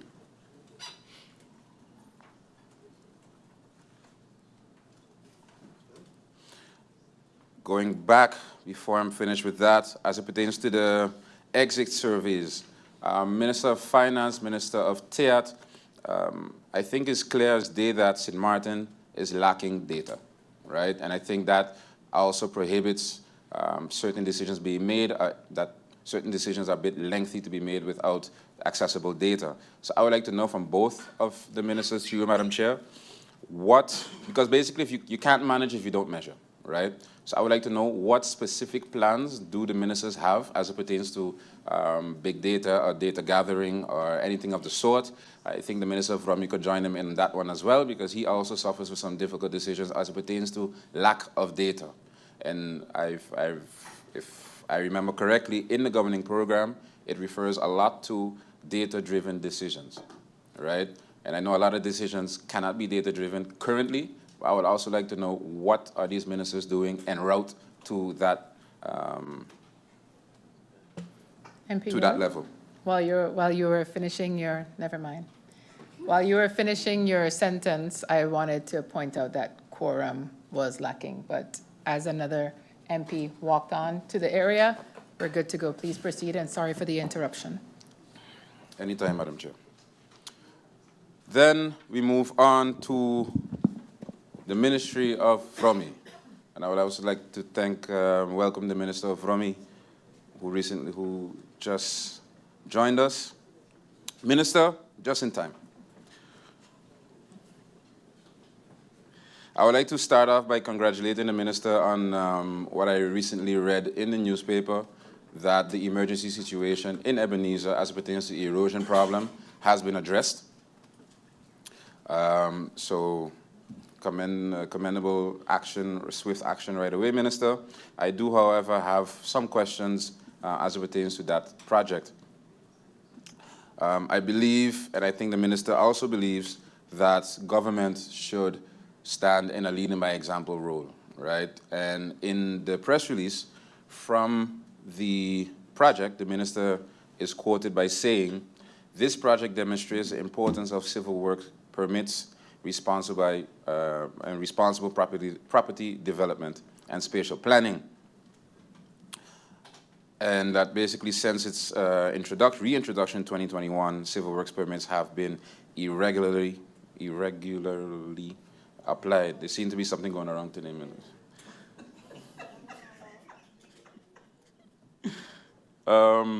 with that being said, I would like to ask the good minister, did this project have a valid civil works permit?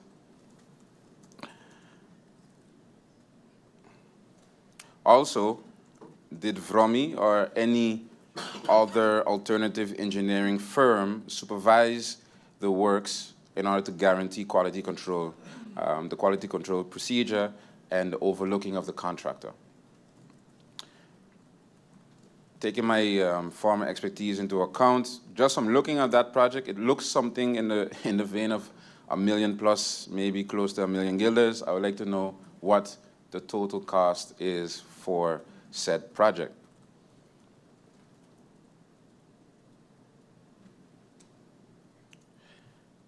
And I know, although it was an emergency decision, were local contractors afforded a chance to bid on the project? And if not, why not? Aside from it being an emergency.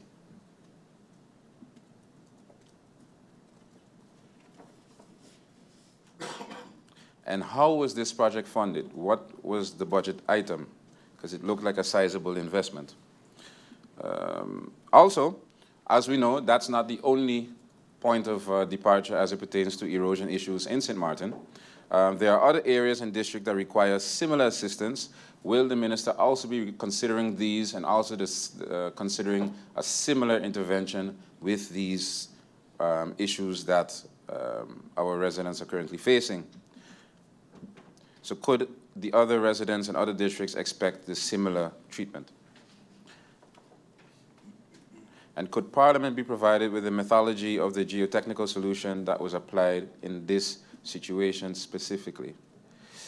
Also, dating back to October, where I had a conversation with the minister here on the floor of Parliament, Minister, I then painted a scenario where I asked, hey, if I'm living in the hills right now and my backyard is caving in, but someone's front yard, so someone's front yard is my backyard and my backyard is caving in, who is liable, right? Or if my backyard is adjacent to an access road higher up and it's not private property, who is liable for the backyard caving in? And when I'm saying liable, I'm not saying taking anybody to court necessarily, but the potential retaining wall that would maybe necessarily be necessary, erosion mitigation, who has to foot that bill, right? And I understood the minister said there was a lot of gray area in the laws, the civil law, et cetera, but I would like to know what has been done or what is being done to clear this up moving forward, because although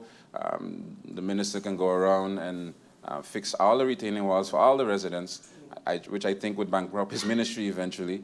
I would like to know what is he doing in order to empower people to be able to help the situations for themselves, or be able to come to a consensus amongst themselves. So what is being done on that issue? Moving forward, Minister, over the last couple of months, especially the last couple of weeks, I've been very vocal about the things that have been publicly coming out to the public. That's of the things that's been happening within the ministry, right?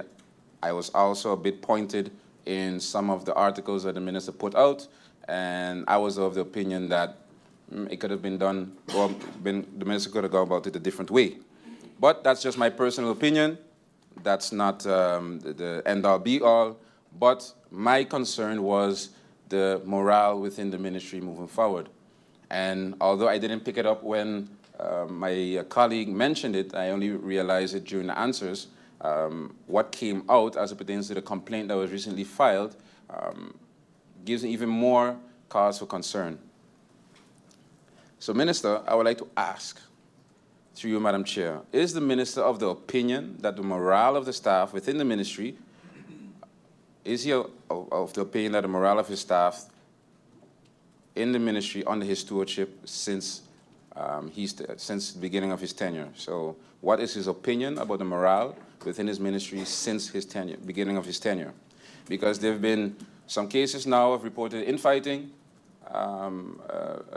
unease between, not to go in about the complaint, but the minister knows about the complaint.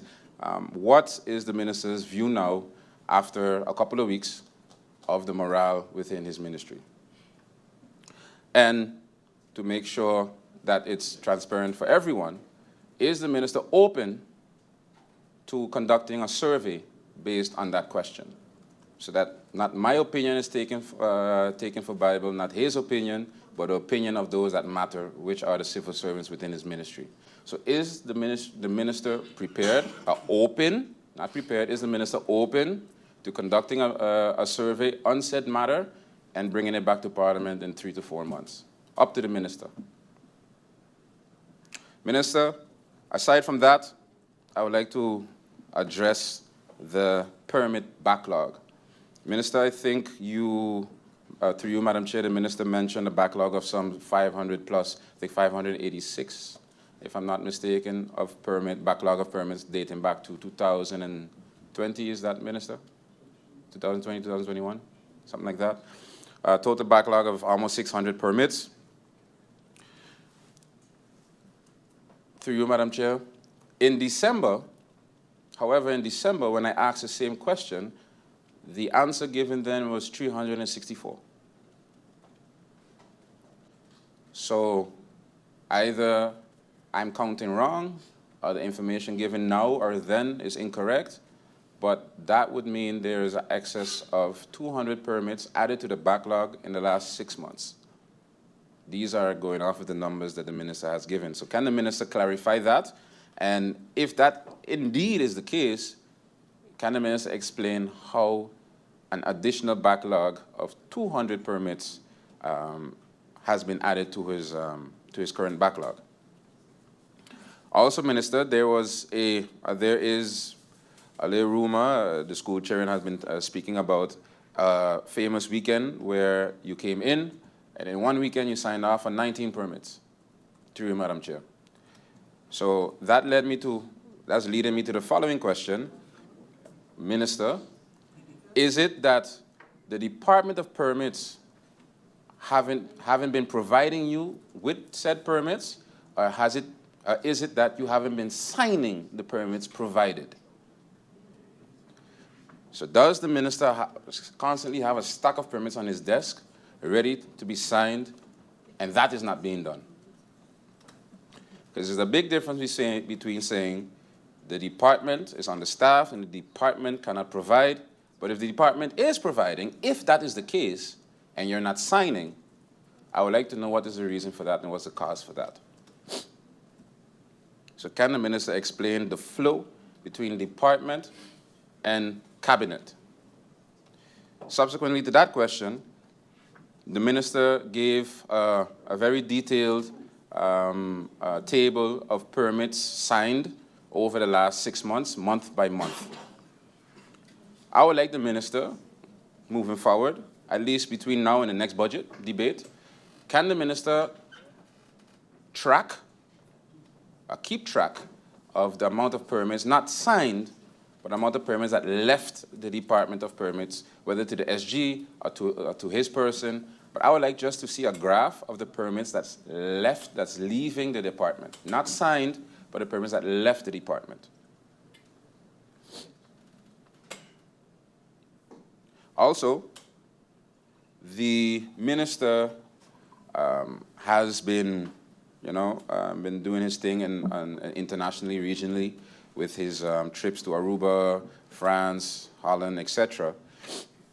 And I can only imagine that on some of these trips, his right hand, which would be the SG, would be accompanying him on these trips. So I would like to know from the minister, in the event when his person and the SG are not on the island, who is in charge of the ministry? And does the person that the minister leaves in charge have signing power? And has this person been using, if the person has signing power, has this person been making use of the signing power in the moments that the minister was off island? Because if this is not the case, Minister, literally every time you leave the island and the SG accompanies you, the ministry is at a standstill. Hence my question. Who is in charge, and does this person actively lead the ministry in you all's absence? Lastly,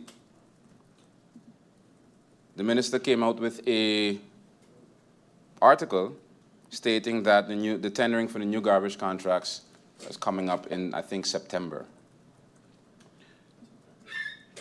Minister, I would like to know, where is the LBHAM for the tendering contract, or for the tendering policy? Where is the famous LBHAM? Justice. We have the acting Minister of Justice with us today. And Minister, I don't have many questions because there are two MPs today who literally spent a lot of time on the topic. So I only have two questions. Minister, through you, Madam Chair, do we have there's been much talk of a ankle bracelet policy. I would like to know specifically, do we have an ankle bracelet policy or do we have an early release policy? Can the minister clarify and explain that to me? And with that being said, I think if you add it all up, there's been over 100 minutes today spent solely speaking about the jail, or the inmates and the issues that they are experiencing with the jail. But I haven't heard anyone speak about the justice workers up to now, right? Maybe I stand corrected. I didn't really hear anyone. Maybe it's still coming. My question is, and it's the same question previously, what about the overview for the expected LBAs? The minister took about 6 to 7 months to set up the whole process from scratch again. And I can only expect that at the end of that, the justice workers who patiently waited should be at least provided some light at the end of the tunnel as it pertains to when they can expect their LBA. And as the good MP Meyers eloquently stated, behind every batch, it's not a number, it's a family. So, fair enough, these families also need to have a little light at the end of the tunnel to when they can expect their LBA. And I could understand that the minister is reluctant to give such because maybe she wants to, through you, Madam Chair, the minister wants to manage expectations and doesn't want to let anyone down by giving a date and not being able to keep to the date. But I think we're long enough and far enough in the process to know that things can happen and things can come up. But a tentative date, a tentative schedule on when these LBA or these batches can be expected, I think is the least that can be provided to the justice workers at this point. Because I think they've been very understanding and very meewerkend, as they would say. I think they need to be rewarded with at least an overview of the remaining batches. With that being said, when can the next batch be expected? When can the next batch be expected?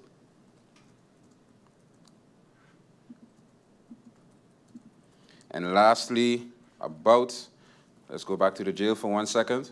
The new prison, or detention center, better said, I asked if St. Maarten can handle the added cost of said detention center. Because we had a number of 495 guilders per day. Right now that's for 80 inmates.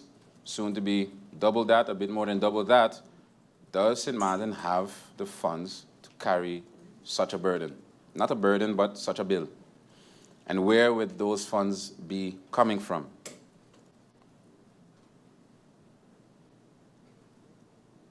Double checking if that's it.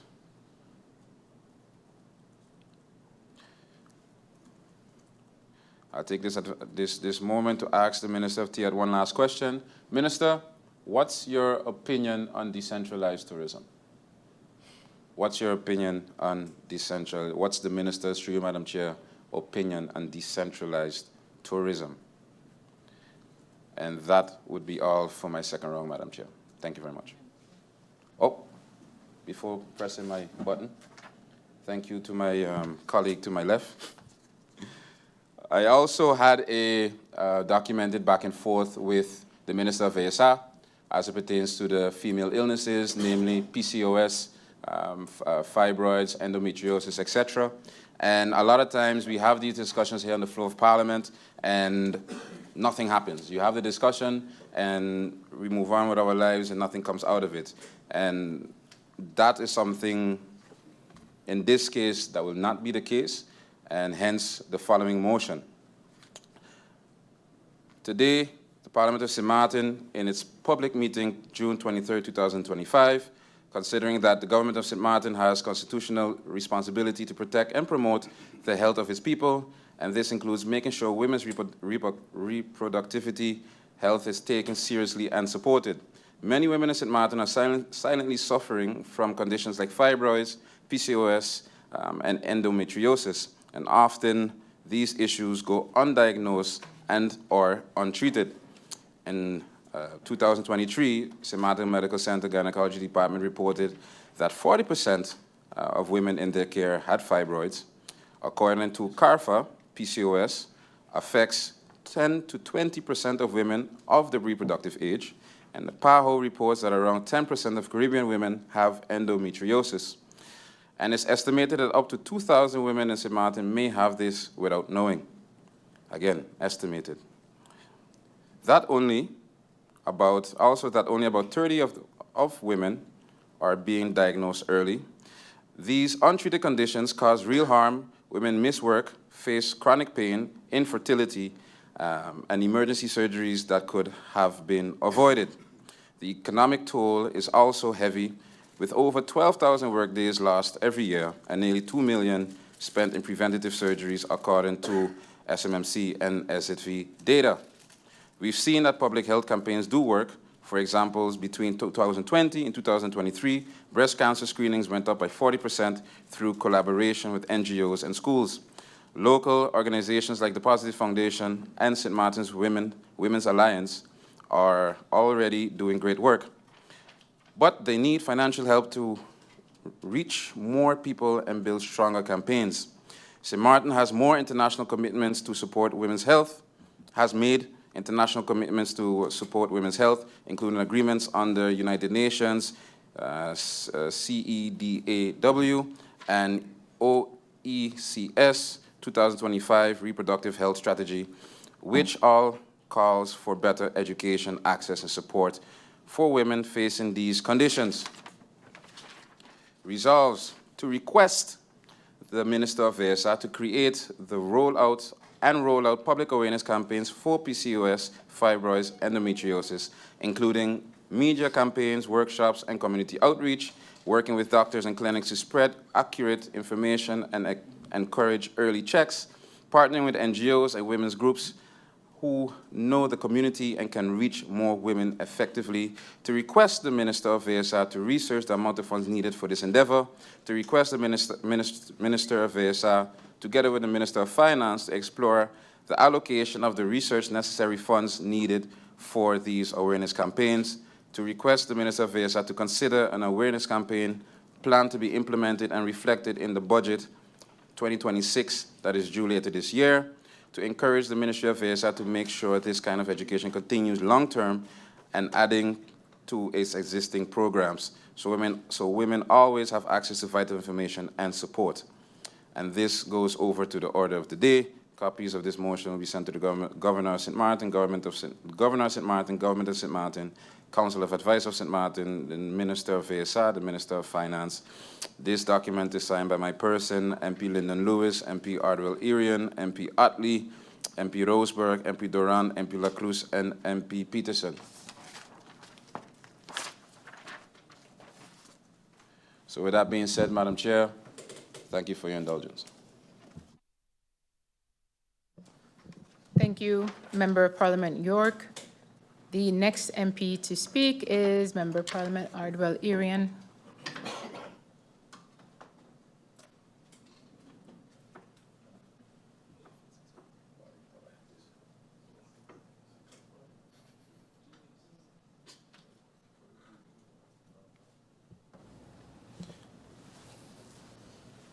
Good evening, Madam Chair, Secretary General, colleague, members of Parliament, Honorable Minister of Finance, the Honorable Minister of TIAT, and the Honorable Minister of RUMI, those of you in the Tribune, and the viewing public at large.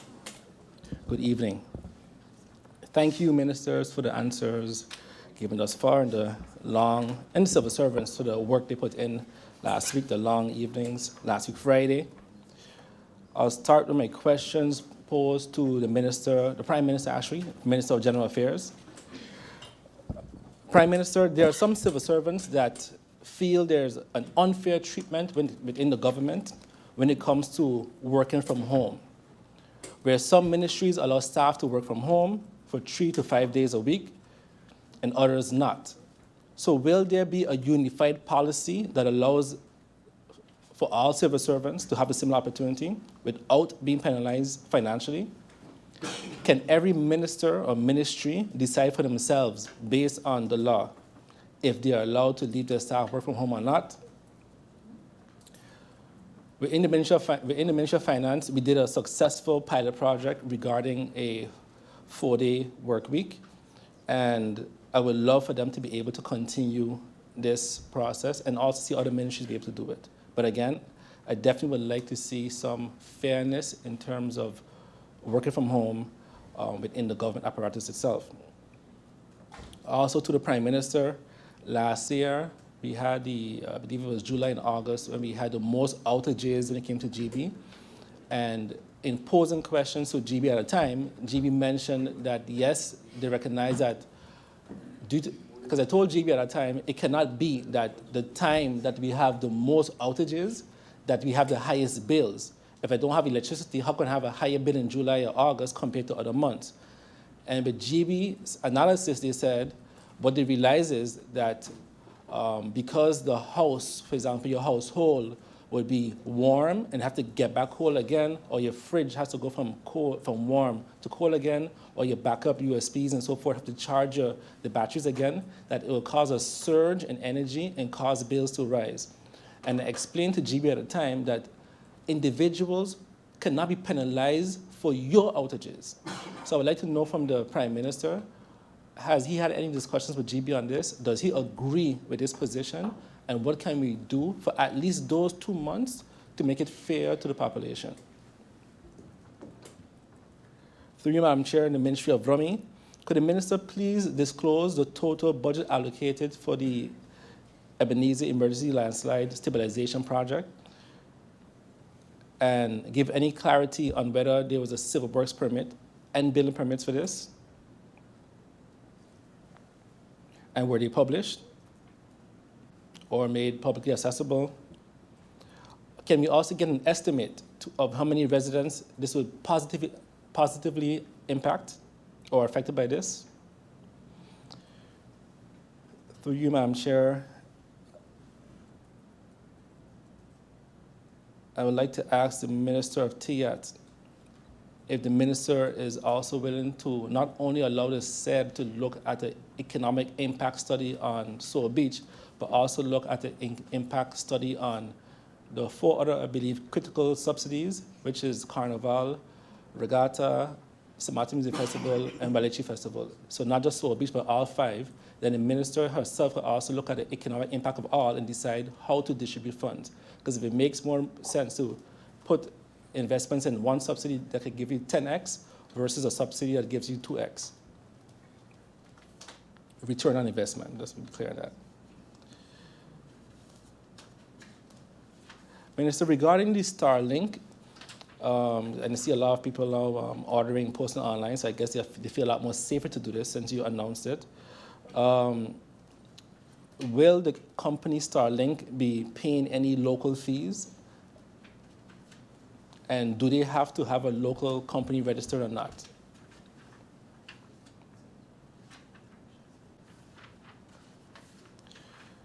Through you, Madam Chair, now go on to the Minister of Finance. Minister, I believe that given all of the discussions the last couple of days, that even you can admit that more people are confused or at the very least concerned by your initiative than anything else. Seeing also the statement now from the Chamber of Commerce, which is all local businesses, I think that the statements that only foreign entities will be affected did not go over well, for example, with the local Chamber of Commerce. And honestly, I was hoping, based on the statements by the Chair of Parliament, MP Wescott, where she mentioned that sometimes a motion isn't necessary once the ministers can get a feel of where the body of Parliament is headed. And we've gotten a lot of concerns from members of Parliament, and I honestly expected a little bit of different answers coming in today from the minister, seeing the concerns from Parliament. But it seemed to be almost a doubling down or tripling down of pushing this through where, you know, even hearing MP Kotai, and I seen the government program that the government is looking at we call it again, state secretaries. I think MP Kotai will be, based on his questions today, a good state secretary of finance because he questioned the same things, right? If the ministry is saying we're not sure if we'll have proper IT systems in place, how can we have a set date to launch a tax? And we know with government, and not only now but in the past, that we don't always stick to our deadlines. So why would we put at risk implementing a new tax or a new system without ensuring that we will have the systems in place? Can we get a date or a specific month on when we expect the module to be done for this new system? Through you, Madam Chair, I'd like to know if the minister has seen a rough draft or even played around with this new module or new systems. Is there any new hardware needed for this new system? And once the module is developed, wouldn't the business community themselves also need some sort of training, or I'm assuming a portal is also to be developed so that they can also report? So is a portal also necessary for the business community? Because the comparison to Bonaire, for example, that's what they have.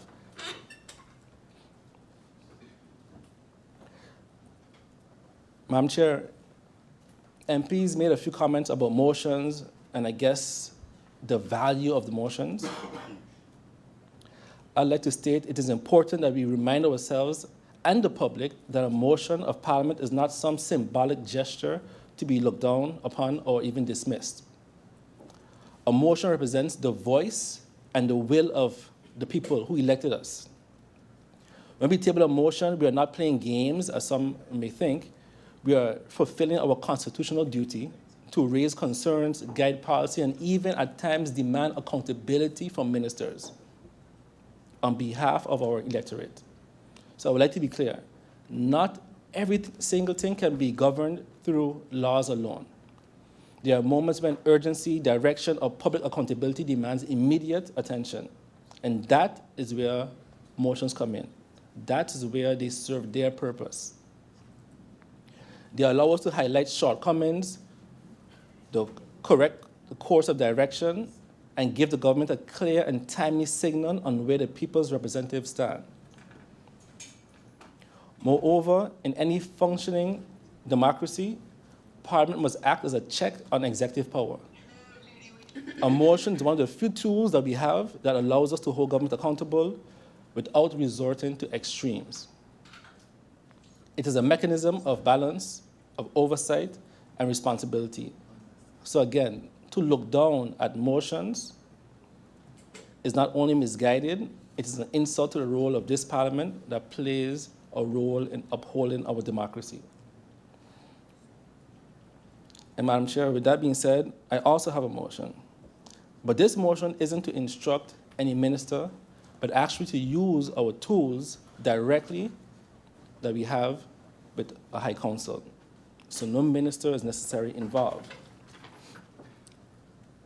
The draft motion reads, the Parliament of St. Maarten in this meeting of June 23, 2025, considering that the Governor of St. Maarten supported the Soul Beach event through various financial and in-kind contributions, totaling over $500,000 guilders, members of Parliament raised questions concerning the legal basis, eligibility, processes, and the transparency of the support provided. While the relevant ministries have provided answers, some aspects remain open to interpretation. And further clarification is therefore necessary through an impartial institution such as the General Audit Chamber. Article 5 of the subsidy ordinance provides room for ministerial deviation from the standard subsidy requirements, provided such deviations are properly motivated and documented. Public resources, including external security services and hotel accommodations, were utilized in connection with the event. The National Ordinance on Public Finance outlines procedures for financial accountability, including the formalization of expenditures through decrees and other legal safeguards. Over time, varying interpretations and practices regarding the subsidy ordinance across ministries and departments may have led to uncertainty and inconsistency for both public and potential beneficiaries. The General Audit Chamber plays an essential role in assessing the legality, efficiency, and transparency of public financial management. A supplementary policy under the subsidy ordinance could strengthen clarity, improve consistency, and help guide future decision-making regarding incidental or exceptional subsidies.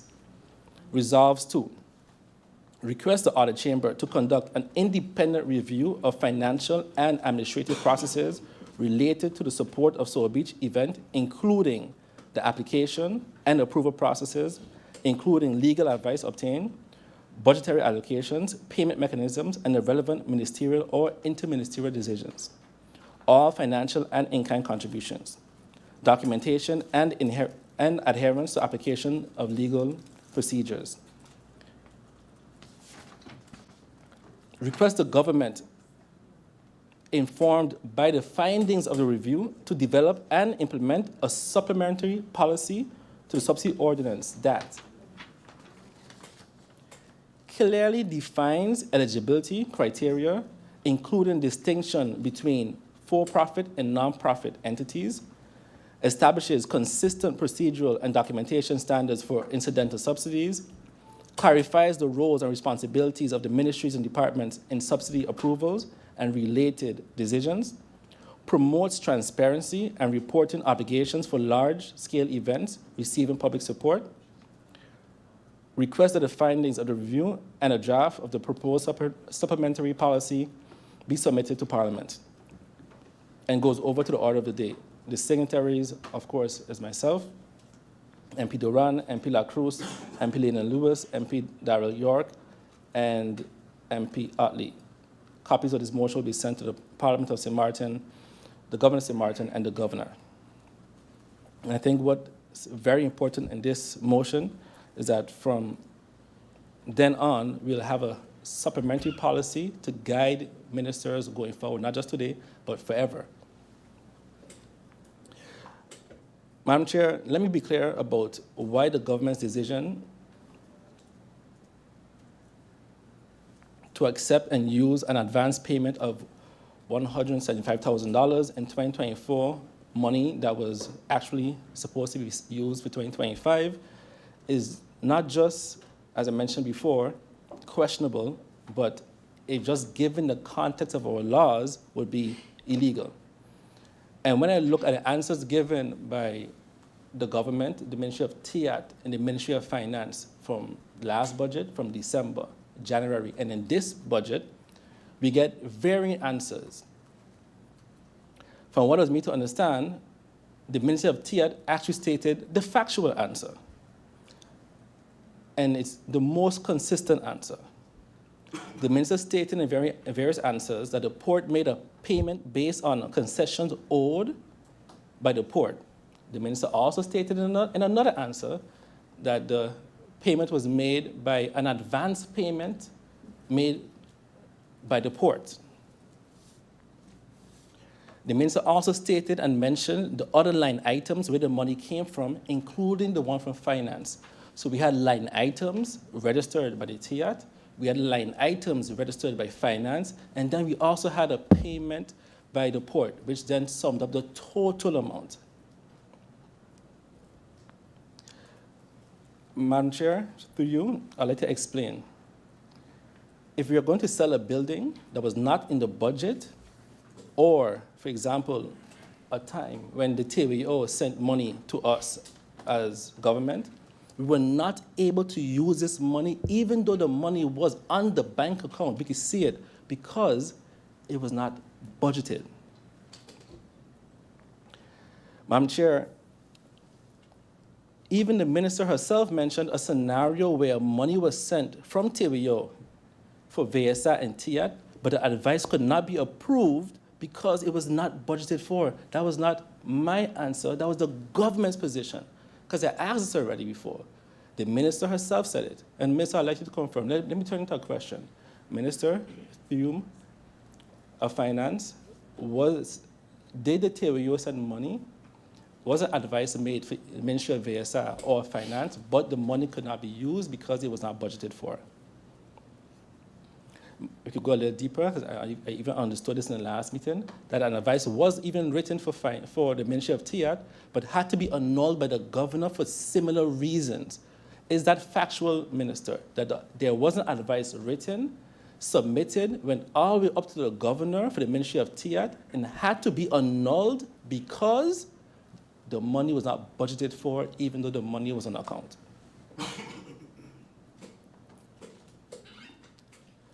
First and foremost, Article 100 of our Constitution gives one body, and one body only, the power to approve how public money is spent, and that's Parliament. Any spending by the government must be authorized in the national budget or through an amendment approved right here in this House. That money, that $175,000 was not budgeted in 2024, and no budget amendment was brought to Parliament. That means no legal authority, no proper approval, and a direct violation of our Constitution. Now we go over to the compatibilities, Landsverordening. Our national ordinance on how government must handle public finances, it states clearly you can't use future year income like 2025 concession fees to pay for current year expenses unless it's formally amended into the budget. Government can't just collect money from next year and quietly spend it in this year, in the year of 2024. That undermines transparency, proper accounting, and the principle that each year's budget must reflect that year's revenue and expenses. Now we move on to another law, the RFT, or the Kingdom or Financial Supervision Law, which adds another layer. It strictly prohibits governments from using projected or future revenue in the current year unless it's legally justified and reported by whom? This body, this honorable body, the Parliament.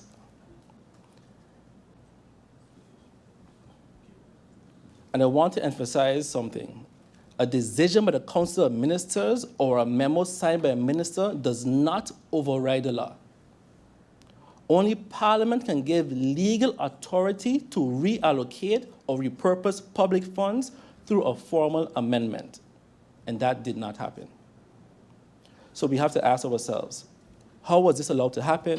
Who gave the instruction? And why was Parliament not consulted? And those are all questions, by the way. Madam Chair, this isn't about the $175,000. It isn't about if so a breach will happen or not. It isn't about how many people came. Because I want to see the season extended. But what it is about, the rule of law, the integrity of the budget, and the role of Parliament. That's what it's about. The confusion about having parties and harm, no. Because we were elected for this. That's what we were elected for. To represent the people, hold the government accountable, and ensure that all bodies are following the law.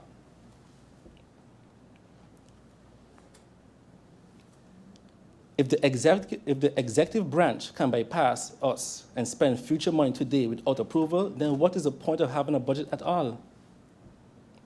This cannot stand. We owe it to our people, the people of St. Maarten, to uphold financial transparency, protect the constitutional process, and hold the government accountable when it oversteps its legal bounds. So be clear, the money was used in 2024, we ought a budget amendment approved by Parliament, and not transparently booked, even as a future year liability. This means the authorization and the justification required under the law were not met. And I'll be clear, because we have at least 2, 3, 4 lawyers in Parliament, and we even have the current chair on the stand as an auditor. So I'll read. The National Ordinance on Budget and Accountability, Article 12 and Article 16. Article 12 states, Article 12(1), the national budget contains an estimate of all revenues and expenditures that may be realized in the fiscal year. Only revenues, so that means only revenues and expenditures that are expected and legally due within that same year may be included in the budget. Future year income does not qualify unless a supplementary budget explicitly brings that into act. If you look at, which also means advances or future year revenues cannot be allocated to the current year's budget unless formally, again, included via Parliament. If you look at Article 16 of the same ordinance, no expenditure may be made unless it is authorized in the national budget or by another formal law.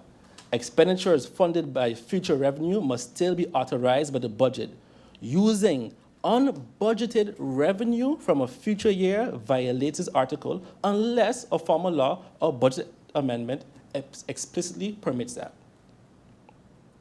And again, the RFT, Article 15.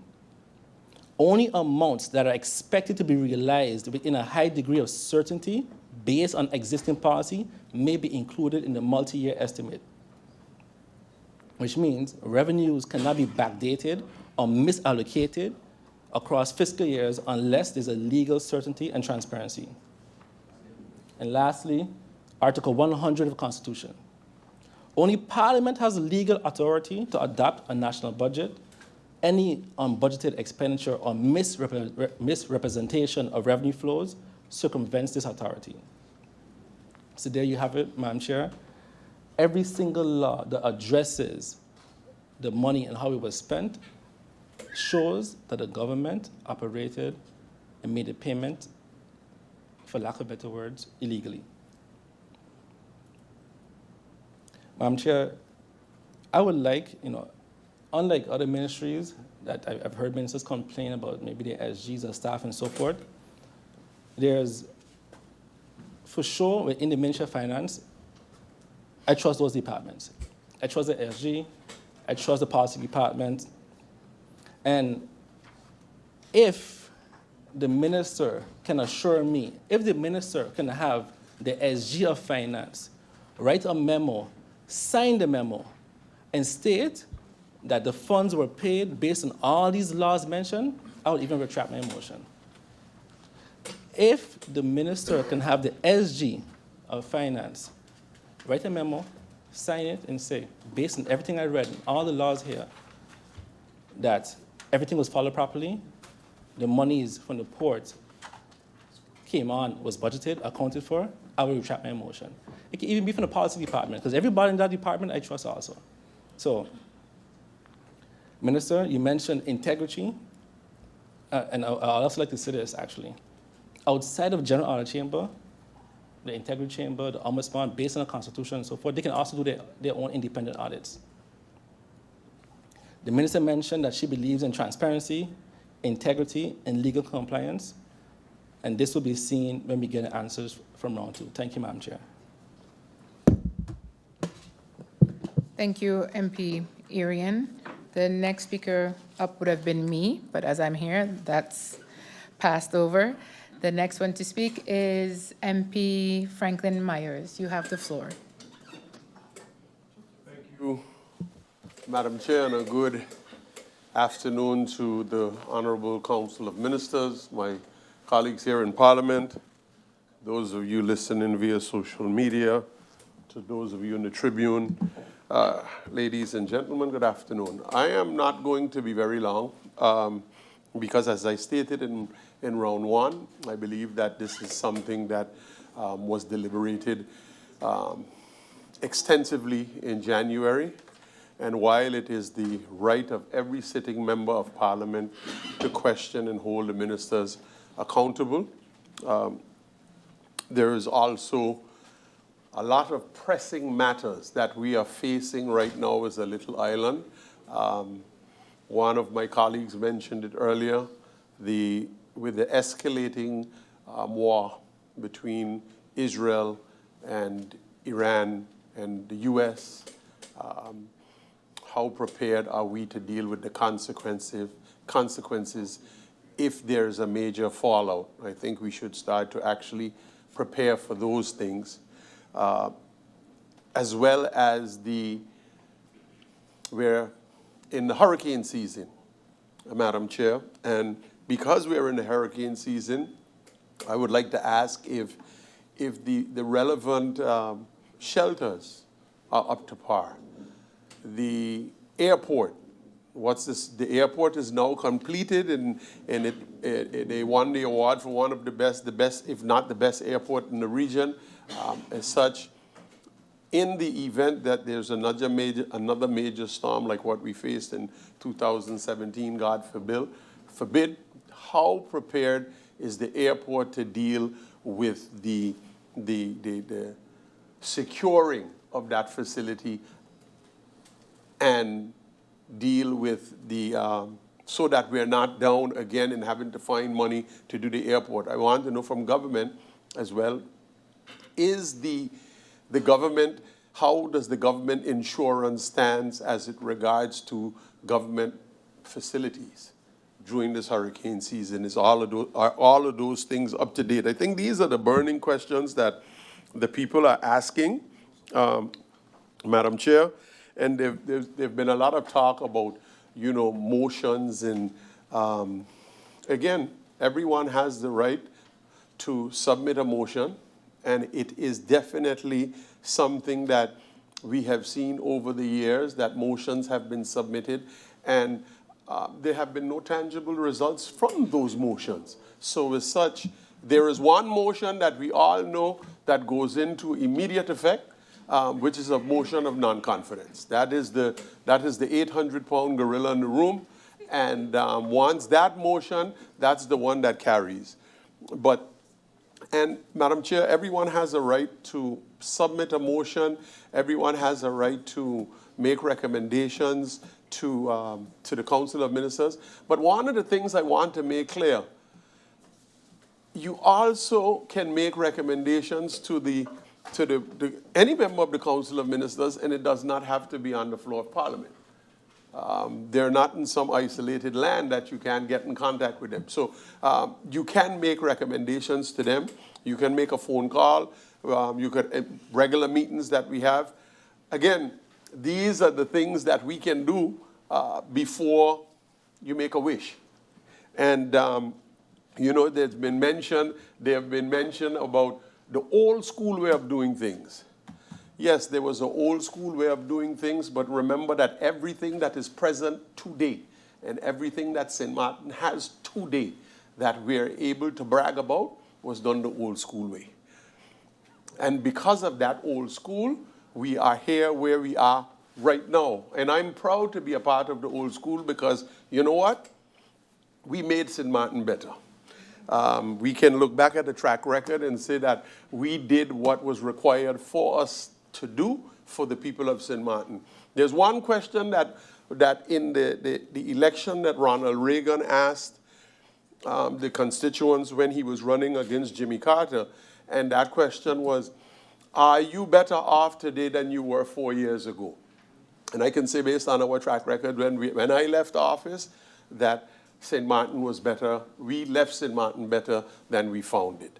And that is the objective for us as this Parliament and as this government, to try to elevate St. Maarten to that point again where you leave it better than you have found it. Again, the road is going to be rough because we know what has happened. We know what St. Maarten has been through. And I would like to believe, I would like to be a little naive and believe that we're all in this together, and some of the intentions by other members of Parliament are pure and sincere, but my political experience, that old experience, tells me otherwise. And sometimes in life, when someone or somebodies show you who they are, you have to believe them the first time.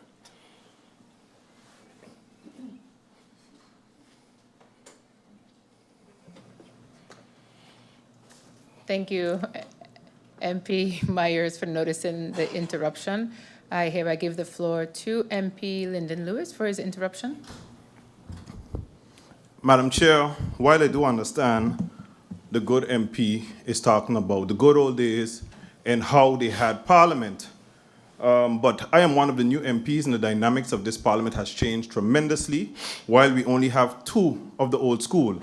And basically moving forward, Madam Chair, I would like to know, or to make the statement, where are the other old school MPs? Because as I know, if they're not locked up, they're going to be locked up. Thank you, Madam Chair. Well, Madam Chair, Franklin Meyers was never locked up. And Franklin Meyers ain't gonna be locked up. And many of people around Franklin Meyers have been locked up. But Franklin Antonio Meyers have not been locked up. And my mother used to say a thing: if you do not have, do without. And that was a cardinal rule that she put down in our house. And when we didn't have, we just did without. So while the old school, a lot of things was done, more good was done for St. Maarten than bad, Madam Chair. And yes, in each and every one of us. And the good member of Parliament just stated something, and I know he's a God-fearing man as well, because his grandmother was very instrumental in the church.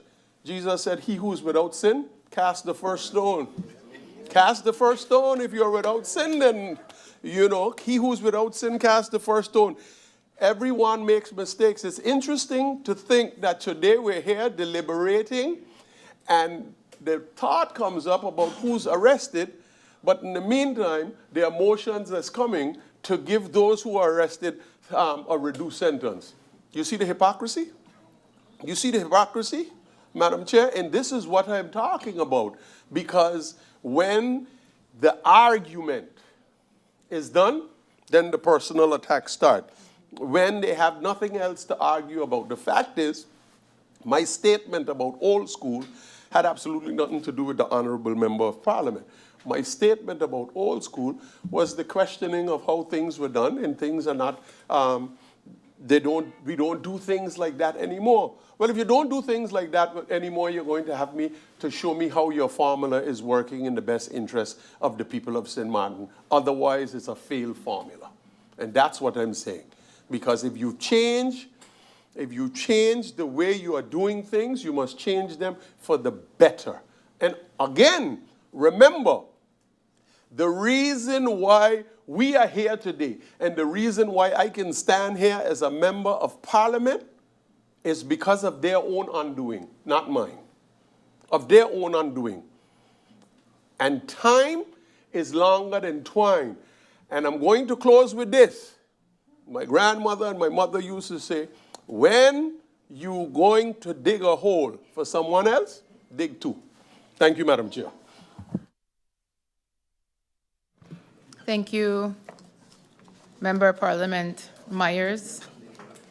The last and next person up is MP Sarah Wescott-Williams.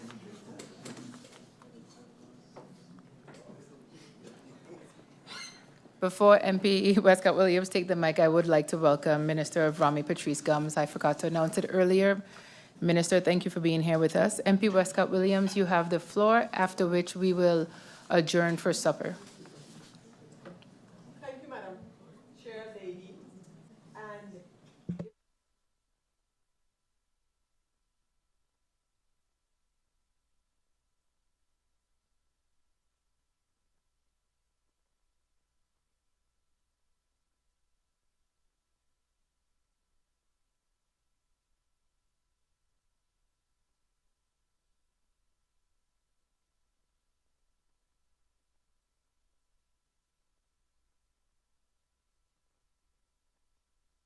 And MP Wescott, I'm so sorry to interrupt you. It's Sure. just that we can't really hear you that well. okay. Sounds Now better it's now. better. Thank you. Thank you so much, Madam Chair, lady. And I started off to say I'll be brief. Well, brief according to my estimation. And that I was actually intending to start off not where MP Franklin Meyers left off, but rather to connect with something that he said. But before I say that, and listening to several of the motions which have been presented, and in several of them, I read the feeling that with money and funds, all, if not most things are possible. Also, towards organizations and associations and foundations on St. Maarten. Madam Chair, lady, to a great extent, that is true. However, and this now ties in to a motion, a draft motion presented here in Parliament. Madam Chair, lady, I was invited to the animal sterilization program that took place a couple of weeks ago, coordinated by the St. Maarten Animal Welfare Foundation and the offices of the vets here on St. Maarten. Now, why, you might ask yourself, was I invited to that particular program that was taking place? My late husband, I guess he had like practically every possible animal that you could have on St. Maarten, including ostriches and emus and whatever have you. And he actually named some of his goats and sheep after his children and grandchildren. And I think he even had one named Sarah. But saying all of that to say that this particular program, actually because of the collaboration, the coordination, and the networking of these organizations, they had a group of veterinarians from the United States of America under the organization of Four Leaf Rover, and in 5 days, all of them together, the Vets on St. Maarten, that organization had 340 free surgeries in 5 days. So it's not always about the funds. It's about the support and showing that we care. At some point in time, all vets had to actually contribute for the material that was needed because there were so many animals that needed to be treated.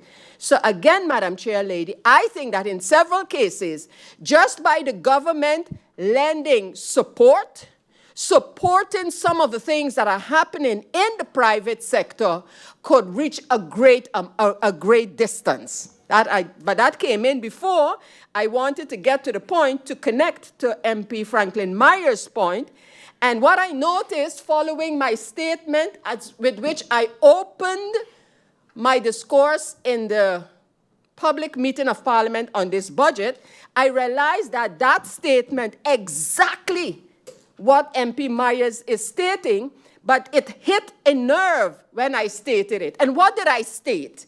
I stated that these times have changed.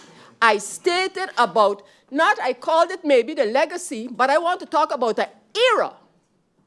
And in that era of Democratic Party rule, like it, hate it, don't care about it, fact is, it was better than for the people of St. Maarten.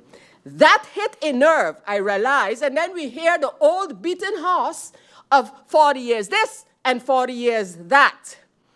Now, when you say that, 40 years would take us to approximately 1985. And if anybody could stand here today and say that during the last couple of years, we are or were better off than those 1980 years going up to the early 1990s, then I don't know where they lived. But let us keep it even closer.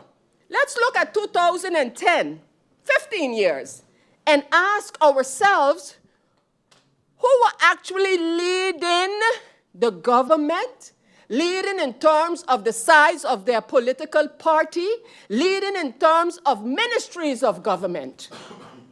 You can't pin those on the Democratic Party for sure. And I'm going to mention again, and I know it's going to hit a nerve again, the trust fund, its projects, and with all its shortcomings, has been the saving grace for the government 2020-2024. Fact. Even with its change in 2022, when our Ministry of Tourism, Economy, Transportation, and Telecommunication was messed with in the way that it was messed with, just to maintain a government at a time. Nobody wants to mention it, but 2024, and we know why, was a wasted year, and I stated this the last time around, but since it hit a nerve, I'm going to state it again. 2024 was a wasted year in so many ways, and we know what it was caused by, we know who it was caused by. This government, in the next couple of days, next 3 days, 4 days, 3 days, will be entering 7 months. 7 months of governing, of taking things from where they were and trying to get St. Maarten repositioned, because that is what we need to be doing. And again, I say, the times have changed and are changing drastically. Who would have thought, with all that was happening globally, who would have thought that today, June 2025, we have to take into account the possibility about not only a major war, but major wars. Major wars. Who could have imagined this? And so, Madam Chair Lady, I have asked the government of St. Maarten, the Prime Minister in particular, when following some of the decisions of the American government that were following each other very, very rapidly, I asked the Prime Minister about creating a task force of persons to basically monitor and as quick as possible come up with scenarios for St. Maarten to deal with whatever was developing. I did get an answer. The Prime Minister apparently, the government, the COM, apparently has established a task force. And now, today, my request is, if that task force, for whatever reason, because things changed, might have slowed down a little, if that task force is still active, and if it is not, I implore the government to make sure that it is. And if it was put on a back burner, to bring it back up in front. The same goes for my request, which was also supported by the Prime Minister, for the Council of Ministers to have amongst themselves a retreat. Because no longer is this that we're facing and that we're trying to deal with something that requires interministerial decision-making or decision-making in COM, but it calls for supportive decision-making on practically every decision that is taken by a minister. I want to repeat again, the times not only have changed, they are changing. And yes, we have a situation where there are some political parties are trying to position themselves as the defenders of the private sector, as the defenders of business. However, fact is that if we follow the line of private growth is public good, then we would understand what we should try to maintain and increase in order to make sure that our people, the population, is able to grow, jobs can be created, and St. Maarten is developing.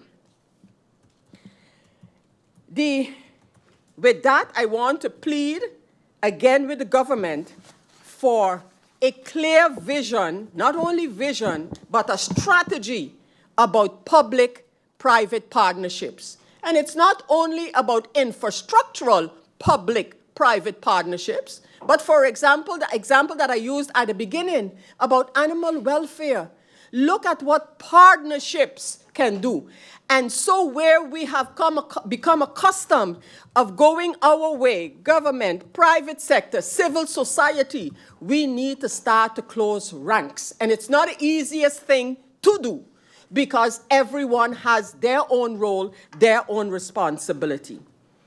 I want to now, so those are my general comments. And again, I want to emphasize that task force operation with trying to be able to foresee potential consequences for St. Maarten and deal with them. The retreat of the COM, the ministers getting together and throwing everything that comes from their ministry together and see how together the COM can be even stronger. Now I'm going to go to some remarks on general affairs. I heard the Prime Minister say, Madam Chair Lady, and I stand corrected, that it was mentioned that the secondary education level on St. Maarten is 31%.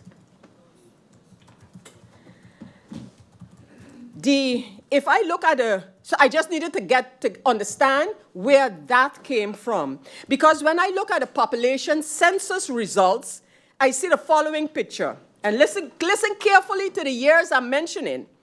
Primary education, 2011, 13.8%. 2022, primary education, 10.6%. Secondary education, 2011, 62.4%, and in 2022, 54%. So I would like to know where that 30-something percent secondary education, where it came from. Madam Chair Lady, I was able to take note of a survey. It was a political one, but nevertheless, a survey conducted in December of 2023. What were the main issues for the people of St. Maarten? I'll list them for you. Cost of living, price control, wages, and employment. And specifically, I refer to that to ask the Prime Minister, the government, does not the government think that it would be a good idea at this time to conduct a type of a socio-economic survey to feel what exactly the people are thinking? I could assume, I could walk through Phillipsburg and determine what I think is necessary. How, for example, the businesses think. I could walk through Middle Ridge and Colby, Simpson Bay, and I could, talking to a few people, say, well, I think this is what either bothers or occupies the minds of those in Middle Region, Dutch Quarter, wherever. But could we not, as a government, to feel the sentiment of the people, have such a survey? My suggestion is that we do. Talking about surveys, there was a survey conducted by the previous government on electoral reform. Can the government, the Prime Minister, share those results, for one? And when those results are shared, can we together decide to have a more comprehensive survey on the topic? I took note of the government statement with respect to GEBE and the potential for offering relief to the people of St. Maarten. I believe in this particular case that the government should somewhat change its approach in terms of taking a waiting attitude and giving GEBE until August to come back and tell them what they think about the proposals that came via BTP. And so I have a question before I say I think government should bring that date closer, because it doesn't take more than a month for GB to look at a report and say, well, I think that's good, or I don't really think so. I don't think it needs to take that long, because otherwise we're kind of pushing the discussion that will have to take place, and we're pushing it ahead. And so I would like to know, did BTP consult with GB on their report? I didn't get a chance to go and check the report, which is here confidential, but I would like to know that. And then that's going to bring me to a topic that has come up. And this is the TOT exemption, which is in the law of the TOT, especially where it pertains to laboring fund, so delivery of gas, water, and electricity, as it is stating. And where does this fit in this discussion with GEBE is my question. But I'm going to get to the turnover tax itself in a moment. I am so disappointed in the fact that now, after the country package was signed off in 2020. Okay, well, of course, it couldn't roll out in December 2020 when it was signed. So let us say it got started in 2021. And for years, that program was there and push forward, kind of pulled back, no understanding, etc., and etc. And now to hear that some of the matters that were part of the country package cannot be pursued because we're running out of time with TWO. I think that's a pity. So I'm asking now, I'm asking for the very specific priorities with the TWO at this time, and I know that they have moved their reporting from 3 to 6 months, but I want to know if we can get an overview of April through June.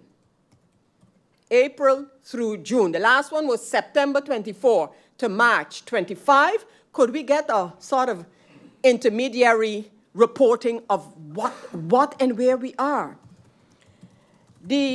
I want to know from the government, that's a specific request to the government. I want to know from the government, we're working on a response to the report 70 Years Charter. And of course, some of the faction leaders have been interviewed, so to speak, by the commission who is preparing the response to this report for the government of St. Martin. And I want to know if the response of the government of St. Martin is going to be shared with the Parliament. Are we going to get a response to this report that is going to be a St. Martin response? So across the board, government and Parliament is my question. I would like to know, where would we say that the National Development Plan stands today? Where is it? And where do we stand with it? I talked about, I'm asking now specifically whether the government's retreat is still on. I think it should be. I asked about the task force as well. And then I don't think ministers, because it's more than one minister, that I got a clear answer on where we stand right now with alternative energy. Where would you say, if you had to make a presentation and say, St. Martin today is here with alternative energy, proposals, ideas, steps, whatever. Where would you say? If you had to make that presentation, very briefly, what would it be?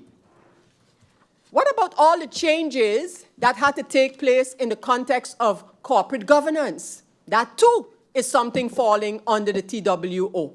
Where are we? There was a lot to do about that. And suddenly it went quiet on that front. Now a sip of water before I go to the other topic. And that is, well, firstly, I believe very much that the matter of taxes in general are well positioned in this discussion on the budget 2025. Why do I believe this? Because taxes account for maybe over 60% of the budget income. So discussions are very, very relevant. And so when I look at the proposal that is on the table, and I still don't believe that I have a total, I wouldn't say grasp. I grasp it, yes, but I don't think I have a total overview of the matter on this dividend withholding tax. I really, the more I hear and read, the less I understand where we stand today. And so I ask of the Minister of Finance, the national decree to put into effect the national ordinance on the dividend withholding tax. Was that decree signed? If it was, when and by whom?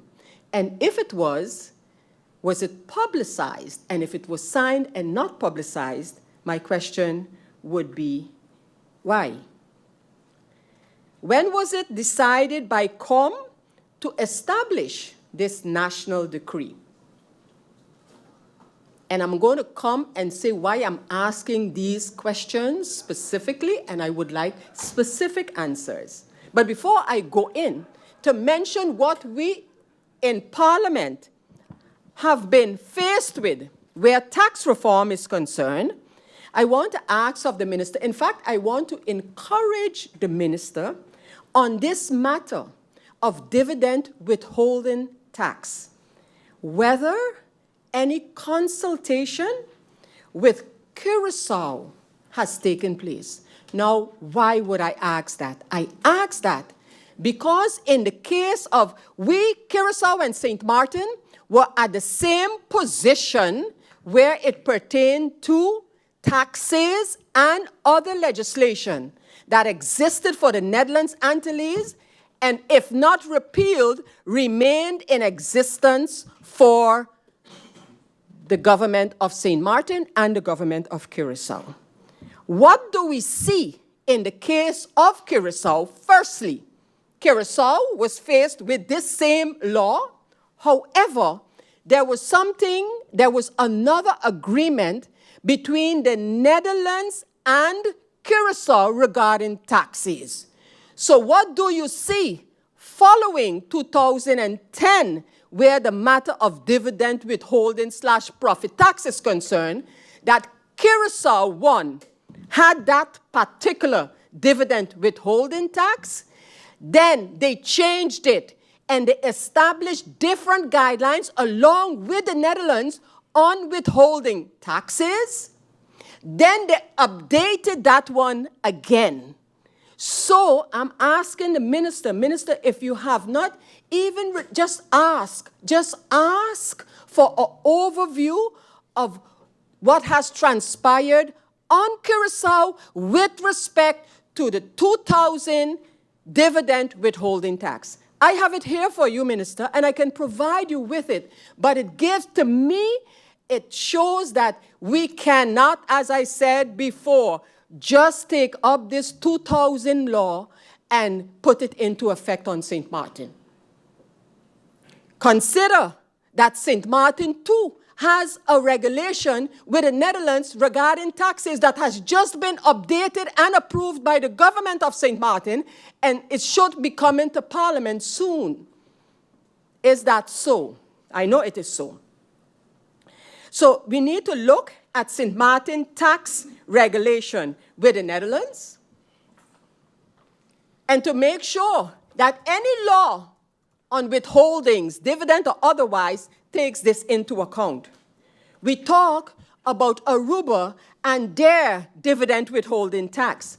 But what Aruba has done is adjusted the law on dividend withholdings to fit their local economy.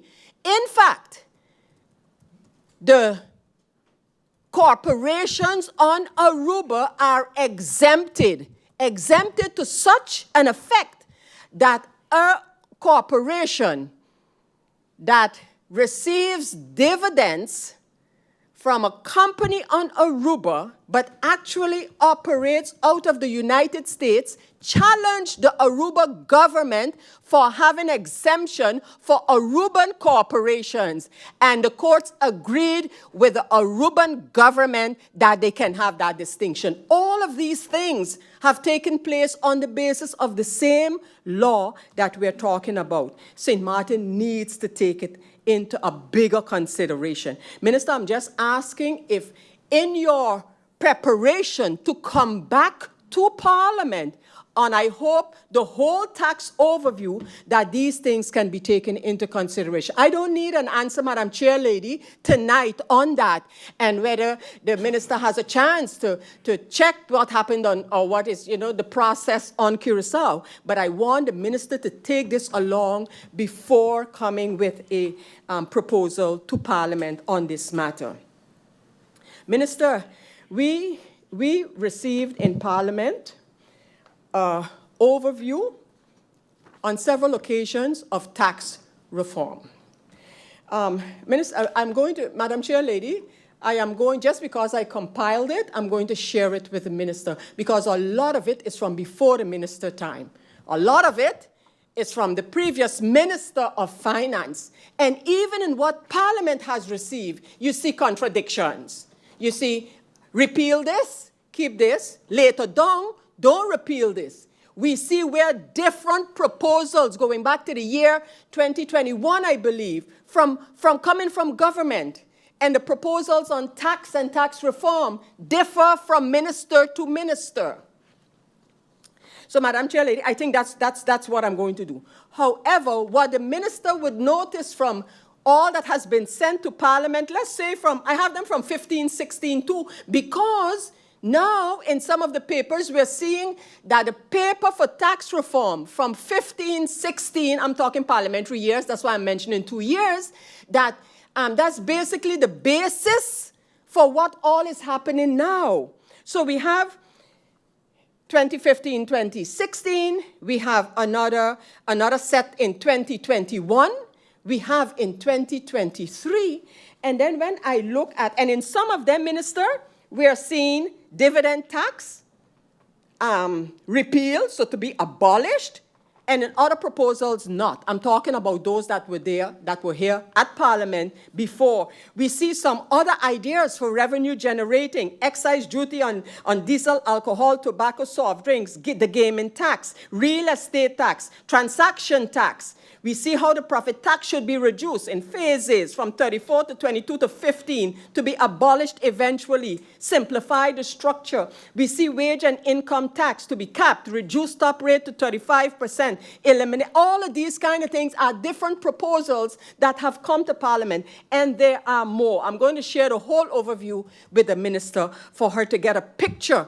of what all has come to Parliament. What I do know, however, is that in the budget presentation of the minister, we also saw some proposals as approaching taxes. So where this is concerned, I have a question.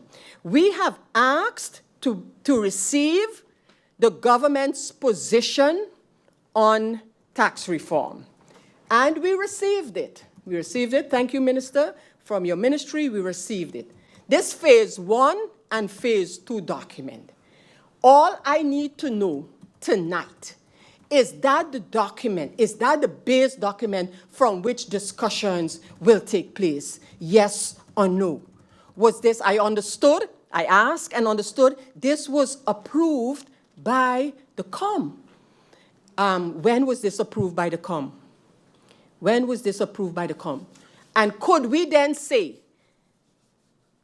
is this from which we will operate? We can't continue with 1 paper, 2 paper, oh, that's a technical paper. This was a decision paper, but it wasn't, we need to understand what's the basis. Is that phase 1, phase 2 document that we received, I believe, yesterday, the paper that we here in Parliament can expect that the ministry will be sending their proposals? I think it's a pity that it came to be so late down the line that now we're hearing that a holistic overhaul of the tax system is not possible. I said that from day one.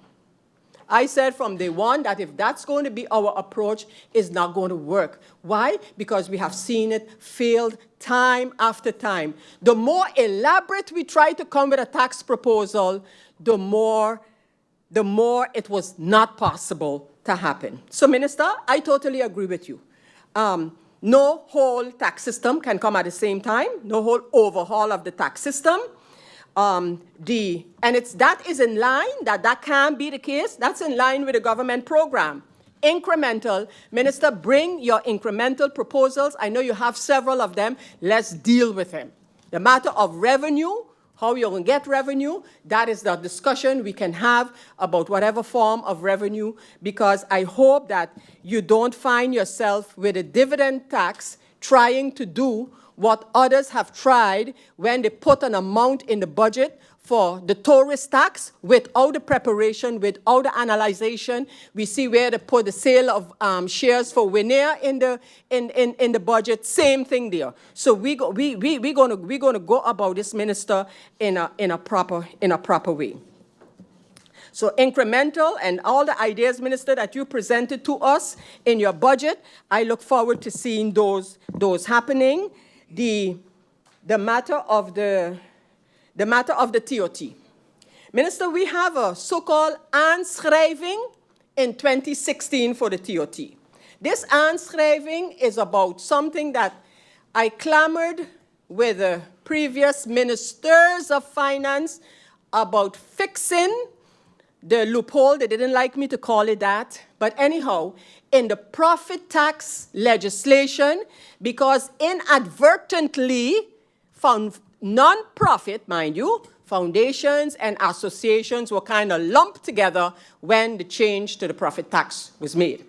I realized that that has been fixed by the aanschrijving. This is like an instruction or telling you what is coming in 2016. In fact, there's also a so-called aanschrijving in 2018 for the turnover tax. And that is exemption from turnover tax for big construction projects, grote bouwprojecten. And I would just like to know, is the minister aware of this aanschrijving? Is it still in effect, and what does it mean? Suppose we were to take that and focus it more on some of the programs and the visions of the government. Again, steering using your tax legislation to steer the economy in the direction we want to go. So we have those two aanschrijvingen. As I mentioned already, and I asked about it, the exemptions, the current exemptions on turnover tax is something we could look at. Is something we can look at. I want to then go over to the Minister of VSA and ask if there is, and I know this is a difficult issue, but is there any talk, any research about a general pension on St. Maarten? A general pension scheme is a question. I got an answer from the minister on the 1 meal a day, and it had to do with a collaboration between the government and Free Gun Foundation. But I need some more specifics of how that is being done. I know, of course, of the program of Free Gun Foundation, and I want to know with government's collaboration, how exactly, what are the specifics? I already mentioned to the cabinet of the minister that the labor statistics that we got, they are not usable. So they're looking at that. The minister's cabinet is looking at that. What about the social registry project is my question. Where does that stand? The matter, I hear a lot about women's health and preventive health, and I want the minister and the government to know that had it not been for the wasted year of 2024, the budget amendment that was made to make screening for especially women, but not only women, more institutionalized, that would have been running because of the amendment to make contact with some of the foundations on Curacao. That amendment was approved. Why foundations on Curacao? Of course, we have several foundations who do tremendous voluntary work when it comes to screening and prevention of different illnesses, breast cancer, heart diseases, prostate cancer, you name it, several of them who work hard. The difference is, and that is why the contact with the Prevention Foundation on Curacao is because they are networking with hospitals and doctors in order to trace how the screening is taking place. Are women and men coming in to be screened with a focus on breast cancer and cervical cancer? I want to know how far the response is to the reparation legislation for medical coverage for sole proprietors, taxi drivers, and bus drivers and vendors, if I can get an update on that. And then I go over to the Ministry of Romy, and I ask, Minister, would you be willing to, as you have indicated informally, but to really work to get at least a proposal for the smart city concept like we spoke about. And I need these ministers, all the ministers, to know, Madam Chair Lady, that I understand how difficult it is to step out of having to out fires and think a little more long term. You hardly get the opportunity to do that. But still, we have to try. We have to try to, and I don't want to use the old adage of think outside of the box. No, you need to try to get the opportunity to basically step out in daily fires and see if we can come up with some long-term vision for the people of St. Maarten. Minister of Romy, I also look forward to your responses when you get contact with the mayor and the Netherlands Commission for Environmental Assessment, because I think they can be of great help. The same thing goes for the VNG International. And Minister, if you have a timeline for me for the whole Union Road, I know you have great plans for that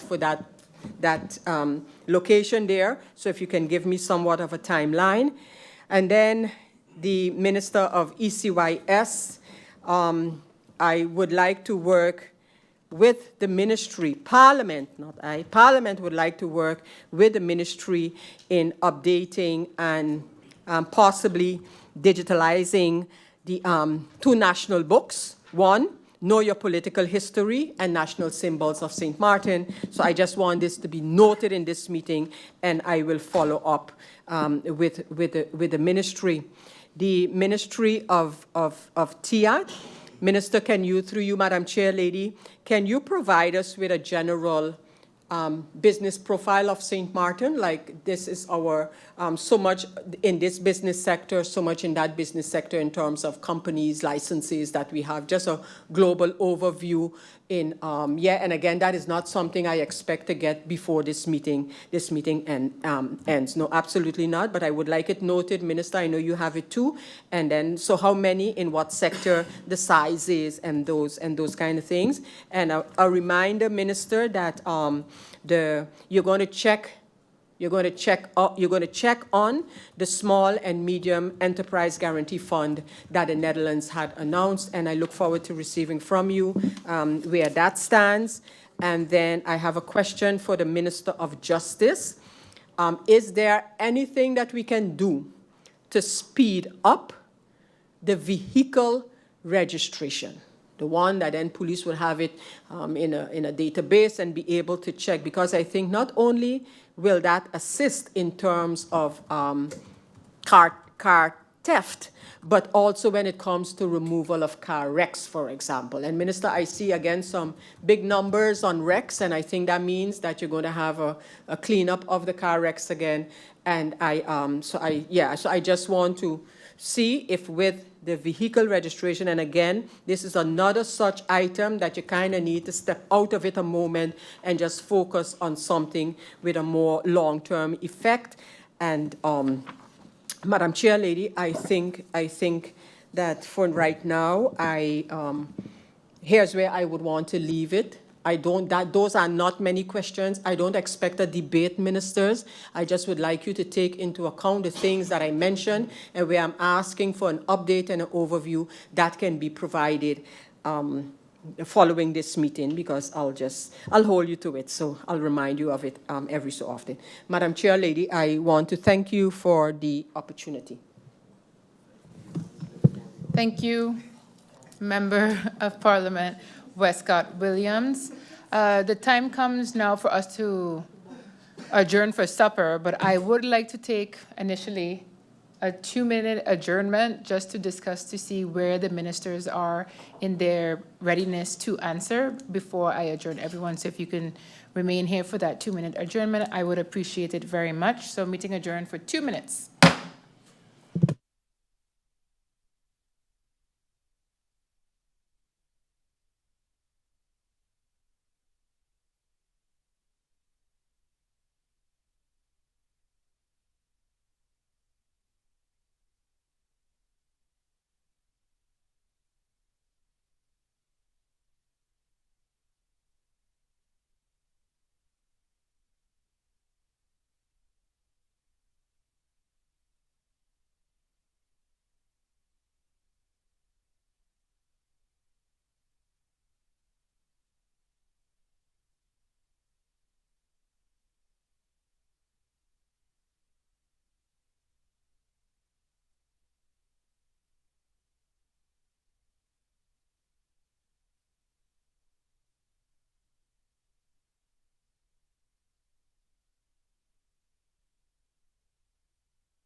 Thank you for that short adjournment.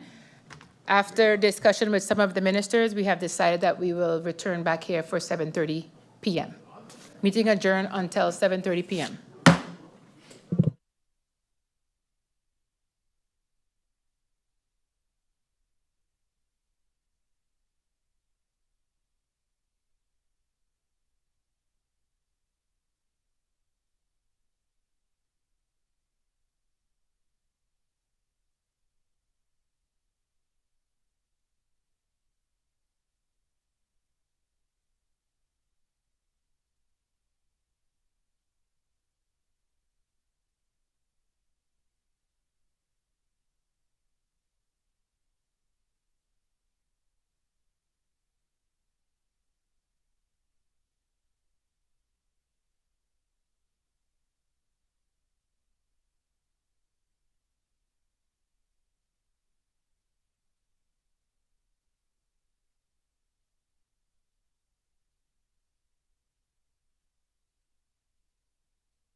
Welcome back to our public meeting number 20. And the first minister that we have up to answer questions and statements, I guess, in the second round would be Minister of ECYS, Melissa Gums. You have the floor. Thank you, Madam Chair Lady, and good evening to you, Shafir, the members of Parliament gathered here, and those listening online and via radio. I'll jump right into the answers to the questions received in round 2, Madam Chair Lady, and I start with questions from, well, a question from MP Duran. The MP asked what guarantee could be in place to make sure that parents with soon-to-be 4-year-old children can register their child, and if there's an option to put out an MBA or a communique, something before, while all this registration is taking place. Madam Chair Lady, through you, under the existing Landsverordening voor onderwijs, children are eligible for admission to primary school upon reaching their 4th birthday. In practice, this has meant that children could start on the first day of the month on which they turn 4. However, some school boards have historically set their own admittance practices, leading to inconsistencies, including a common practice of not admitting children born after October 1st until the following school year. As part of the broader amendment to the Landsverordening voor onderwijs, which is captured in the draft Landsverordening onderwijstoezicht, currently in an advanced stage of finalization, an adjustment to Article 19 of the LVO has been proposed. This amendment aims to standardize admission by allowing children who turn 4 between the start of the school year and December 31st to begin school at the start of that academic year, while those turning 4 between January 1st and June 30th would start on January 1st. On February 4th, the ministry held a consultation with school boards and the Division of Inspection regarding the implementation of this amendment. One second. Yeah. The school boards expressed concern about waiting for the formal ratification of the law to possibly implement this rule in 2026-2027. However, there is a meeting scheduled with school boards on June 25th, 2025 to discuss this topic, as well as the draft hair discrimination amendment, where school boards will be strongly encouraged to implement the proposed amendments with effect from the upcoming school year 2025-2026 in anticipation of the approval of the legislation. So that meeting is happening Wednesday, June 25th. Moving on to questions from MP Roseberg. No. Came to the MP's attention that kids have to redo one of their classes during the exams and they're not able to participate in the ongoing graduation. She would like to know if the ministry is looking into it. It has been brought to the ministry's attention. If not, can the minister look into that? The ministry is aware that students who must complete resits are often unable to participate in the main graduation ceremony, as these typically take place before resit results are finalized. While some schools do organize smaller ceremonies for resit students, we understand this may not offer the same sense of recognition and inclusion. Though this matter has not been formally raised with the ministry prior to the MP's statement, we appreciate the member bringing it to our attention, and we'll take this into consideration moving forward as we continue to reflect on ways to make the school experience more equitable and supportive for all students. The MP, question 2. The MP mentions the FBE results have come in. Some schools, in regard to getting the results, children don't get the proper explanation. They just get an envelope and the result is mentioned in that envelope. The consequence of that has been that kids that might have thought they have HAVO advice or VWO advice or a MAVO advice, that's not the case. Is the ministry aware of this, and is the ministry looking into it? Madam Chair, Lady, through you, I thank the Member of Parliament for highlighting concerns regarding the manner in which FBE results are communicated at some schools. I understand the importance of ensuring that students and parents receive these results with clarity, context, and care, particularly when outcomes may differ from expectations. Now, schools customarily host general parent information sessions to explain expectations and procedures, including a detailed overview of the FBE exit exam result sheet. It's important to note that this result sheet does not indicate or provide any school placement advice. The official school placement recommendation is outlined in the educational report, which is prepared by the primary school. This report includes both the school's placement advice and the student or parent's preference. The FBE results sheet contains the percentage score, mean score, overall average across all subjects, and a comparison of the student's results to those of all candidates. However, it does not determine or indicate actual placement into secondary schools. Final placement into secondary schools is based primarily on both the educational report and the FBE results, which should align. Placement discussion meetings are currently taking place at various secondary schools. Once final placements are confirmed, schools will issue official placement letters to parents along with registration information for the secondary school where the student has been placed or accepted. We do acknowledge the feedback regarding the need for more consistent and supportive communication, and the ministry will reflect on ways to improve this aspect of the process moving forward, in particular as we await the results of the FBE review. Moving on to questions from MP Labega. The traffic situation in cul-de-sac area, the MP hopes that the safety measure of the school bus fleet tracking system is a step in the right direction, and that it would lead to the next step, more students taking the bus to and from school. This was more of a statement than a question. The Ministry of ECYS is actually in the process of fully implementing several initiatives to enhance the busing service, including the introduction of the fleet management system in its totality. We're certainly open to exploring a school bus hub system, as mentioned by the MP, in collaboration with our colleagues from the Ministries of TEAT and Justice. But once these initiatives have been implemented, we'll definitely keep Parliament and the public informed, as well as to the discussions with TEAT and Justice. Moving on to question/statement from MP Waiver. The MP wants to see something budgeted for 2026 towards an arts facility, whether it is adding on to John Larmini or the Cultural Center, so that we have a state-of-the-art performing center. Thank you to MP Waiver for highlighting the importance of advancing our cultural infrastructure, and the ministry acknowledges the need for a modern performing arts facility and will take this into careful consideration during the 2026 budget planning process. At present, a proposal for the expansion of the John Larmini Center is under review. Additionally, the Department of Culture is developing a broader vision through a concept for a state-of-the-art heritage and arts center/national theater.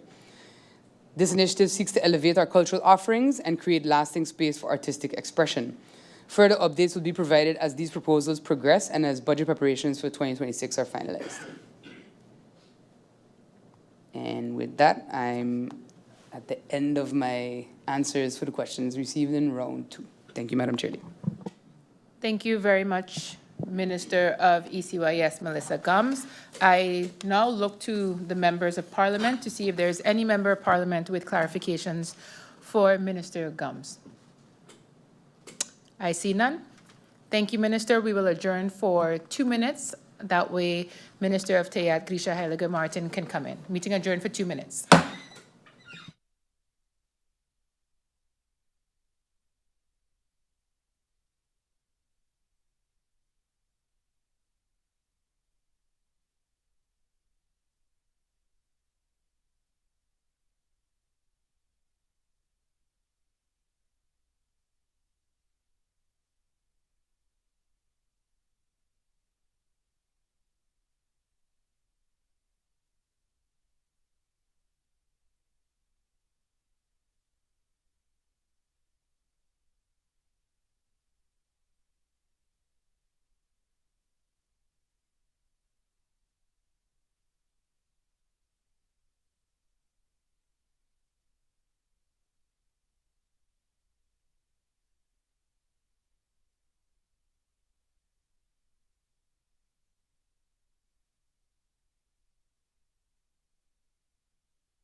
Welcome back to public meeting number 2 with number 20 with Minister of TEA, Glisha Heliger-Martin, ready to respond to her questions of the second round. Minister, you have the floor. Good evening, Madam Chair Lady. Good evening to the Secretary General. Good evening to our honorable members of Parliament and those listening and viewing online. I'd like to proceed with the question posed by MP Varen Kutai. His question, first question, business licenses. How many are currently in process? There are currently 300 business licenses in process. What is the average processing time? The average processing time for a business license is about 2 months. Currently, a team is being put together to tackle the backlog and reevaluate the handling process of the business license. Will there be any changes or improvements made to streamline these procedures? As mentioned in my response during last week's Central Committee meeting, we will soon launch an informational campaign, and the public can expect to see a noticeable improvement in the coming months, a shift toward a more structured, responsive, and transparent license processing system compared to previous years. While full digitization remains our long-term goal, it is imperative that we implement a short-term solution now to address current inefficiencies and reduce frustration. So there may not be an overnight fix, but we are committed to measurable progress and to laying a groundwork for lasting modernization. Next question is posed by MP Duran. What are your views on the dividend withholding tax in terms of the impact that it might have on the business appetite and the investment appetite in St. Maarten? And what is the feedback that you've been getting thus far as Minister of Economic Affairs?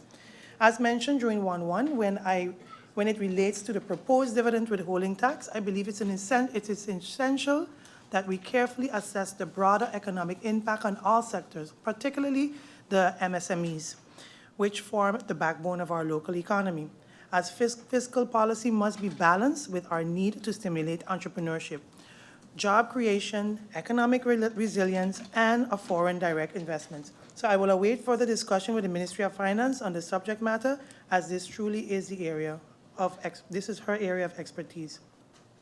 Do foreign vessels pay to fish in our waters, and how are our local fishermen being protected? Foreign fishermen do not pay to fish in our local waters, and as they are not allowed to fish in our local waters, the Coast Guard does the enforcement to prevent illegal fishing in our local waters, and which by extension protects our local fishermen. So this means that the enforcement resorts under the Ministry of Justice. Can a minister provide a timeline for the finalization and the implementation of the function book for the Inspectorate of TEAT as well as the St. Maarten Tourism Bureau? The MP knows a lot of persons have issues with their placement, and that there have been a forward movement with that concern. Has there been a forward movement with that concern, and what are some of the remaining obstacles? So the updated function book was reviewed and approved by STB and the Inspectorate Department heads, and the respective approval were sent to the P&O, the HR department, for further handling. The challenge is that we are awaiting the next steps, which is going to be guided and handled by HR department as it relates to the function evaluation. How is the ministry preparing to inform staff about changes under the function book, including jobs, descriptions, and salary? Once the review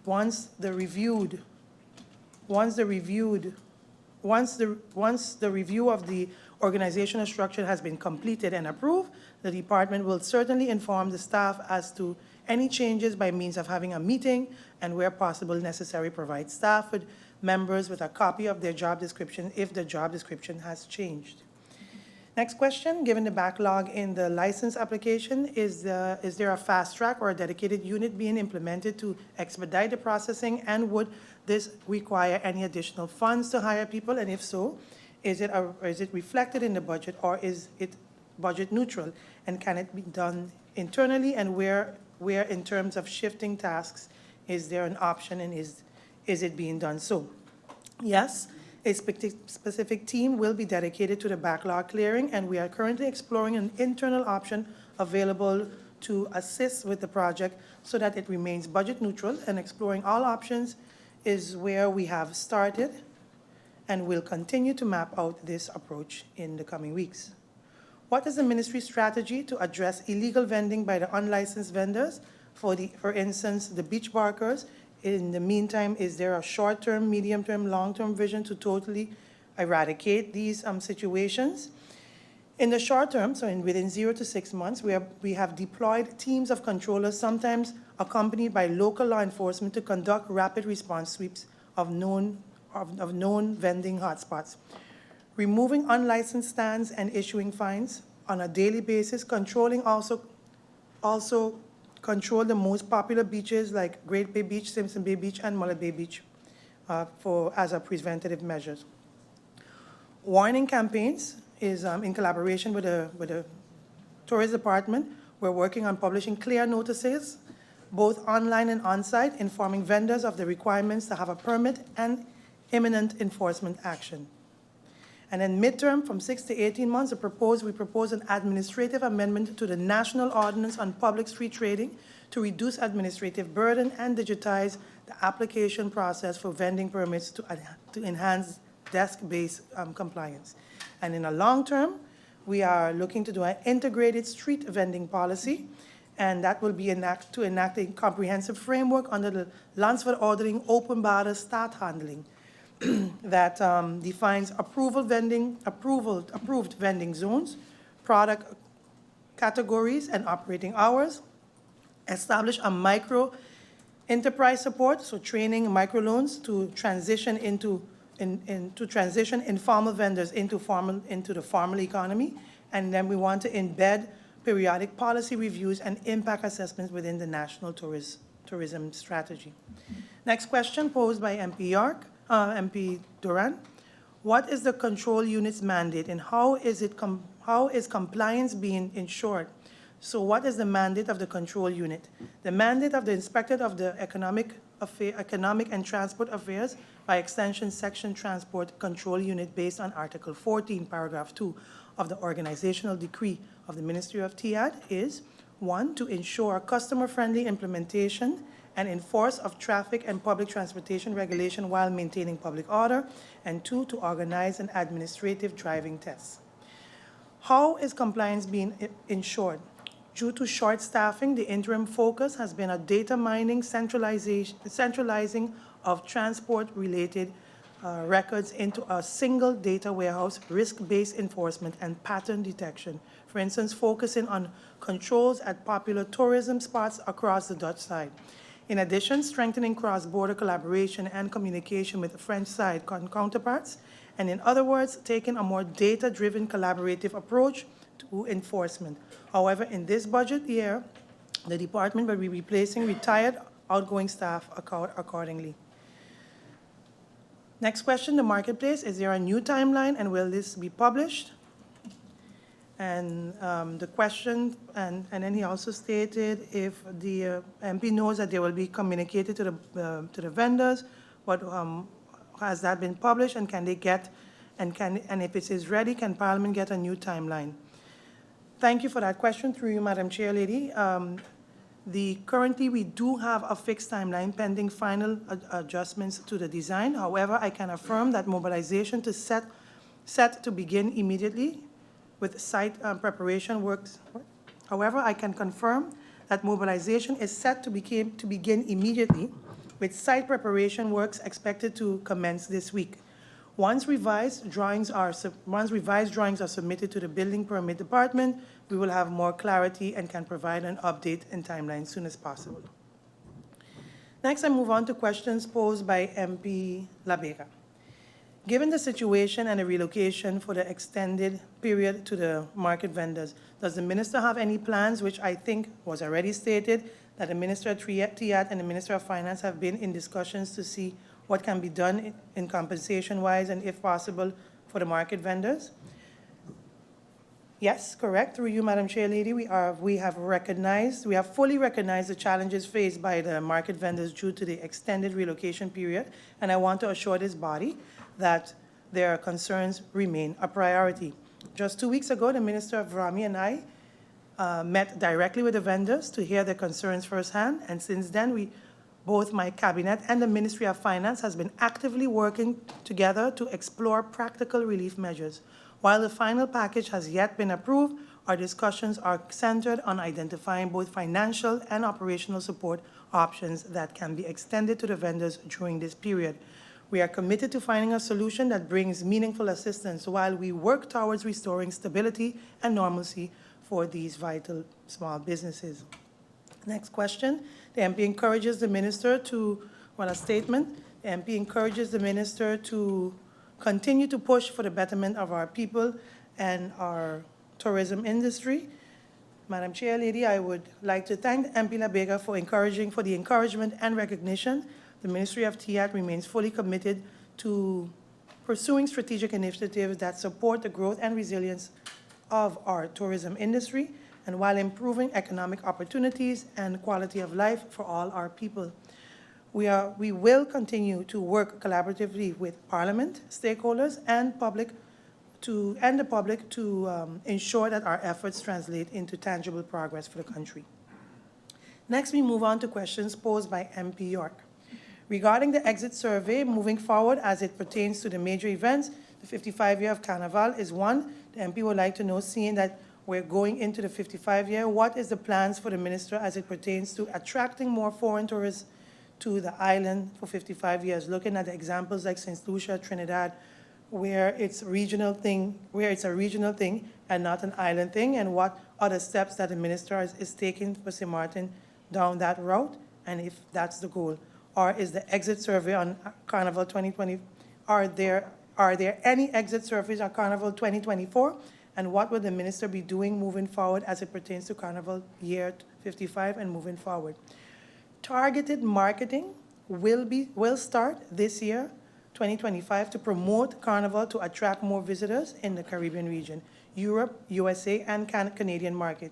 This will be executed via digital marketing as well as travel agent specialists that focuses on Carnival reveling and specifically for the Carnival festivals.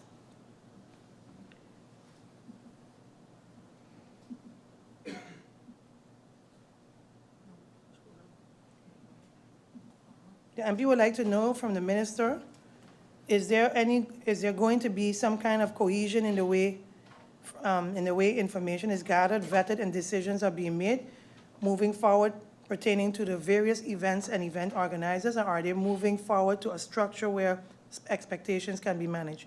Yes, through you, Madam Chair Lady, there has always been a level of cohesion between the event organizers and St. Maarten Tourist Bureau. However, we recognize the need to strengthen relationships by moving toward a more structured and result-driven approach, one where expectations can be clearly managed. So going forward, changes will be made to how we support events. Any event seeking government or STB support will need to demonstrate its potential to attract visitors and contribute to our tourism goals. This includes meeting key performance indicators, such as target visitor numbers and from specific region, providing a detailed marketing and promotional plan, and allocating funds for post-events. Post-event evaluation. Most importantly, we plan to make a tourism exit survey and economic impact assessment on a standard part of all major events to better track attendance, visitor spending, and overall return on investment. This shift ensures that support is tied to not just tradition, but to measure value for the country. Next question posed by MP York. The Phillipsburg Revitalization Project, can the minister clarify if it's going to be supplemented by CAPEX 2026, or is it going to come out of the direct budget?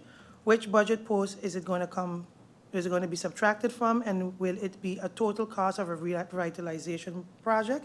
And is the minister that far as yet? And what happens to the project of the CAPEX 2026 is not afforded to the country? What is the plan? Madam Chair Lady, through you, the beautification plan is still in development, so a total cost estimated cannot be yet provided. However, additional funding is projected in the OPEX 2026 budget, and we have already earmarked funds for product development to support future beautification efforts. Next question regarding exit survey. It is clear that St. Maarten is lacking data because basically you can't manage So if you can't manage what you don't measure, right? So what specific plans does the minister have as it pertains to big data, data gathering, or any of the sort? And the Minister of Rami can join in as well. What are the three ministers doing? So to provide data collection for better decision-making, STAT is looking into alternative methods beyond just traditional surveys. The team is currently talking with different departments and entities to set a MOU that will give access to existing administrative data and allow for data exchange. STAT is currently working on ways to modernize its data system to enhance efficiency and accessibility. And final question posed by MP York. What is the minister's position on decentralized tourism? Thank you for that question through you, Madam Chair Lady. Decentralized tourism, for those of you that may not know, means that encouraging visitors to explore beyond our traditional hotspots like the airport, cruise port, and main commercial areas. It's about spreading tourism activity across the island so that more communities and local businesses can benefit. And I fully support this approach as it aligns with our goals of creating a more inclusive and sustainable tourism economy. Next, I move on to questions posed by MP Irion. Is the minister willing to not only allow the SAR to look at the economic impact study on Soul Beach, but also look at the impact study on 4 others, I believe, the critical subsidies, which is Carnival, Regatta, St. Martin Festival, and Walichi Festival. So not just Soul Beach, but all 5. Then the minister herself will also look at the economic impact of all and decide how to distribute the funds, because it makes more sense to put investment in one subsidy that they give 10 versus giving to 2. Through you, Madam Chair Lady, we fully recognize the importance of using data to guide our decision-making and to ensure that our investment provide returns for the island. In the case of the Heineken Regatta, for example, an economic impact assessment was already conducted through the yachting industry. And as for the broader portfolio of supported events, we have already began internal discussion to develop a systematic approach to impact evaluations. So retroactively, commissioning the SER to assess impacts of past events may present logistical challenges such as data collection. Therefore, rest assured that a standardized framework for evaluating the economic impact of any festival supported by government funds will be established. Then a question regarding Starlink. Will the company Starlink be paying any local fees? Do they have to have a local company registered or not? Yes, the company will be paying local fees. There are fees that will be paying directly to BTP as per their decree, and their annual license fee to the government and St. Martin for their BV. So yes, they are established as a BV. And then next question posed by MP Meyers, reference made to escalating war between Israel and Iran, and how prepared are we to deal with consequences of a major fallout? The plan is to continue monitoring the ongoing global situation. Depending on the course of development, we may need to shift our priorities to focus more on Caribbean, Canadian, and Latin market. Currently, we continue to monitor the developments, and in the event of an escalation of the challenging global development, have the opportunity to tap into attracting remote workers that visit for 1 month or longer, as they already exist on the sector of St. Martin, Fort St. Martin. And then reference is made regarding the hurricane season. The airport is now completed and has has won an award. And in the event, how prepared is the airport to deal with securing that facility so that we are not down again having to fund money to the airport. Through you, Madam Chair Lady, we have noticed a reduced demand for US, EU, and vice versa. There should create a surplus aircraft, and with possible Caribbean flights to the region. The airport is fully insured at replacement value with Watson Towers Willis, a AAA rated worldwide insurance company. And the airport also has a business interruption insurance policy protecting its businesses, including the employees. And they have a hurricane plan in effect, held preparedness, then they held preparedness meetings with the director, managers, and Dutch military EOC team. And then also management has sent the employees a list of what they need to prepare at their homes and are waiting for pallets of water and long life food for the employees. And additionally, there's a plan to have a building secured per hurricane plan. Have buildings secure per hurricane plan. And then last, questions posed by MP Sarah Wescott-Williams. Can you please provide us with a general business portfolio of St. Maarten? Like there is so much in the business sector and so much in that particular sector in terms of companies, licenses that we have, just as a global overview. And it is not to be expected and received before the meeting. Noted MP, the ministry will work on such and provide it at a later time for Parliament to review. And then last, a reminder to give on the MP reminded myself, checking on the small and medium enterprise guarantee funds that the Netherlands has announced, and the MP looks forward to receiving where the funds stands. Thank you for that through you, Madam Chair Lady. Yes, we have already started to gather what information we can and will indeed share such in conjunction with the Prime Minister and the Department of BAC where possible. With that, Madam Chair Lady, I'd like to thank you for the questions posed in round 2 and look forward to any clarifications. Thank you, Minister Heilige Martin. I look to the floor to see if there are any members of Parliament with clarification. I see none. Thank you, Minister. We will adjourn for 2 minutes until the next minister comes in, which is Minister of VSA, Richelieu Brug. Meeting adjourned for 2 minutes.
Welcome back to the meeting. I just need to clarify that originally we were scheduled to have the Minister of VSR, Chanel Brug, but we have swapped things around a little bit and we'll have the answering of questions from round 2, first by the Minister of Justice, being represented by Minister Marinka Gums, and then move on to the Minister of Finance answers. Minister Gums, you have the floor.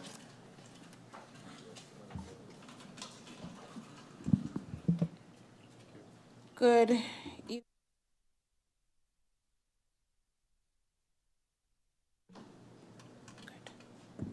evening, Madam Chair. Thank you so much for the opportunity to respond to the second round questions on behalf of the Ministry of Justice. I now move on to questions by MP Kotai. How many resident permits are currently in process and what's the average turnaround time, and can we expect any concrete changes to improve these timelines? Madam Chair, a total of 969 applications, however, 203 are incomplete, with a remaining 767 to be processed by caseworker review and then control. Addressing the residency permit backlog is a priority, and the team will continue to expedite processing. The team is prioritizing applications based on urgency, with a triage system dividing cases into high, medium, and low priority. High priority, overdue cases submitted before January 8, 2025, humanitarian cases, and locally born children of PR parents. Medium priority, treaty-based applications, American and Dutch renewals, and employee applications with complete documentation. And then low priority, applications pending documentation, complex cases, and naturalization appeals. The IBPS team is processing cases in waves, with staff working weekends and overtime to meet targets. This process will reduce the backlog. Next question. The minister informed the information related to how many sentences are left to be carried out, that this information will be forthcoming. The MP is requesting additional information to be included. A, how long have the individuals been waiting to sit their sentences? B, provide a breakdown of how many of these cases involve violent crimes, including weapon possession. And C, who determines the order in which individuals serve these sentences? Is it only the prosecutor deciding this? Madam Chair, the prosecutor's office is currently unable to produce this information within a short time frame, as the data is stored in a format that is not readily extractable in the manner requested. Additional time and effort will be required to compile the information accurately. As this information becomes available, this will be provided. The MP, Madam Chair, through you, wants to know how come we are not really considering the solution of ankle bracelets. Madam Chair, through you, on the basis of Article 132, an ankle bracelet can be a special condition for early release. I now move on to questions posed by MP Duran. Can a timeline be provided regarding the completion of the advice for life insurance policy for uniformed justice personnel? Can a list of which departments are included? Madam Chair, the advice includes all uniformed personnel within the Ministry of Justice, including those not currently covered by the legal status regulation of the Police of St. Maarten. Departments include Have Bay, Court of Guardian, National Detectives, Customs, and Coast Guard. The advice has recently reached the Cabinet and is pending review. Next question. Does the minister have any plans or ideas to boost the morale of the justice workers awaiting their LBAs? Madam Chair, we sympathize with the justice workers during this period, as the delay in this process has been extended for far too long. Due to budget constraints, there is no room for incentives at this time. All funds have been allocated to complete this process in a timely manner. As mentioned, it is intended to complete phase 1 by Q4. Next question. Can the minister inform if it can be considered to provide incentives to staff that perform exceptionally well, including justice workers who have intercepted contraband. Recently in Curacao, a staff member was given a salary bonus for a staff intercepting 42 kilograms of cocaine. Madam Chair, in general, bonuses and gratifications should be linked to targets as regulated in the LMA. Next question, can the ministry consider a job fair such as an amnesty program in conjunction with reclassering, SJIS? Madam Chair, through you, the minister will take this under advisement and discuss it with SJIS. I now move on to questions posed by MP Roseberg. Budget for the rehabilitation programs and re-socialization. Has the ministry thought of working with, for example, NEPA, so that carpentry, plumbing, painting, upholstery, cooking, and even so on sewing classes, which I understood are not taking place currently, could take place again, and that the inmates could get a certificate? Is the ministry looking into that? Madam Chair, through you, a proposal has been received by a previous minister. However, due to budget constraints, it was not realized as the cost was around $60,000. The initiative can be revisited by the ministry and discussed with the UNODC as part of the rehabilitation program. Next question, regarding or rewarding officers. Has the ministry taken a chance to look at the option? Here in Sint Maarten, as also in the Netherlands, the Dutch police are facing staffing challenges, and this can encourage current officers to recruit through personal networks, helping to improve the quality and volume of new applicants. And he can refer, for example, candidates with designated internal channels. And of course, as MP mentioned, ensure they apply and get accepted into the training program. And once they complete training and join the force, you receive the bonus. So the MP, Honorable MP, would like to know if the ministry can just send around proposals, seeing that this proposal now has been brought forward, if the ministry will consider such a proposal in the future. Madam Chair, through you, thank you, MP, for your suggestion. This will be taken under advisement. I now move on to questions posed by MP Lewis. Parliament approved and forwarded to the minister or office the recently revised criminal court procedure, Wetboek van Strafvordering. Can minister inform Parliament when we can receive the approval from government so we can proceed with finalizing the needed changes and creating a proper legal basis for all involved? Madam Chair, the letter received from Parliament served to inform the Ministry of the work completed by the Justice Committee of Parliament and to inquire about the government's current position on the draft Criminal Procedure Code, as originally submitted by the government to Parliament.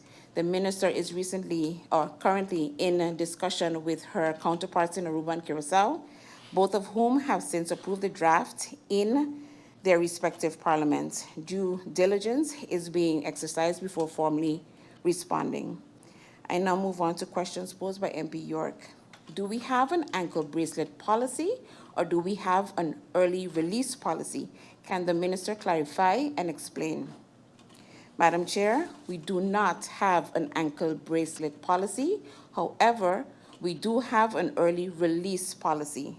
On the basis of Article 132, an ankle bracelet can be a special condition for early release. The conditional release policy has been emailed to Parliament last Friday.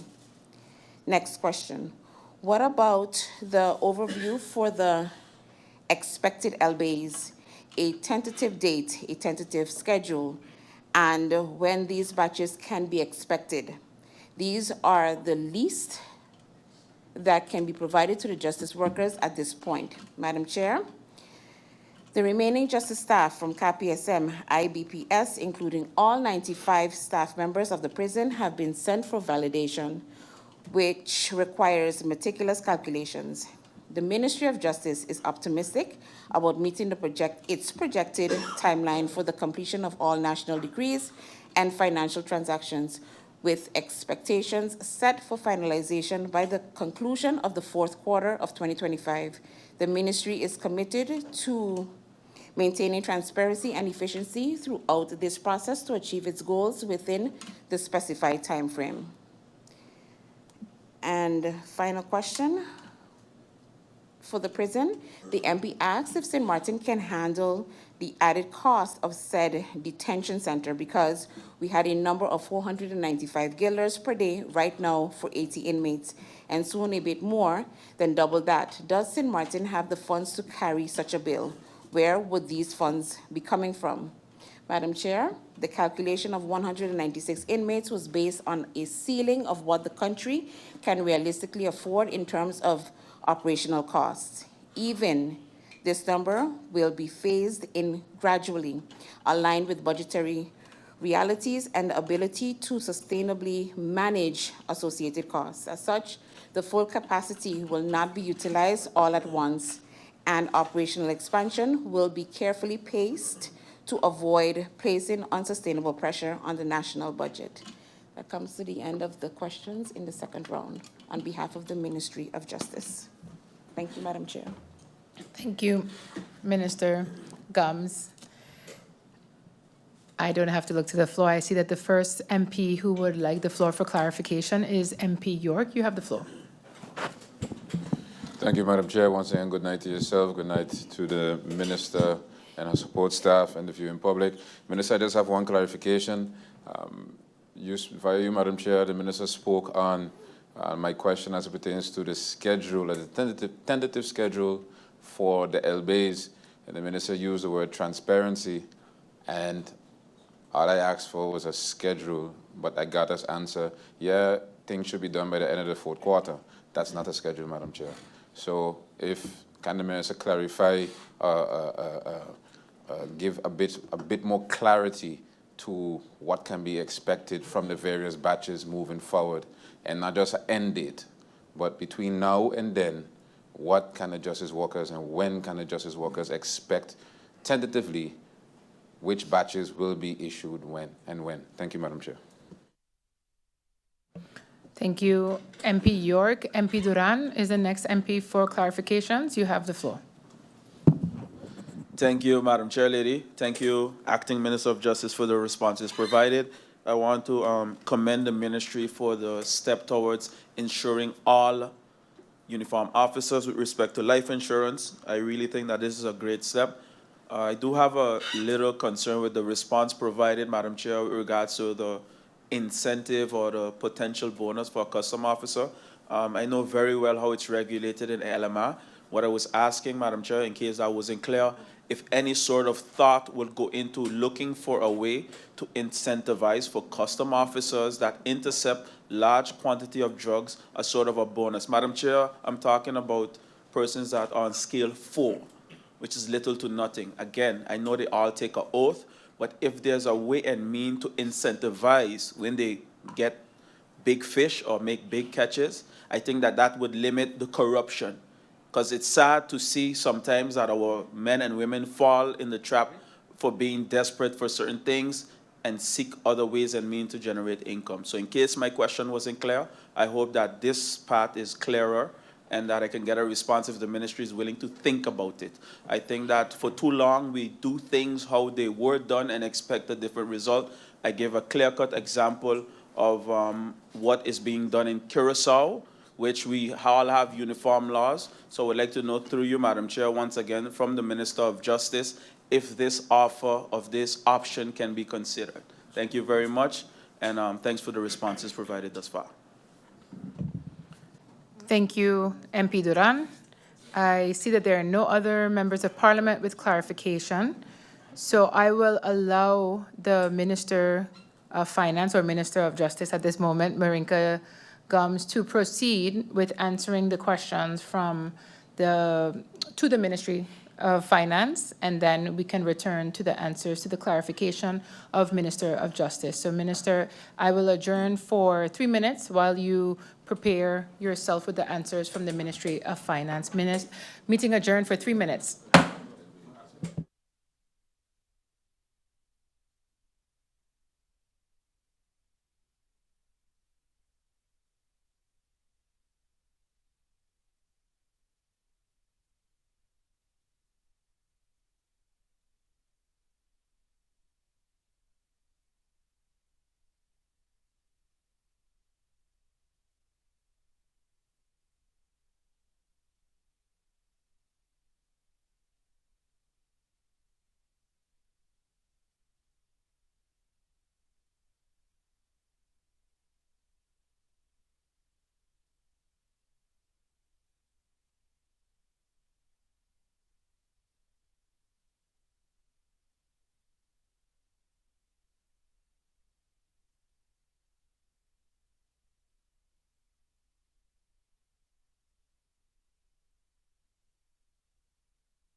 Welcome back, and I now give the floor to Minister of Finance, Marinka Gums, to answer the questions posed to Ministry of Finance.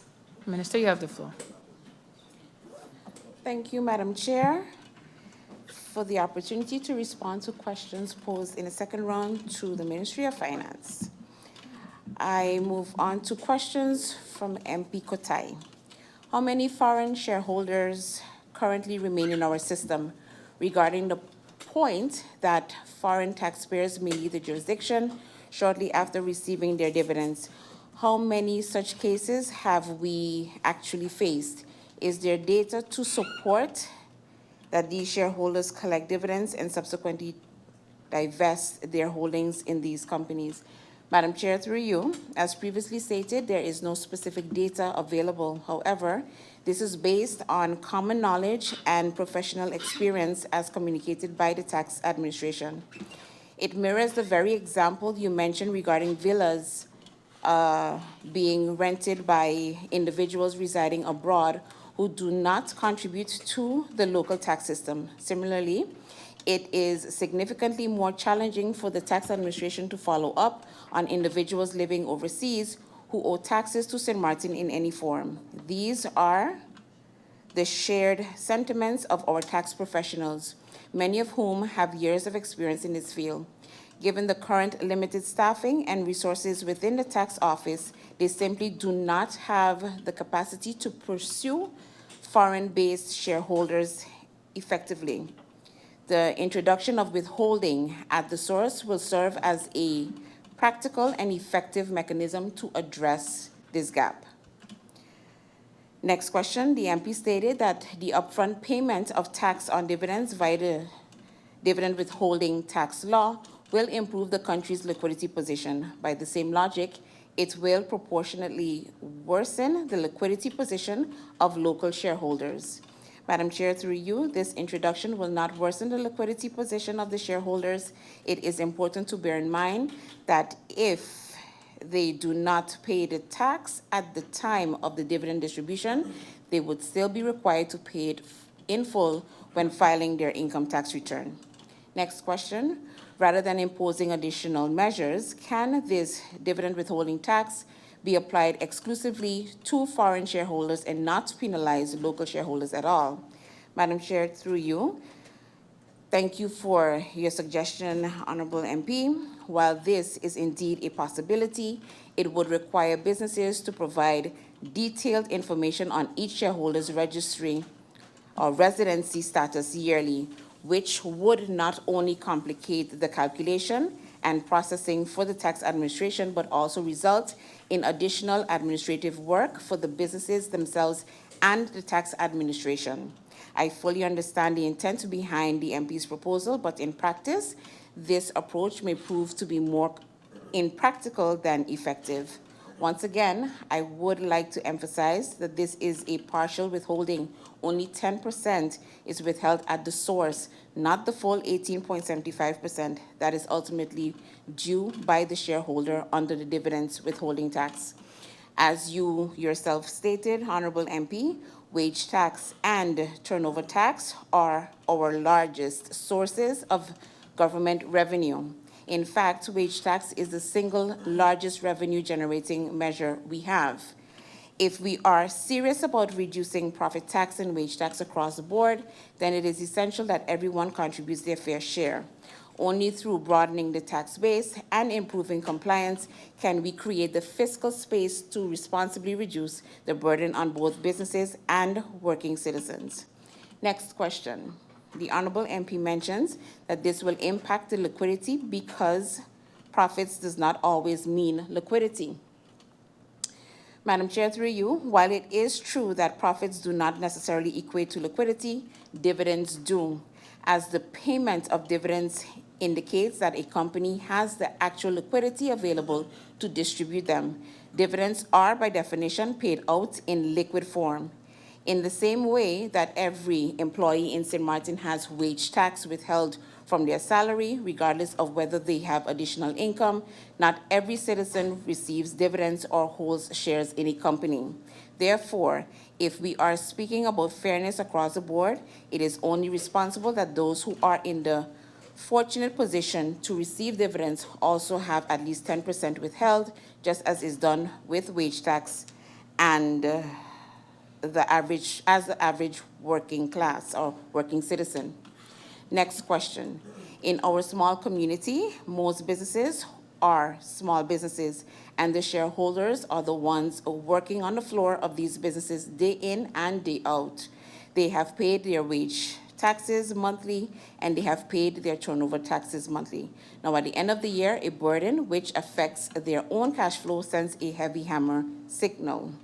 If we were to reduce profit tax within the same fiscal year or soften this with other incentives, that's one thing, but a promise of future tax reduction doesn't bide well in our community. Madam Chair, through you, implementing a tax reform is not something that can be done quickly or lightly. There are many factors that must be taken into consideration. As I've mentioned before, we cannot reduce certain taxes without identifying a way to compensate for the resulting loss in revenue. I want to reiterate that I am fully supportive of reducing profit tax, but this must be done in a fiscally responsible manner. The introduction of the dividend withholding tax is one such step. It does not create a new tax burden. It simply spreads the payment of taxes over time. Whether the dividend withholding tax is in place or not, shareholders receiving dividends are obligated to pay tax on that income. The dividend withholding tax ensures that a portion, 10%, is paid upfront, and the remainder is settled when the individual files their income tax return. In addition to lowering the profit tax, it is also the intention, as previously stated by myself, to introduce a threshold whereby companies earning below a certain level would be exempted from paying profit tax. These measures are being developed with the aim of providing relief to small businesses, but to move forward with them, we must first implement the necessary foundational reforms.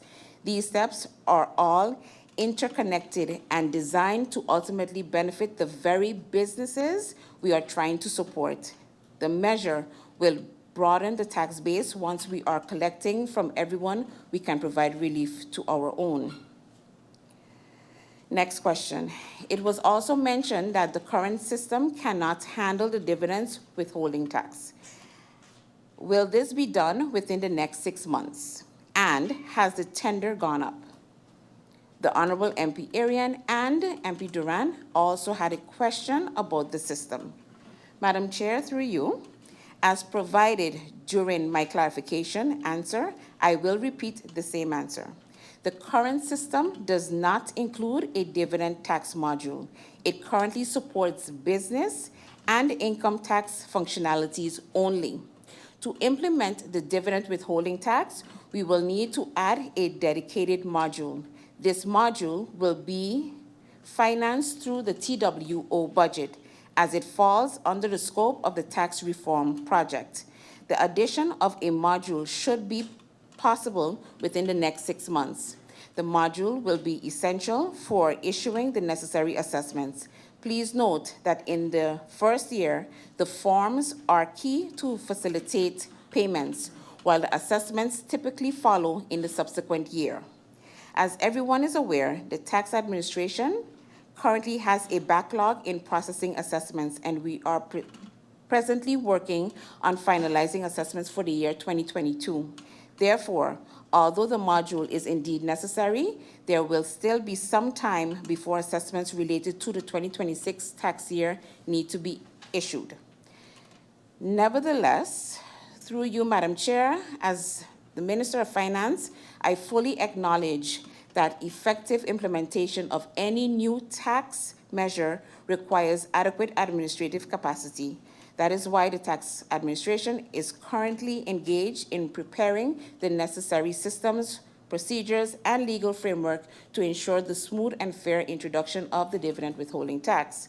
The goal is to have a fully operational and transparent process in place before the tax takes effect. Next question. It has been presented that the government expects to collect 10 million in dividend tax. This implies that 100 million dividends will be distributed. Since dividends are paid from after tax profits, this would suggest a total net profit distribution rate of approximately 77%. Assuming our current profit tax revenue stands at 45 million, which implies that over 130 million guilders is declared in profits. Are we realistically expecting businesses to distribute over 3/4 of their profit? If not, this projection may be overly optimistic. Through you, Madam Chair, as stated before, we made a preliminary estimate based on information reviewed from Bonaire. We will exercise prudence when preparing the budget, and once we have more concrete data on the implementation and impact of the dividend withholding tax, we will be in a position to submit a budget amendment if necessary. Next question. Moreover, the Honourable MP believes that we risk incentivizing businesses to become more creative with their accounting practices, potentially reducing compliance. The Honourable MP states that rather than imposing additional burdens on existing taxpayers, particularly those who are already stretched salary class and small businesses, we should explore the untapped area for revenue generation, such as the room taxes on platforms like Airbnb and VRBO, the vehicle dumping tax, improved enforcement and compliance mechanisms, for example, casino tax. Why are we not looking into that? A lower tax rate can often lead to higher compliance, particularly in jurisdictions that are already overtaxed. Madam Chair, through you, once again, I repeat, this is not an additional burden.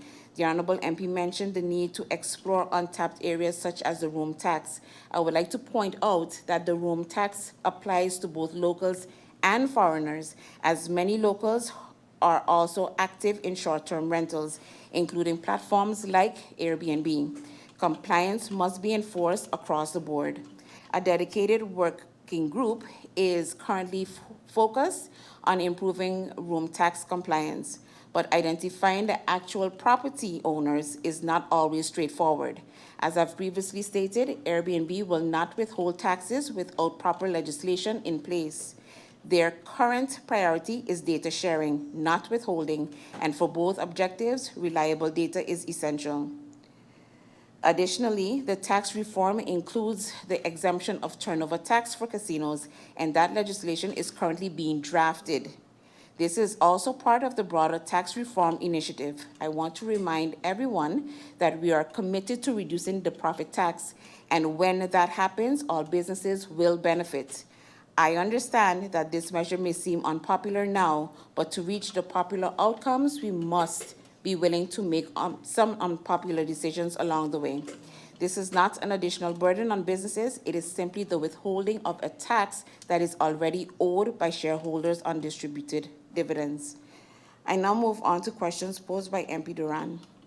Can you please show us the specific legal basis in the proposed legislation, or examples how local business owners, shareholders will not be affected by the dividend withholding tax? Madam Chair, through you, as part of implementation, the consolidated text of the dividend ordinance has yet to be established through a published national decree. Once this text has been established, the exact legal basis can be shared with Parliament.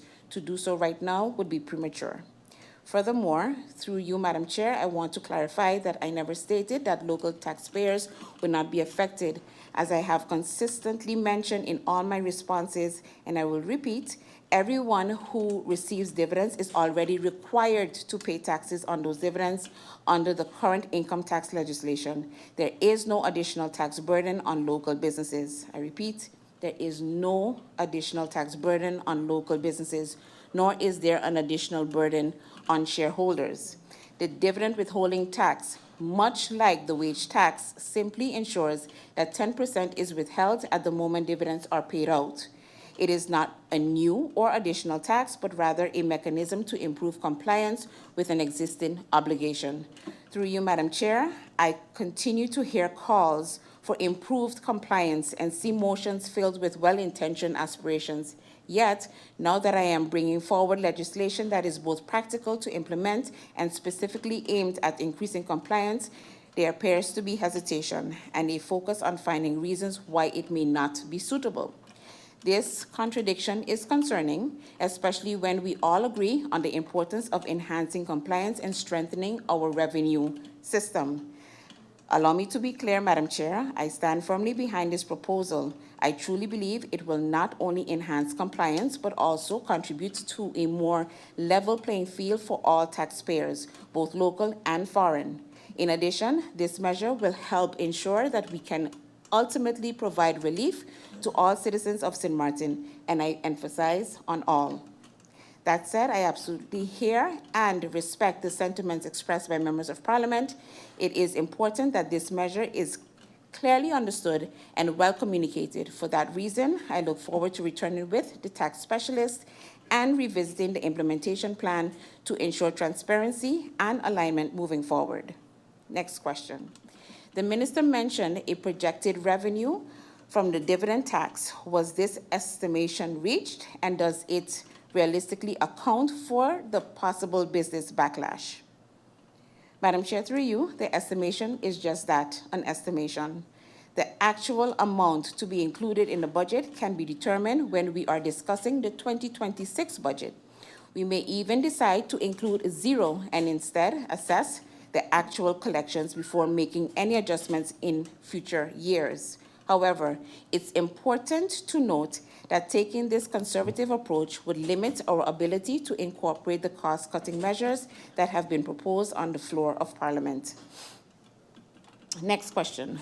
What is the government's timeline and roadmap for tax reform in its entirety? The MP asked for this already, but didn't receive a clear overview. Can this please be provided, which includes dates, phases, stakeholder consultations, and expected outcomes as such?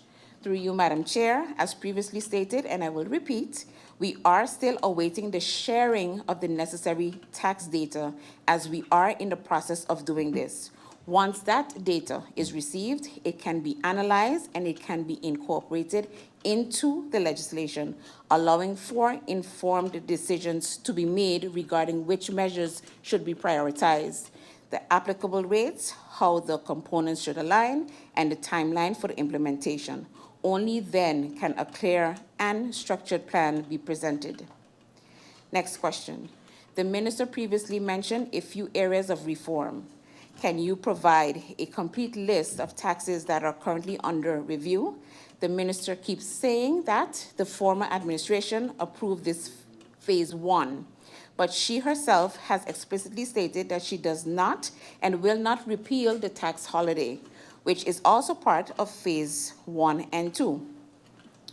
Through you, Madam Chair, the full tax reform package, as approved by the previous Council of Ministers, was submitted and includes all proposed reforms. And yes, the Honourable MP is correct. This government does have the discretion to determine which reforms will be implemented. Not all measures from the previously approved phase 1 and phase 2 will be executed, while others certainly will. In the approved overview, it is stated, if possible, reduce the statutory rate, which refers specifically to a potential reduction in the profit tax rate. I want to reaffirm that this reduction will happen. I have maintained from the beginning that the current rate of 32.5% is far too high. For this government, it is not a matter of if possible.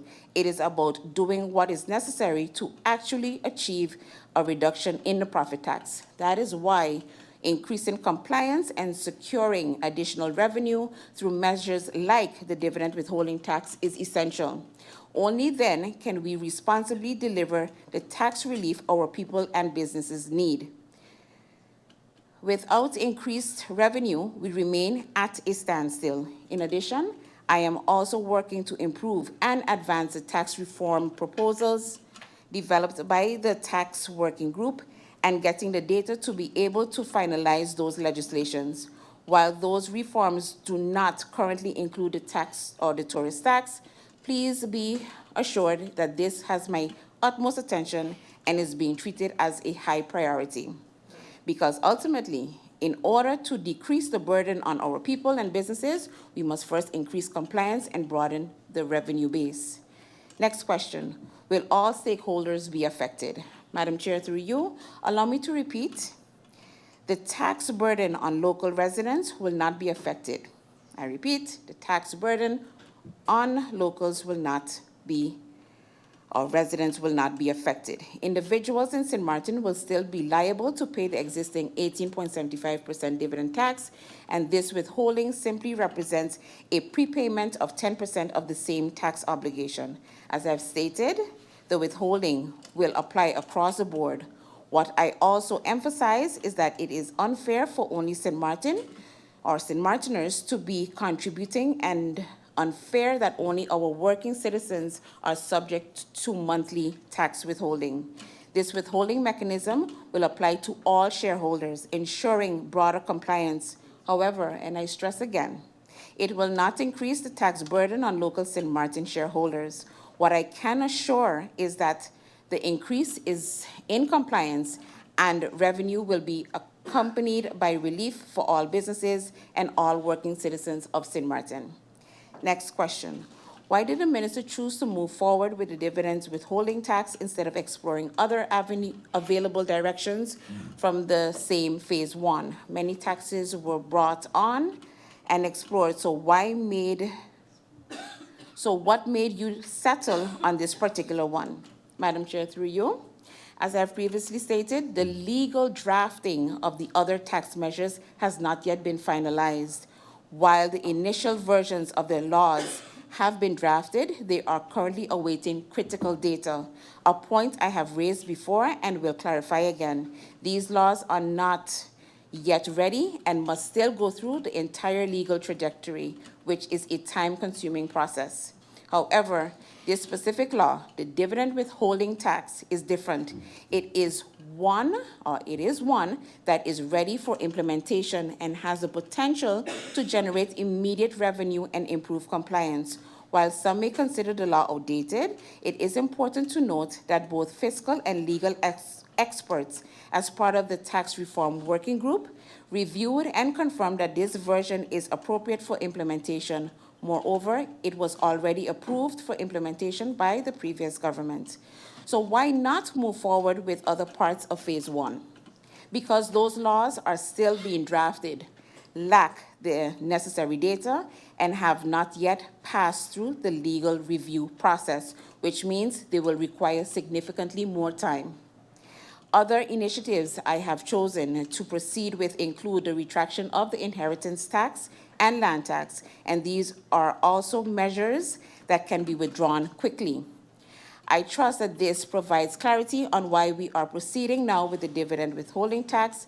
As you are all aware, legal capacity within government is limited and our existing teams are overstretched.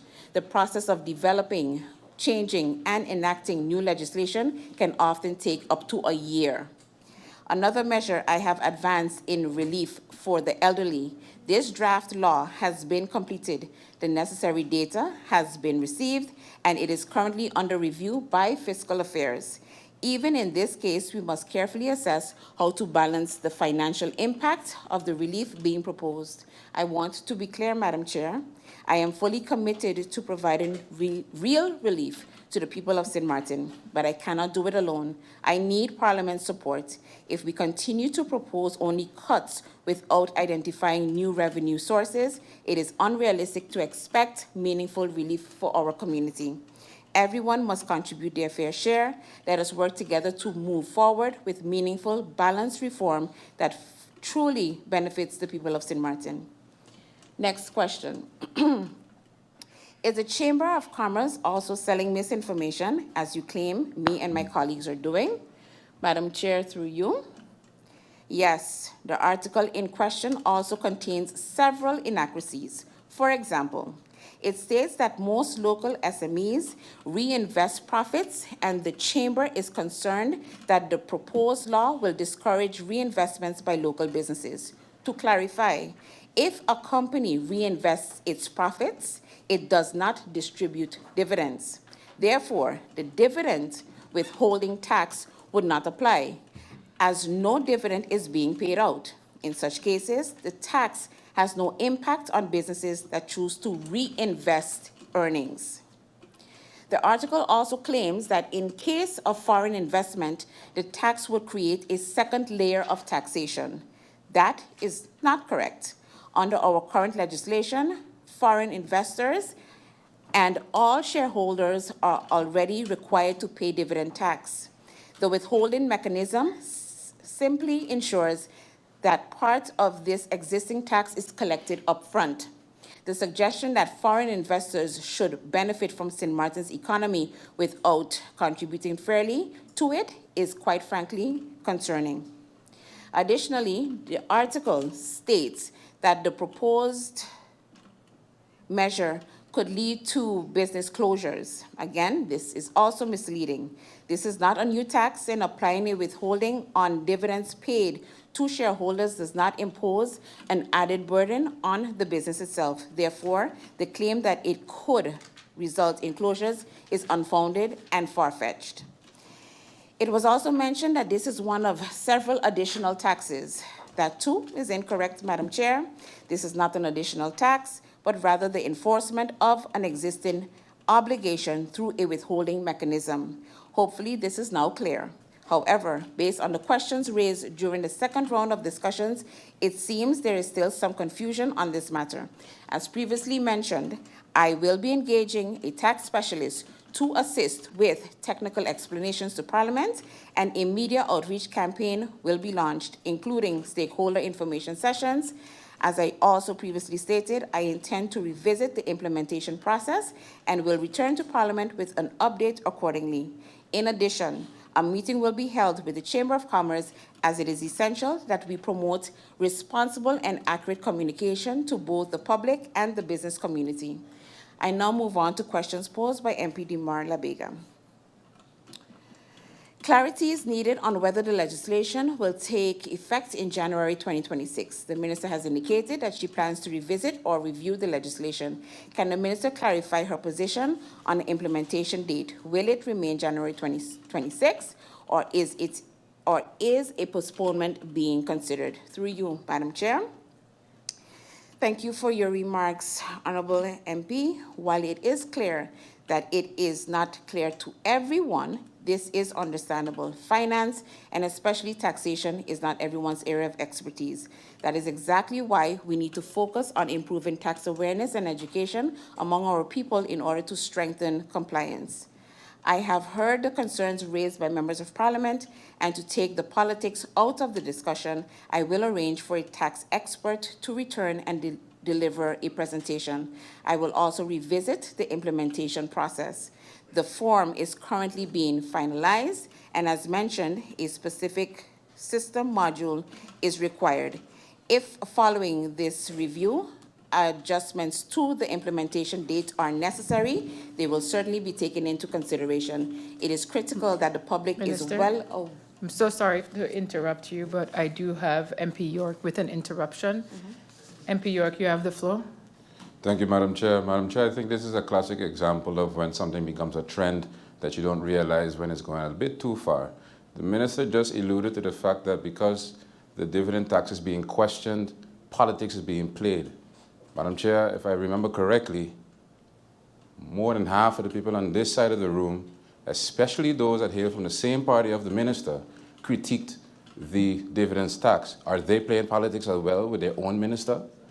Is that what really is going on here? That is what the Minister is alluding to, while, according to me, everyone is just asking questions because they have concerns about the dividend tax. But here we have the Minister saying, those who are asking questions are playing politics. I'm confused. So can the Minister clarify what she meant with that statement? Thank you.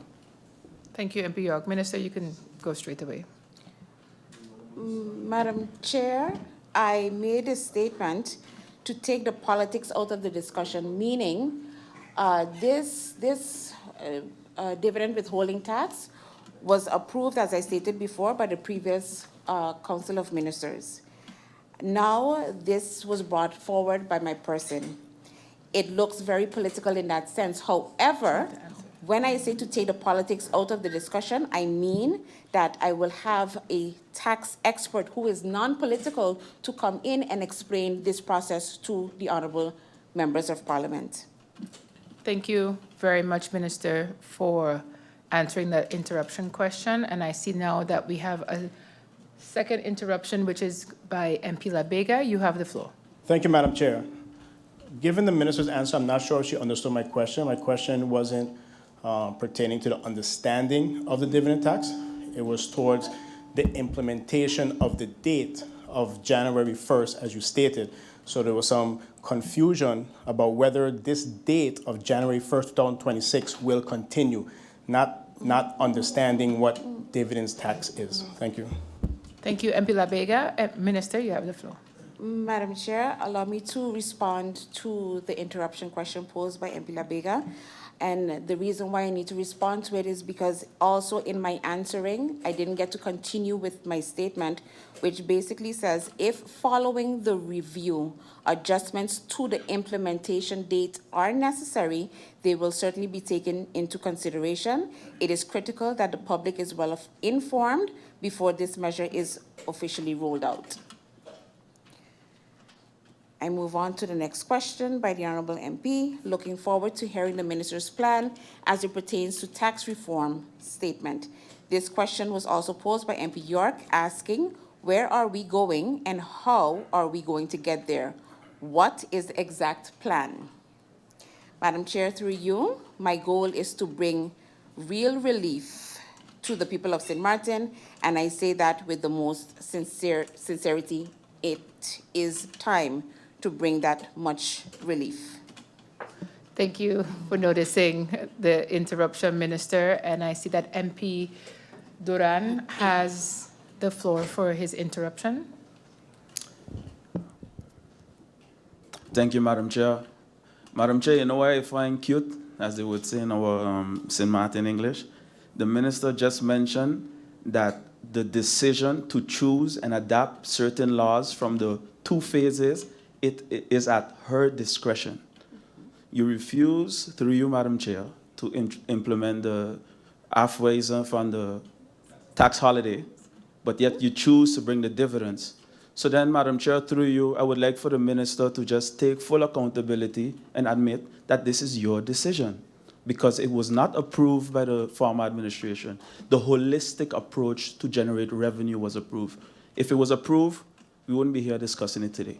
So, Madam Chair, through you, my message to the Minister is take the accountability and accept that you introduced the dividends policy. Thank you. Thank you, MP Duran. Minister of Finance, you have the floor.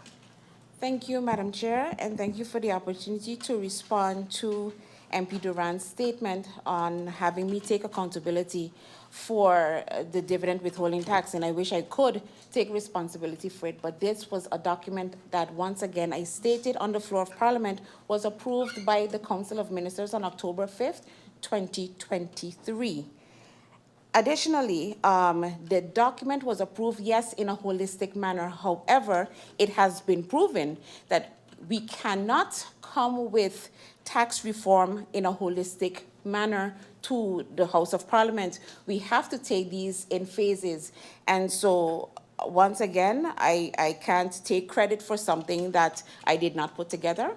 But at the same time, I want to state that I believe in continuity. That is something that I stressed during the first round, and I will continue to hold my position on that point.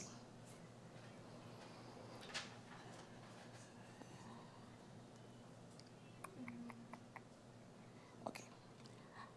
Going back to the question, my answer, I think I should just repeat the question. Looking forward to hearing the Minister's plan as it pertains to tax reform statement. This question was also posed by MP York, asking where are we going and how are we going to get there? What is the exact plan? Madam Chair, through you, my goal is to bring real relief to the people of St. Maarten, and I say that with the utmost sincerity. It is high time that we bring this relief to the people of St. Maarten. The tax reform was initially intended to be implemented as a holistic package, but I have been clear, I will not be pursuing it that way. I believe the Honorable Chair Lady once asked, why not take a Aruba approach instead of a holistic one? And that is exactly what I have chosen to do. The dividend withholding tax, the tourist tax, the elderly tax relief, and the retraction of the inheritance and land taxes are all examples of reforms that are currently moving forward. They are part of the overall chain. The remaining reforms are awaiting critical data before they can proceed through the legislative process. I was invited to a meeting in Parliament, and I look forward to attending.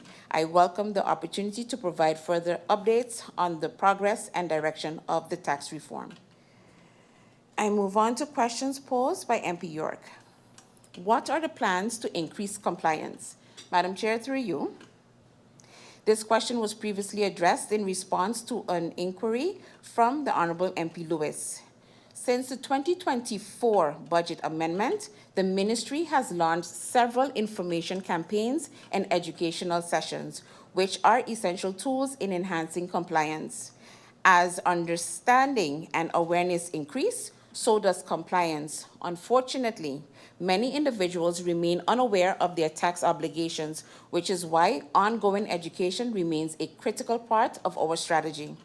In addition, the ministry is in conversation with SBAP, together with our own tax employees, to engage in compliance projects to be funded through TWO. We are currently in the process of finalizing the compliance projects that will be executed, and these will be forthcoming shortly. A particular area of focus will be on businesses that continue to operate on a cash-only basis. This has been flagged in our internal discussions as we need to ensure that all companies are contributing their fair share. The ministry fully intends to direct efforts towards improving compliance among these entities as part of our broader strategy to enhance revenue collection and fairness in the system. The discussions with SBAP and ATS are fruitful in the sense that their organization can support the government. Further discussions will follow once the revised tax procedure legislation is passed, ensuring ATS can be empowered to perform tax audits and assist the tax office of St. Martin. How does dividend tax go hand in hand with keeping the tax holiday? The CFT said tax holiday is not fit for current purpose. How is the current day modern day tax holiday still fit to purpose? Through you, Madam Chair, I believe I provided this exact response earlier during the clarification round, if I'm not mistaken, in response to a question from one of the honorable members of Parliament. As previously stated, the CFT has expressed its position on tax holidays, a position I do not fully agree with. What is clear, however, is that there is a perception that many tax holidays are being granted in St. Martin, while in reality, that is not the case. As I mentioned before, tax holidays can be a valuable investment tool, but the requirements and the process for evaluating whether one should be granted must be revised. I fully agree with the point raised by the Honorable MP that a requirement for tangible investment in our country should be a core condition when considering such incentives. As such, this can be used to the benefit of the country. I now move on to questions posed by MP Irion. Once the module developed, would a portal and corresponding training also be necessary for the business community?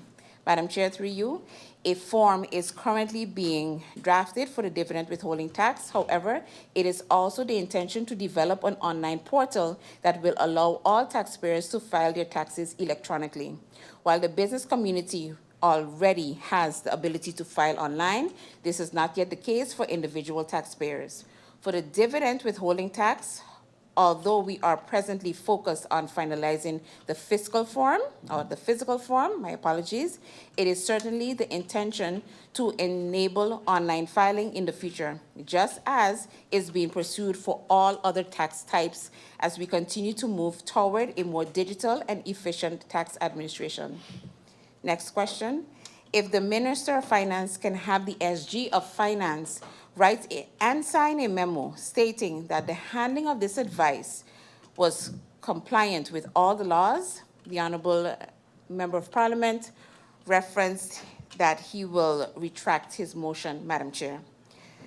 Madam Chair, through you, I must express that I find the request highly inappropriate. In our system of governance, it is the minister who bears political responsibility for decisions made, not the SG. Requesting a signed memo from the Secretary General is to validate the handling of a ministerial decision does not align with the principles of ministerial accountability. While I understand the desire for clarity, I respectfully cannot support placing such a responsibility on the SG of Finance. I now move on to questions posed by MP Wescott. The national decree to put into effect the dividend withholding tax, was that decree signed, and when and by whom, and was it publicized? The national decree, national ordinance on the dividend withholding tax, was it signed off? If it was, when and by who? Was it published? If not, why not? Madam Chair, through you, the national ordinance signed by my person is to enact the amendments to the initial dividend ordinance of the Netherlands Antilles, as these amendments should enter into effect on a national decree determined date, after which the national decree to enact the dividend ordinance can be presented to the governor. Minister Gums, I see that MP Wescott-Williams has the floor for interruption. MP Wescott, you have the floor. Thank you, Madam Chair. Thank you, Madam Chair. MP, well, I mean, just release that one for you, allow that. Thank you. There we go. Thank you, Madam Chair Lady. Madam Chair Lady, I would just like the minister, through you, to revisit or read again her statement as she said, I signed the national ordinance. But that could not really be correct. So if the minister could just read that sentence again in terms to get. Thank you. Thank you, Madam Chair Lady. Minister, you may proceed. Thank you for the clarification, MP Wescott, and indeed you are correct. It was to read the national decree signed by me is to enact the amendments to the initial dividend ordinance of the Netherlands Antilles, and these amendments should enter into effect on a national decree determined date, after which the national decree to enact the dividend ordinance can be presented to the governor. The national decree to put into effect the dividend withholding tax is to be sent to the governor, including the consolidated text, for the consolidated text to be established. The consolidated text, including an overview of the legislative history, is sent to the Department of Legal Affairs and Legislation to be proceeded to the governor. This in accordance with Article 3 of the National Ordinance on Transitional Provisions of Legislation and Administration. Next question. I want to encourage the minister whether consultation with Curacao has taken place. Let's get this. Curacao was at the same position where it pertains to taxes, and if not appealed, remained in existence for the government of Curacao and Sint Maarten. Firstly, Curacao was faced with the same law, but there was another agreement with the Netherlands. Through you, Madam Chair, I have taken note of all of the MP's consideration, and I thank you and look forward to the documents you will share with me. I will ensure that they are taken into account when I return to Parliament to further discuss the tax reform. I will also reflect on them during the upcoming presentation by the tax specialists on this specific law. As persons in the work group, some are from the Netherlands and will be aware of the remarks made by your person. It is worth noting that there is a specific person assigned to oversee the tax reform under the TWO program for all 3 countries, Curacao, Sint Maarten, and Aruba. As such, we should be able to obtain the relevant information through that channel as well when comparing with those islands. Next question. We received on several occasions an overview from the previous governments on tax reform. The proposal on tax reform differ from minister to minister. The MP notes that the proposal dating back to 2016 is the basis for what is being discussed today. is the phase 1 and phase 2 documentation, the basis for which the government will be sending their proposals. Madam Chair, through you, please note that the document referenced was approved by the previous Council of Ministers and reflects a holistic approach to tax reform. As I have previously stated, my approach will differ. I intend to pursue a modular incremental strategy instead. Under the current approach, we are awaiting the necessary data to properly assess which components can be introduced together in a coordinated and manageable manner. As such, the formal approval of this revised approach by both myself and the current Council of Ministers is still forthcoming. Next question, Anscraving. Fixing the loophole in the profit tax legislation, inadvertently foundations and associations were locked together when the change to profit tax was made. This has been fixed by the Anscraving in 2016. In 2018, there was another Anscraving for the turnover tax, and that is the exemption from turnover tax for big construction projects. Is the minister aware of the Anscraving? Is it still in effect, and what does it mean? Suppose we were to take that and focus more on the programs and visions of the government. Again, using your tax legislation to steer your economy in a certain direction. Through you, Madam Chair, a tax notice by the Minister of Finance published document containing policy rules established by decision for the implementation of an existing tax regulation. The authority to establish tax assessments, the Minister of Finance derives it from Article 39, Paragraph 1, opening words, and Part A of the General National Ordinance on National Taxes. This means that generally binding regulations are not included in or can be determined pursuant to a tax notice. General binding regulations have to be established by law. I now move on to the final question by MP Lyndon Lewis. Supermarket located on Lime Road does not accept the old Antillean guilder. Remind all businesses to accept all guilders and coins till the end of the month midnight. Through you, Madam Chair, I agree wholeheartedly with the Honourable Member of Parliament that the Netherlands Antillean guilder remains legal tender up to and included June 30th, 2025. As such, no business on St. Maarten should refuse this legal tender.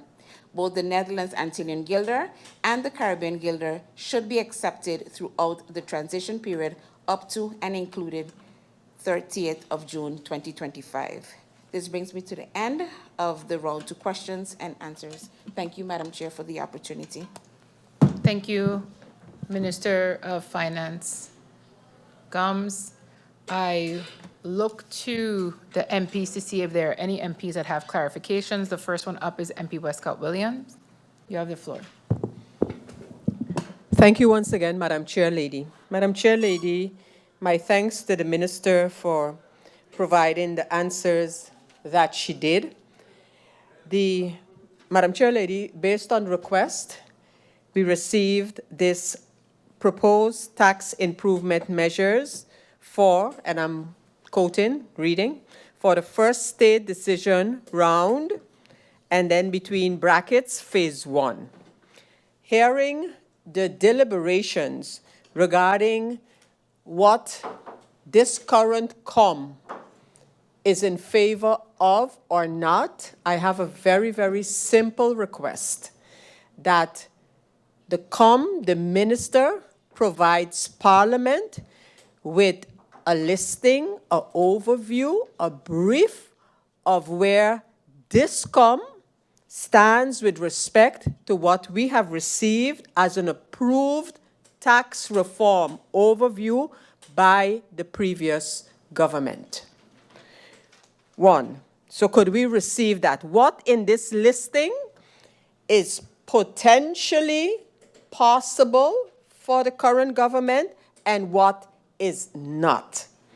Does Parliament consider this document that we have received as the tax reform approach of the government? Yes or no? The national decree, I assume a decision has been taken by this COM approving the dividend withholding tax law implementation. So did the previous government, who was in favor, according to this list, of this dividend tax law, did they prepare the national decree and it was not signed? Could we have some formal dates on what exactly happened? And ultimately, before any discussions in Parliament, could we receive from the URSM, DP, PFP, and SAM government its proposal for tax reform? And could I get a clear view on this national decree?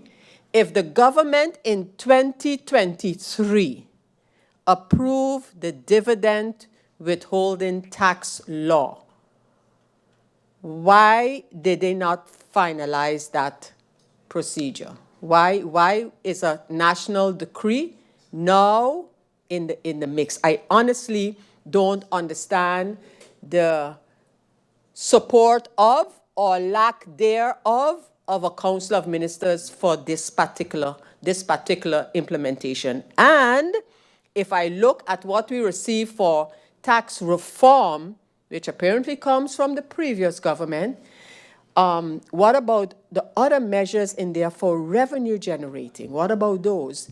And did the previous government approve this outline without any kind of financial considerations? How can we talk about so many tax items, but no one gives an indication that this would add 10 million and that one will decrease with, no, that is no part. So is our financial considerations no part of the tax reform proposals, is my question. So nowhere do we get to compare what the finances of these measures are, is my question.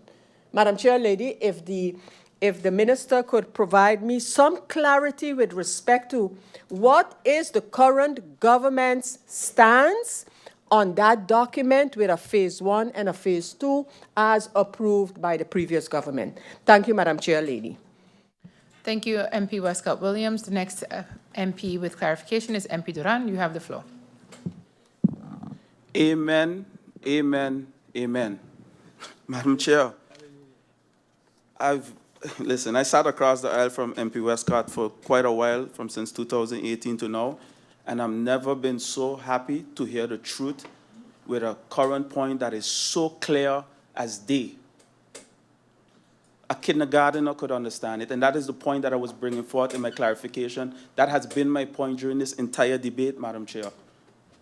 It is clear that the minister came with an idea, which nothing is wrong with coming with an idea, Madam Chair. But you can't come with an idea, and as soon as it gets backlash, try to throw it on the former government. Madam Chair, I heard a term used, and I would like to know, a common knowledge.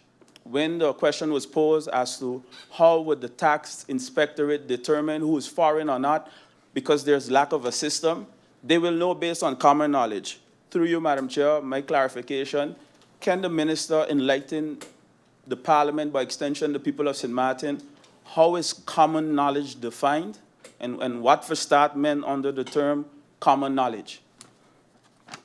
Because if you don't have a system, which they currently have a system and there's a lot of hiccups, so I'm not knocking the tax inspectorate, but it's clear that people get wrong assessments all the time. So how is this common knowledge going to carry over into a whole new endeavor when it comes to the dividends withholding tax?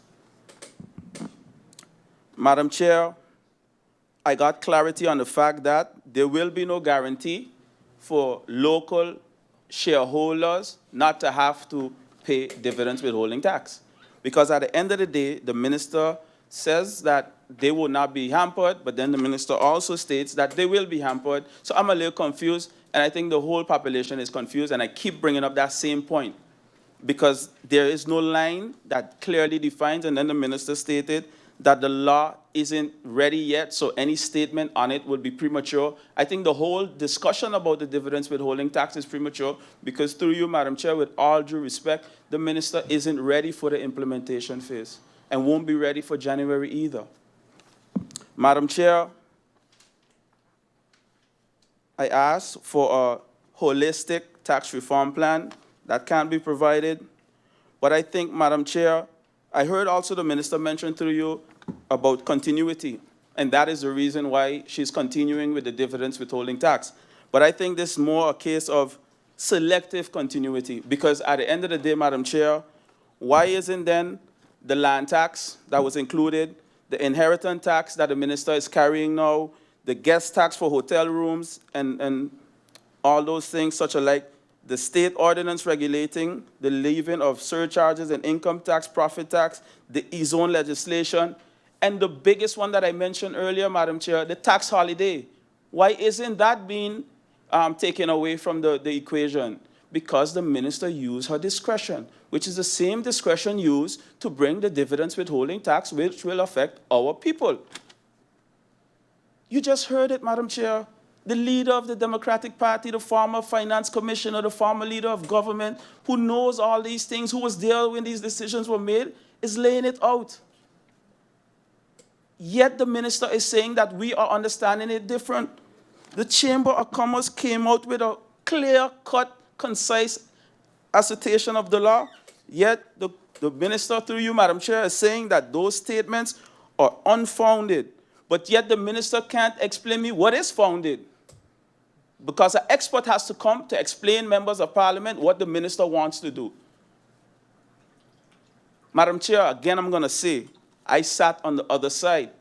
Every minister has their prerogative, their discretion. Don't hide behind your discretion because it seems like an unpopular decision. Carry it with force. Madam Chair, this is a 25-year-old law. In my motion, in all my questions, I put it forward. You have to revisit the reality of today in order to determine the way forward. One of my colleagues asked a clear-cut question. Will this be implemented in January? He was chastised and told that he doesn't understand this and we don't understand that. Madam Chair, come on. It's clear as day. Madam Chair, lastly, I want to bring up the point, and I want clarity on all the points that I mentioned, please. With regards to the introduction of a tax incentive to stimulate affordable housing, tax exemption in the corporate tax for housing associations in order to stimulate the construction of affordable homes. Why wasn't that selected? Again, Madam Chair, this is a clear-cut case of selective continuity. And again, I was part of that council of ministers, so it's not something that I'm doubting about.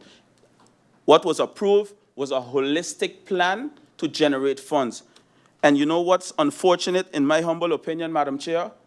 When we were having a discussion earlier on different ways and means to generate things, how is it possible? Back then, when I would go to my colleague, Minister of Finance, Irion at the time, we was finding solutions for everything. Did we do everything perfect? Absolutely not. But when we didn't do everything good, we made mistakes, we got back up, we keep fighting. At the end of the day, that's the name of the game, Madam Chair. And I would like, through you, Madam Chair, to ask the minister to please reconsider the introduction of this dividends withholding tax until the minister/the ministry understand the adverse effects that it can potentially have on our people. Thank you very much, and I would look forward to the clarifications on these points mentioned. Thank you, Madam Chair. Thank you, MP Duran. The next MP with clarification is MP York. You have the floor. Thank you, Madam Chair. Madam Chair, I think I stand to sound like a broken record at this point. The minister, I would like to thank the minister for the answers given. But Madam Chair, I think this will be literally the 6th time I'm asking the same question. I asked the minister through you, Madam Chair, what is the plan as it pertains to tax reform, right? And now we're a step further where I asked the minister, what is the plan for the implementation of this dividends withholding tax that she chose to roll out first? Madam Chair, I was met just now with not an implementation plan or idea. The minister gave me her vision for tax reform. Madam Chair, there's a difference between a plan and a vision. A plan is when a governing program is being made and being disseminated. That was months ago. We are at the point right now, Madam Chair, where a plan is being asked and we're still in the vision mode. If we're still in a vision mode, then by no means is this dividends withholding tax supposed to be on the table right now, at all. Because, Madam Chair, through you, when I asked for a plan, if the minister said, you know, MP, year 1, we're going to implement this, year 2, we're going to implement that, year 3, we're going to implement that, this is expected to bring us to here with tax GDP, this is going to bring us to here when it comes to revenues, et cetera, this is a plan B if that goes wrong, that is a plan.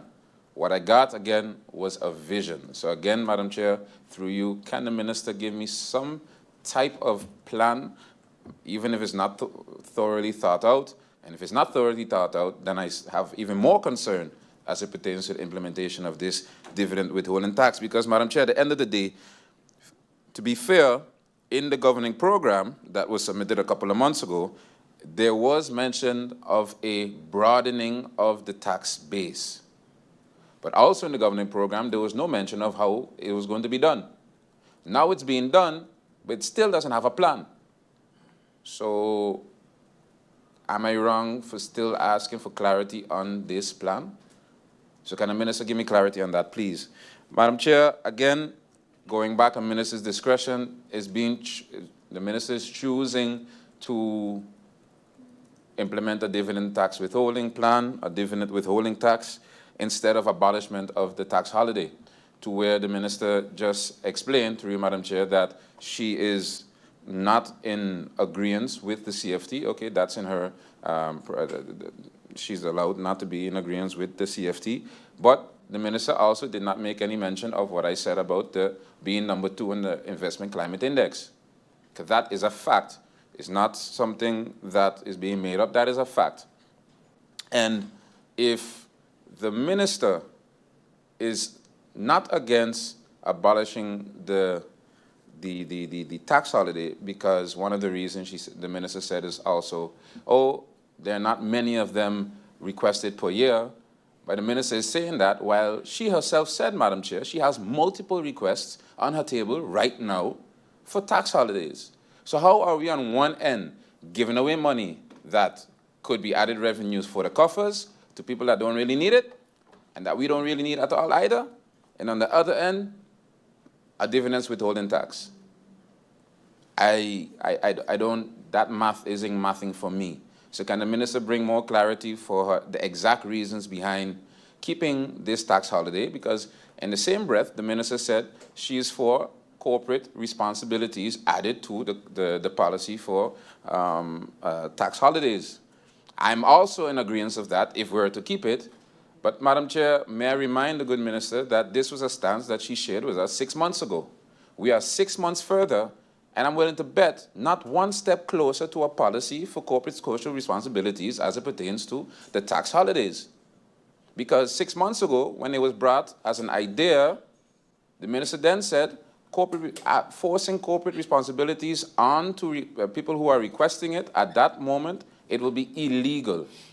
6 months further, Madam Chair, it is still illegal. So during the clarification round, I would like the minister to clarify, are we at any step further as it pertains to corporate social responsibility that she just referred to when it pertains to the policy for tax holidays? And can the minister clarify, with my final question, Madam Chair, through you, the tax reform package that the minister is constantly referring to, is it that the COM approved it for implementation, or did the COM approve the research of those possible tax reforms? Can the minister be clear on that? Was it to implement them, or was it to research them? Thank you, Madam Chair. Thank you, MP York. The last MP. with clarification is MP Irion. You have the floor. Thank you, Madam Chair. Good evening to my colleagues. Good evening to the Honorable Minister of Finance and her support staff and the viewing public, also the Minister of VSI and the Tribune. Minister, I'd like to start by saying thank you, as Minister Grisha mentioned in one of her press briefings, thank you, MP Wescott, for being a team player, because he literally answered or brought the same concerns or questions that I had on the floor of Parliament a while ago. Minister, can the public get clarity? The Minister mentioned that it's at her discretion which taxes from the approved document of the prior administration to be implemented. So can we get clarity? Is it at your discretion, or do you have to follow this approved plan that was done in 2023? Can we get clarity on, is it at the Minister's discretion if the Minister can follow the approved plan, which included the repeal of the tax holiday, or can the Minister decide not to follow the approved plan and just do as she wants and picks which one she wants? As she mentioned, continuity. Because we did not continue with the abolishment of tax holidays. We did not continue with the introduction of a gambling tax. So which one is it? Your discretion, or you have to follow the approved plan? Minister, I believe MP Wescott asked a question in our realm, but I would like even more clarity. Can we get a confirmation of the date when the national decree was signed? Can we get a confirmation? And was there any sort of draft decree before? And Minister, I also see a habit in the last 2 weeks or 3 weeks, especially with the Ministry of Finance, of missing or not answering certain questions, and then we have to come back again and answer and clarifications, or come back and answer in second round. Minister, I asked a very specific question. I made a lot of statements regarding the Soul Beach. There's even a motion on the table that's coming out to play. I'm going to ask, and the question I asked were not answered. I asked, how was this allowed to happen? Who gave the instruction? And why wasn't Parliament consulted regarding the $175,000 and other questions regarding Soul Beach? So can I get the answers to all my questions regarding Soul Beach, please? Thank you, Madam Chair. Thank you, MP Irion. I see that there are no other clarifications for the Minister of Finance. Minister, I'm going to look at you really quickly to see if you are ready to proceed to the Ministry of Justice clarification answers, and then we go back to yours if there is sufficient time or if you're ready. If not, then we will invite the next minister in before we go back to the Minister of Finance clarification answers. So, Minister, you have the floor.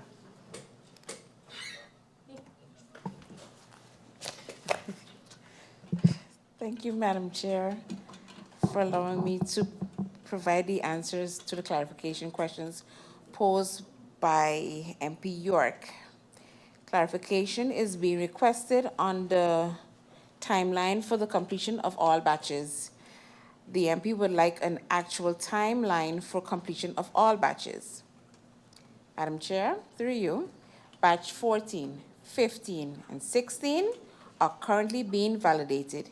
Each individual employee's case is different in terms of the ease at which their file can be completed, keeping in mind that some employees were a part of 4 different payroll systems that could not be electronically consolidated. The manual compilation of a file entails research of information that is not always readily available, which forfeits the ministry's ability to give an exact timeline of the validation process. Following the validation process, further financial vetting by the Ministry of Justice is then required to ensure accurate calculation. The regular administrative processes will follow with the Ministry of Finance, followed by presentation to His Excellency the Governor, to be countersigned by the Minister of Justice.